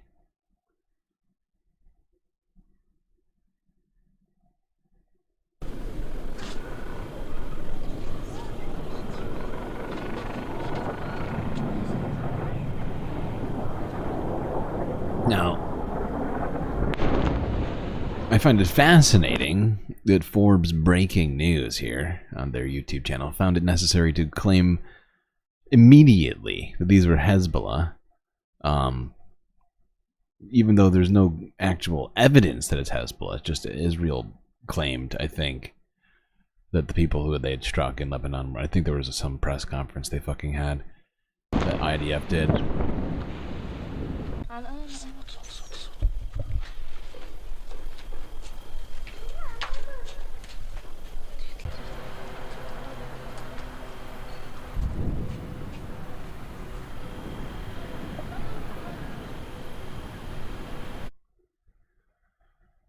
We actually saw these yesterday, but they were reposted by Forbes. I think this one might be from the other side.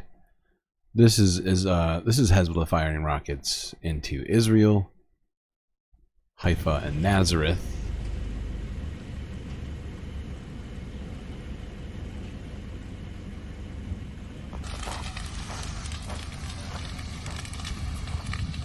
It's weird how it all looks the same.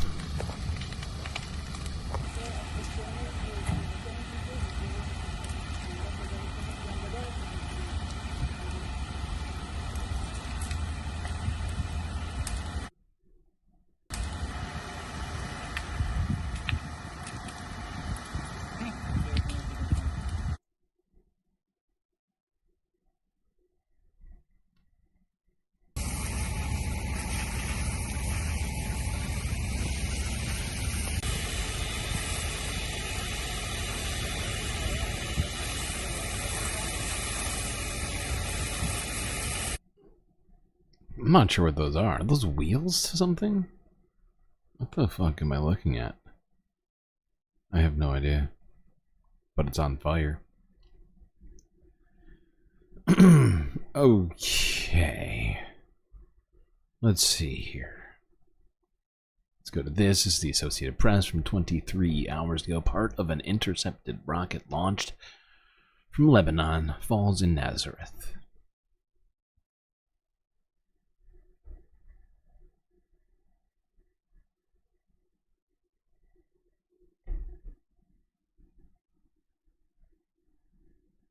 ماشي يلا.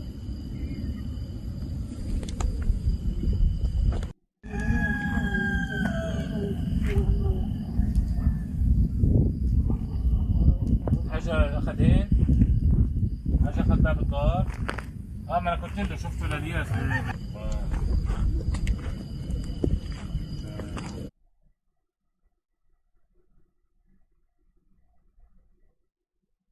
You have an idea for the politician? Which politician?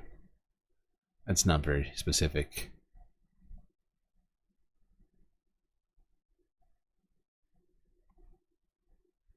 Let's go to this. This is from 17 hours ago. Hezbollah fires over 100 rockets across a wider and deeper area of Israel. Well, things continue to escalate. Yeah, Jesus. Okay. Could have been foreseen, I feel like.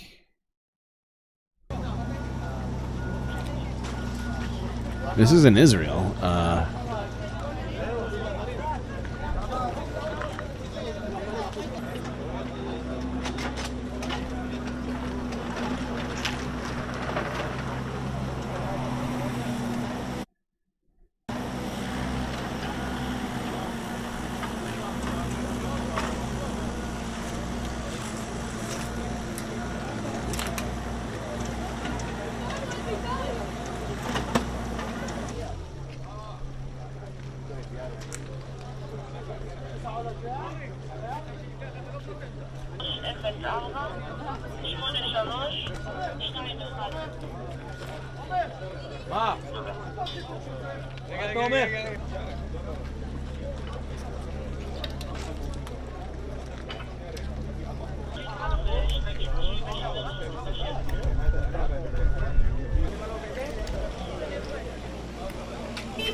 Okay, so yeah, I mean these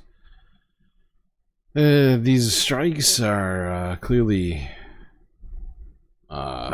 becoming more frequent and more directed at I guess less military targets. Up to this point, I mean Hezbollah has been pretty focused on just military targets, at least from what I've seen.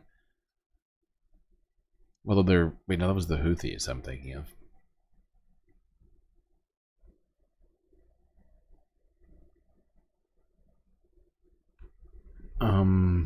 We do this now? Actually, I'll do this one at the end. Hold on, I'm just gonna search this, though. Just gotta add this one to the very end of this list.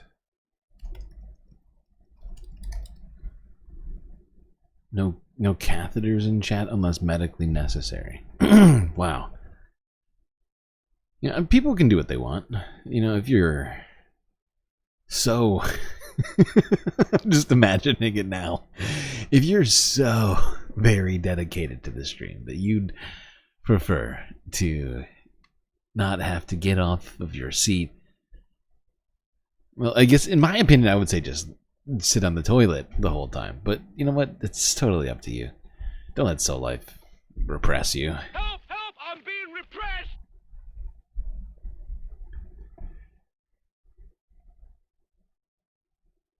Okay, well, there it is. Okay, well, that seems pretty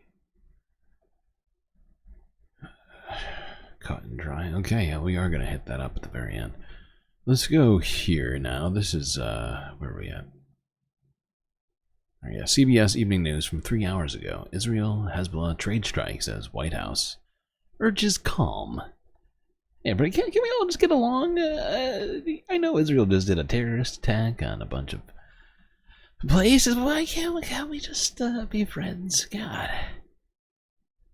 Tonight, White House officials say they remain hopeful that the long simmering conflict between Israel and Hezbollah in Lebanon will not explode into an all-out war. But this weekend, new rhetoric and violence is testing that hope. CBS's Chris Livesay is in Tel Aviv with the very latest. Chris?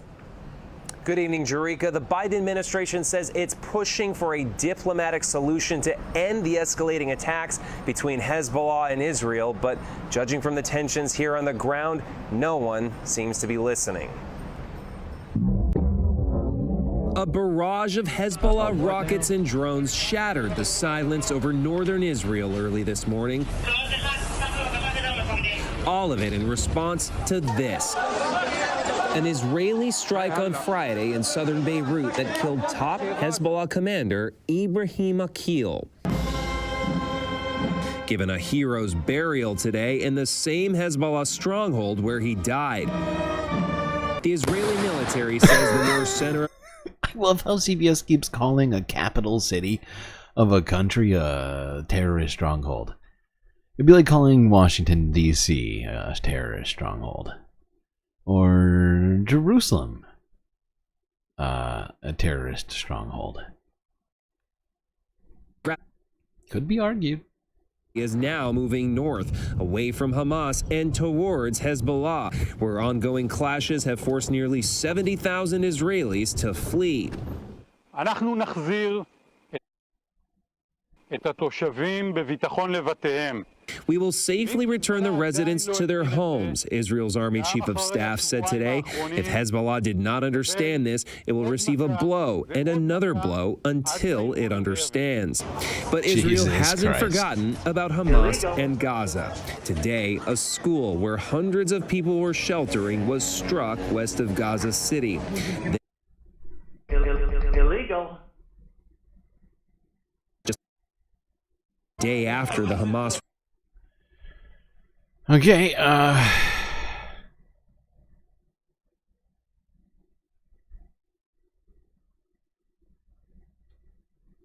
let's go to this. This is our second to last video of the night. This is from an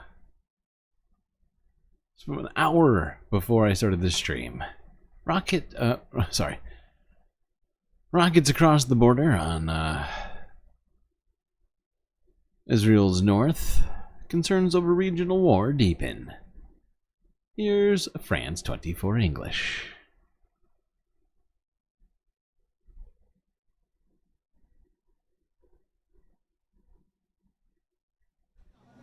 Emergency responders in Kiryat Bialik surveyed the debris and burnt-out vehicles, part of the aftermath of a barrage of more than 100 Hezbollah rockets launched from Lebanon into northern Israel.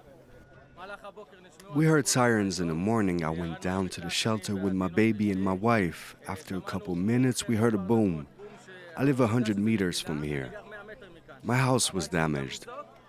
I ran out without shoes, without a shirt, only with my pants. I ran to this house while everything was still on fire, trying to see if there were other people. This scale of rocket fire hasn't been seen here in almost 2 decades, since the last war between Hezbollah and Israel. The last time in 2006, there was less rockets like we got today. Because I heard maybe 10 rockets, something like this. The overnight attack hit a deeper and wider area than the typical exchanges of fire on the Israel-Lebanon border. It sent thousands of civilians into bomb shelters. Hezbollah said its targets were Israeli military sites in response to the wave of deadly device explosions targeting its members just days ago. And Lebanese civilians, don't forget that, France 24. Jesus Christ. Airstrike in Beirut. In recent days, we have landed a series of blows on Hezbollah that it could have never imagined. If Hezbollah did not get the message, I assure you that it will. Yeah, the fact is, I think a lot of us didn't imagine you were going to do a no terrorist country attack. can tolerate attack. I not in Lebanon, at least. I was like, that's off the table. I was like, there's no way that one's happening. But I was wrong. I was wrong. It was unimaginable. So good job on that, I guess. If that's really the feather in your... I don't think it's the feather in your cap that you seem to think it is. Because it's fucking horrific. And that's how it's... that's the unimaginable part of it. But he talks about it like it's like the strategic and technological breakthrough that they've done that somehow... You know? And that's the thing that's so great. Alright, well, here we go. I'll give you that. Sorry, I totally forgot to give you that applause you deserved for getting this far. Now here's our last video, and this is sort of impromptu. I somehow missed this fucking story. I probably saw it and thought that it was the time that they got, well, you'll see, the time they got kicked out of Israel, but now Al Jazeera has been raided by the Israeli army in the West Bank and has been forced to shut down there as well. Seems like Israel doesn't like having coverage of any of this being broadcast to the rest of the world and all of their illegal activity. Illegal. Hello and welcome to the program. Israeli forces have stormed Al Jazeera's bureau in Ramallah early on Sunday. They've shut down operations there. Staff were given 10 minutes to gather up their belongings and leave. The military has ordered the closure of the bureau for 45 days. Earlier in May, the Israeli government banned Al Jazeera from reporting inside Israel. Here are the first moments after Israeli soldiers presented Al Jazeera's bureau chief, Walid Omari, with the order to shut the bureau down. This is the statement that was brought to us by the Israeli army. The statement includes an order to shut down our Al Jazeera office for 45 days. This is a decision that was made by one of the Israeli generals. He is ordering us to immediately leave the office and take our personal belongings and cameras. The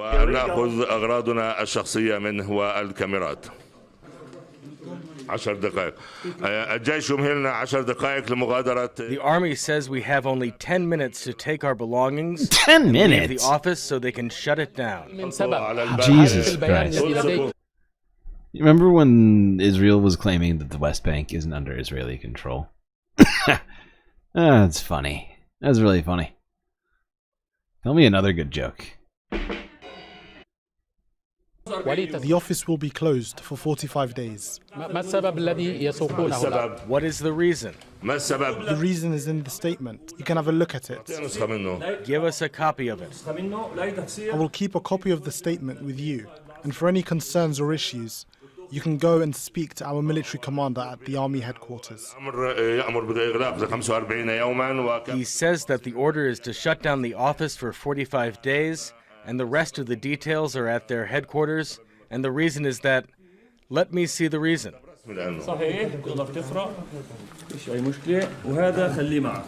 You can keep this copy. This is wild. This is wild. Israel has literally no legs left to stand on. This is... you know, the stuff they're doing undercuts all of their arguments, and it's essentially paving a path to a bunch of stuff that I don't think they want.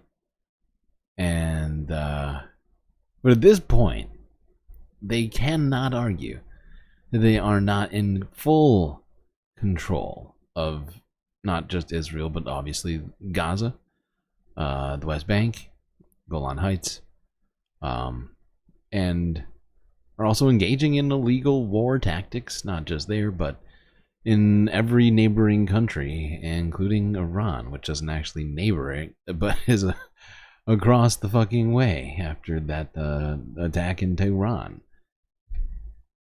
Illegal. Bring in Hamda Salhout, who's with us from Amman, Jordan. As It's we were beyond saying, that we are apartheid right now. reporting It's from more there than because, that. In the Israeli government. like, it's clearly beyond apartheid in the West Bank and Gaza now. It used to be apartheid. Now it's now at this point with the full-on war and everything else that's going on, it's taking it to a different level. I'm not sure yet what to call it. Banned Al Jazeera from It's all reporting happening. inside Israel. This was some months ago in May. Hamda, has there been any further reaction to what has happened?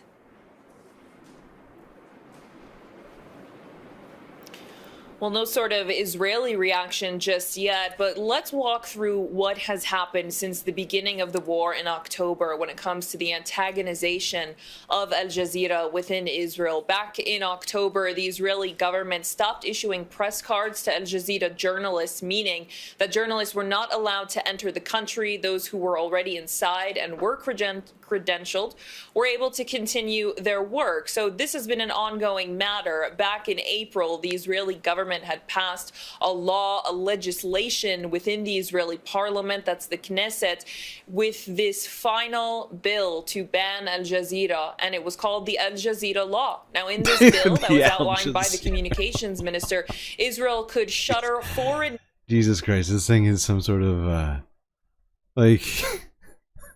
some sort of farcical comedic nightmare. Good fucking God. How, what, like at this point it's like laugh or cry. I genuinely am at that point. It's been a full fucking year, and yet the powers that be that are enabling this have stood by while all this happens, sort of not just enabling it, but also backing Israel up in the media, playing. You know, we've seen Justice Department, like the like the White House, like playing their lawyer. It's been a real crazy year, because it really is. It's closer to being a year than it's been, I don't know, 6 months, even 11 months. It's only 14 days away, almost exactly, I think, at this point.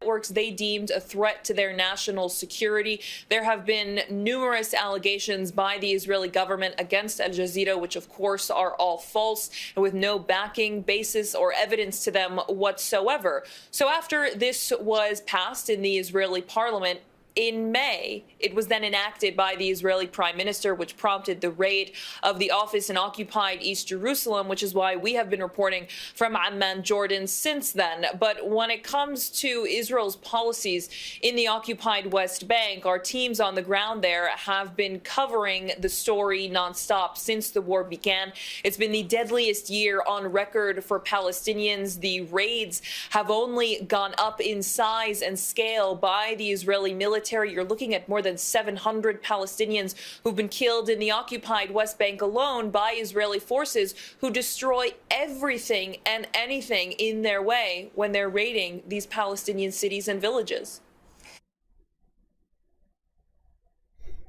Yep. Well, that's what was it again? Democracy, right? Yeah, Israel is a democracy, aside from a particular ethnic group, Palestinians. Illegal.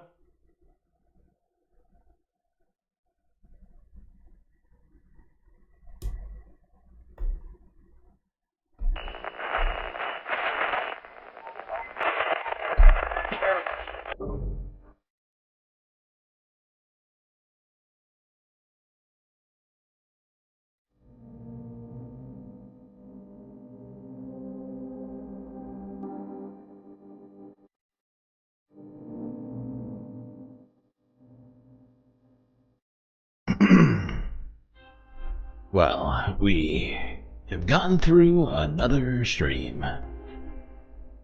Thankfully, we had each other to get through it. But that's gonna be it for me tonight. Till I see you next. You stay classy, Galactic Stream Nation.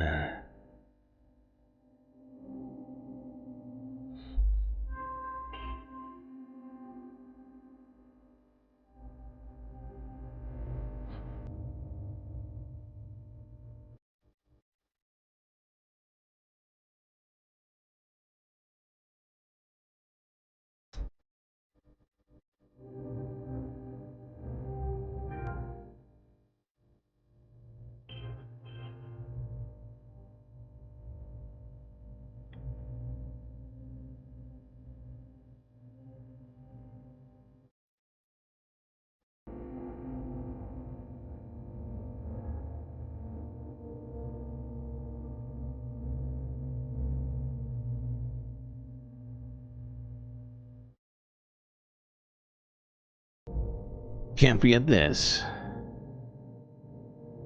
These are your galactic patrons. Gabby, Goth Dogs, Aaron W, Schmegley, PB, Mitty, Afroponics, Gnarl by Nature, Interplanet Janet, Techno Puck, Robot Cat, Disco Wolf, Selena, The Anti-Corporatist, Obsessive Audio, Owen Up, Nadia, Choki, Mrs. Jen, Omega Star, Sasha G, Pitchfork's Dragon, Vincent Morales, and Donald James X. That's right. All these people here have helped to produce the show that your eyes and ears and possibly brain just got done enjoying. You can too for just a modest sum by going to Patreon, becoming a galactic patron yourself.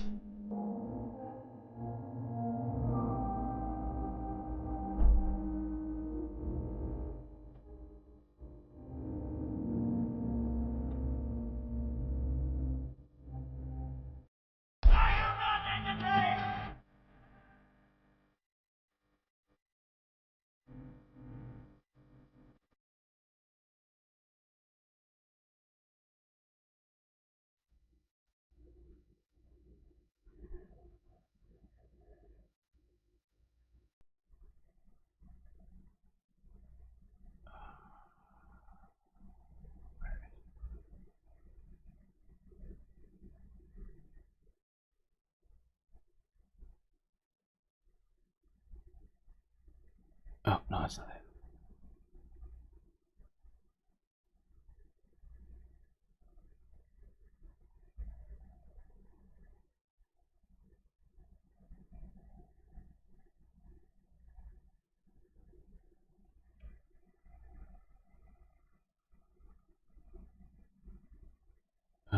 Where is it? Yeah.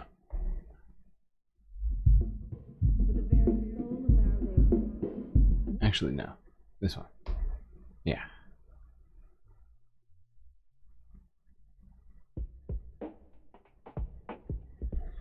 Well, while we're talking about the Galactic Patreon, there's another group of individuals who have decided to go above and beyond.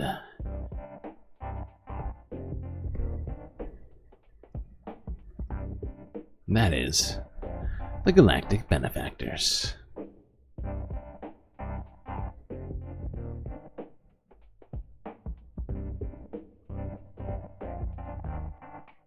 That's right, these people have helped just a little bit more, because they had a little bit more to give. PB, thank you. Really appreciate you. PB is often in the chat. Don't see her here now, but I think she was here earlier tonight and is here almost every single night. People like Nadia, who was definitely here tonight as well, and always got some opinions to tell us. A staple of the Galactic Stream Nation. Whoopsies. I've decided I'm going to start trying to pause these things because I'm supposed to be shouting each and every one of these people out. Monup, one of our Galactic mods who is always helping in chat, not only with her presence, but with her modding, as well as her decision to become a Galactic Benefactor.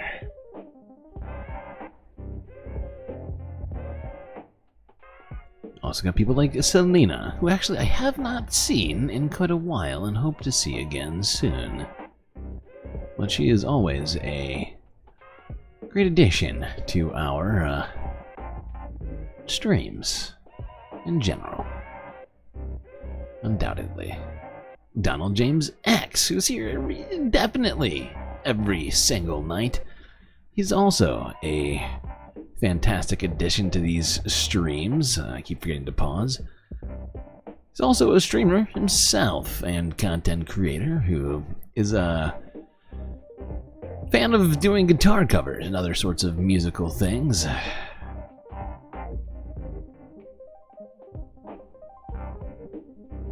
Omega Star, who's here all the time, but never clear which chat they'll be in. Will it be YouTube? Will it be Twitch? Will it be both? Who's to say? Midi, a true legend on YouTube, known by all seemingly, and not just on this stream, but on many other streams as well. He's here, he's been here, and has been continuing to help in the growth of this channel. Just like all of you. Mrs. Jen, someone who's here practically every night as well and says hello in chat, but I fear that we do streams so late that sometimes she doesn't make it through the whole stream, and that's, you know, that's a thing that happens to many people, not just her.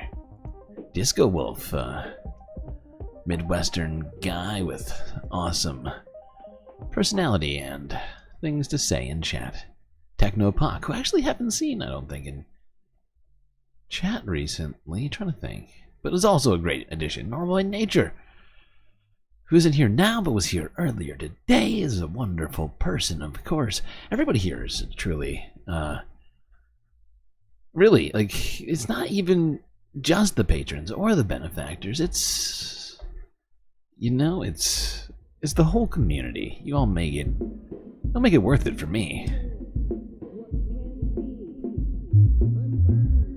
And people like these Galactic Benefactors are helping to make it be worth it monetarily for me here to continue doing what I do. You can help by becoming a patron as well, or a benefactor, either one. Go to Patreon. The options are yours.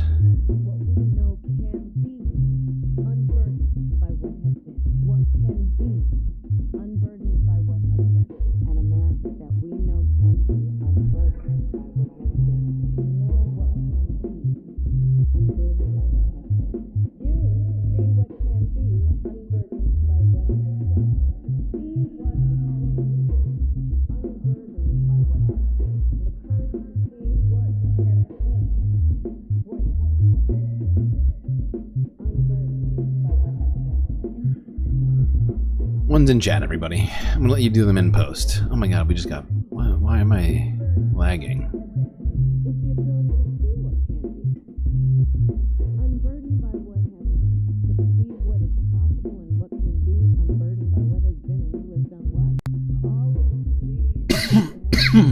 Everybody, do those ones in post. I'm gonna take you directly to the Galactic after stream. Partially because I have to use the Galactic hat. Be right back.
We've been talking about saving the Amazon for 30 years. Almost 30 years ago, Sting held a concert to save the Amazon right here in New York, and we're still talking about it. The world's largest rainforest, the Amazon, is crucial to any climate change solution for its capacity to sequester carbon, for its biodiversity, for its fresh water, for the air we breathe, for our morality. And it is on fire. When a room in your house is on fire, you don't say there's a fire in a room in my house, you say my house is on fire. And we only have one house.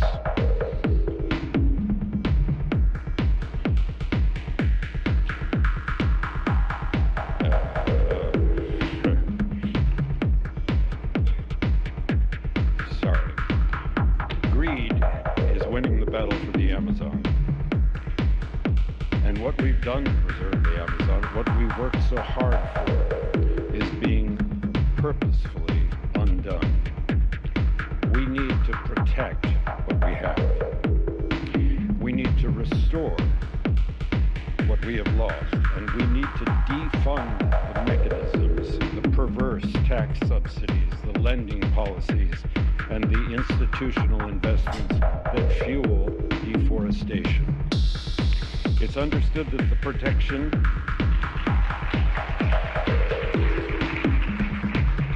It is understood that the protection and preservation of tropical forests can achieve at least 30% of the emissions reductions we need to protect the planet. On behalf, my goodness, I'm so sorry. In the movies we get to do it over.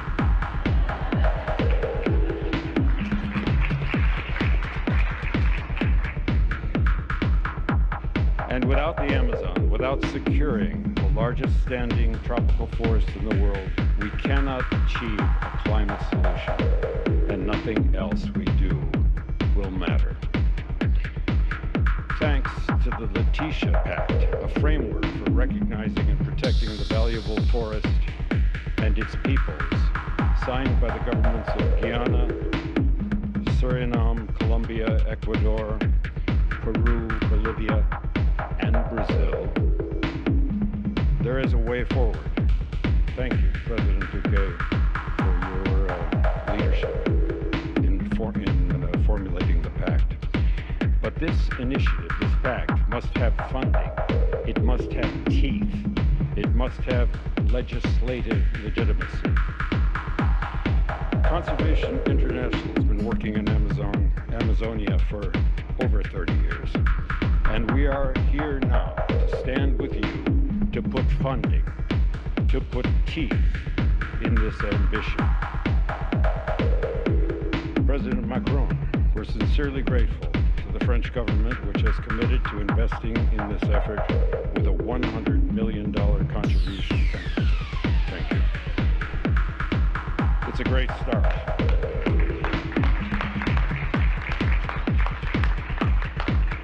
It is a great start, but it is not enough.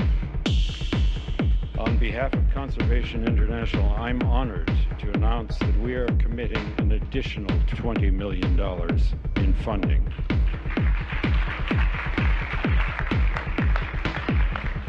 But we can't do it alone. We need all the help that we can get.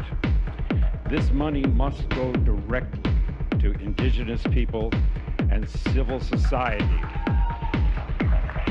the people on the front lines, the people on the ground, the people with their feet in the mud. Our efforts will have effect. We will make great progress. And we are not alone. There's a new force of nature at hand, stirring all over the world. They are the young people whom, frankly, we have failed, who are angry, who are organized, who are capable of making a difference. They are a moral army. And the most important thing that we can do for them is to get the hell out of their way.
Oh shit, we lost the music. The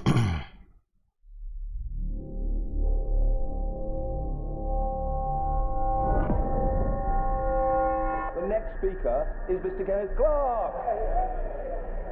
Mr. Speaker, you will not be surprised to know that it's my intention to vote against the second reading of this bill if a vote is called, and I shall be supporting the reasoned amendment which I think is going to be moved very shortly by the Scottish Nationalists. And because of the rather measured position which the Right Honourable and Learned Gentleman had to present on behalf of the official Labour Party, it falls to me to be the first member of this House to set out the case why I believe, and I hope I won't be the last speaker, why I believe that it's in the national interest for the United Kingdom to be a member of the European Union, why I believe we have benefited from that position for the last 45 years, and most importantly, why I believe future generations will benefit if we actually succeed in remaining a member of the European Union.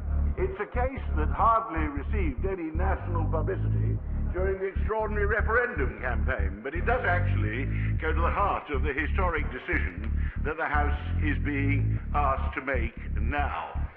It so happens that my political career entirely coincides with British involvement with the European Union. I started over 50 years ago supporting Harold Macmillan's application to join. I helped get the majority cross-party vote for the European Communities Act before we did join in 1973, and it looks like my last parliament is going to be the parliament which we leave. But I do not look back with any regret. We made very wise decisions.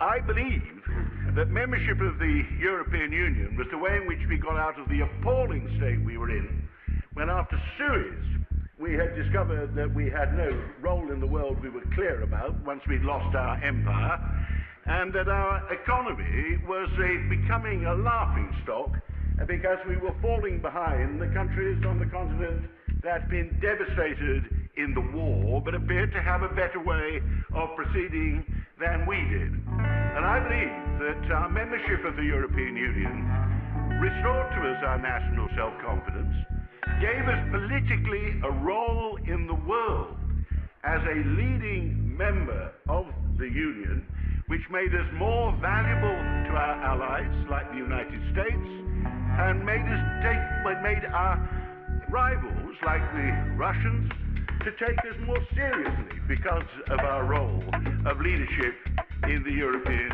Union, and it helped to reinforce our own values as well.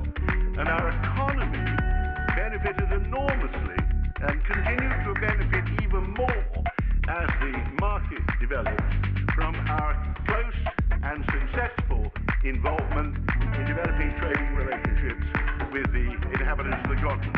I'm very fortunate to be called this early. I apologize to my old friend and right honourable friend, but there are 93 other members still waiting to be called, so if you forgive me, I won't.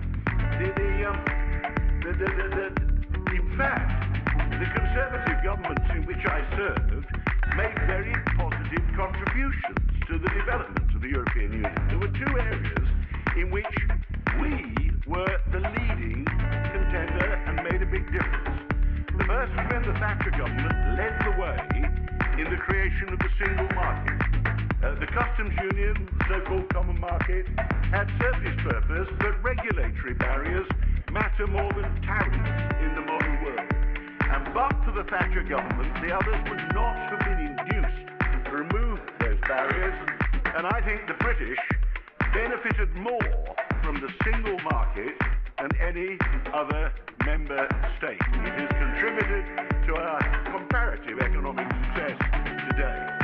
We were also always the leading government after the fall of the Soviet Union in the process of enlargement to Eastern Europe, taking in the former Soviet states, and that was an extremely important political contribution. After the surprising collapse of the Soviet Union, Eastern and Central Europe could have collapsed into its traditional anarchy, nationalist rivals, military regimes which had preceded the Second World War. We actually pressed the urgency of bringing in these new independent nations, giving them the goal of European Union, which meant liberal democracy, free market trade, and so on. And we made Europe a much more stable place. So that has been our role in the European Union, and I do believe that it is a very, very bad move, particularly for our children and grandchildren, that we're all sitting here now saying that we're embarking on a new unknown future, which I shall touch on a moment, but which I think is simply baffling every friend of the British and the United Kingdom throughout the world. So that is why I shall vote against. Let me just deal with the arguments that I should not vote, that I'm being undemocratic. This is quite wrong, and as an elected member of Parliament, I'm under a duty to vote contrary to the views I have just given.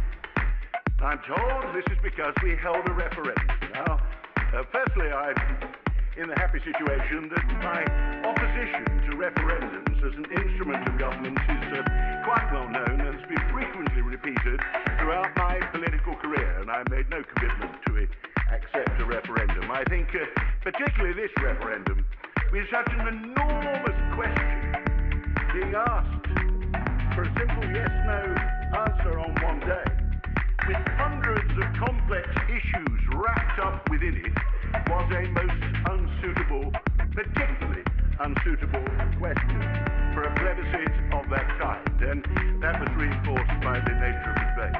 Constitutionally, when the government tried to stop the House having a vote, they didn't go to the Supreme Court arguing that a referendum bound the House, and that was why we shouldn't have a vote, because the referendum had always been described as advisory in everything that the government put out. There's no constitutional standing for referendums in this country. No sensible country has referendums. The United States, Germany don't have referendums in their political system. They went to the Supreme Court arguing the archaic constitutional principle of the royal prerogative, that the executive somehow had absolute power when it came to dealing with treaties, and not surprisingly, they lost. But what about the position of those members of Parliament here? Because it's no doubt by an adequate but narrow majority, Leave won the referendum campaign. I won't comment on the nature of the campaign. Those arguments which got publicity in the national media on both sides, were on the whole fairly pathetic. I've agreed in conversation with my right honourable friend, the Secretary of State for Brexit, that he and I can both tell ourselves that neither of us used the dafter arguments being used by the people we were allied with, that there was not a very serious debate on the subject. But I don't recall 350 million pounds a week for the health service coming from the Secretary of State for Brexit. And I didn't say we were going to have a budget to put up income tax and all this kind of thing. All quite pathetic. But getting back to what is the position, let me give an analogy, a loose one, but I think not totally loose, explaining the position of members of Parliament after this referendum. I have fought, Lord knows how many elections we fought over the last 50 years, and I have always advocated voting Conservative. But the British public in their wisdom have occasionally failed to take my advice, and they have actually, by a majority, voted Labour. And I have found myself here facing a Labour government. I do not recall an occasion when I've been told it was now my democratic duty to support Labour policies of the Labour government on the other side of the House. And I think that proposition put to the honourable member for Bolsover when he's been in opposition, or to myself, would have been treated with ridicule and scorn. I apparently am now being told that despite having voted as I did in the referendum, somehow I'm an enemy of the people, ignoring my instructions to stick to the opinions that I was expressing, at least in my meetings, rather strongly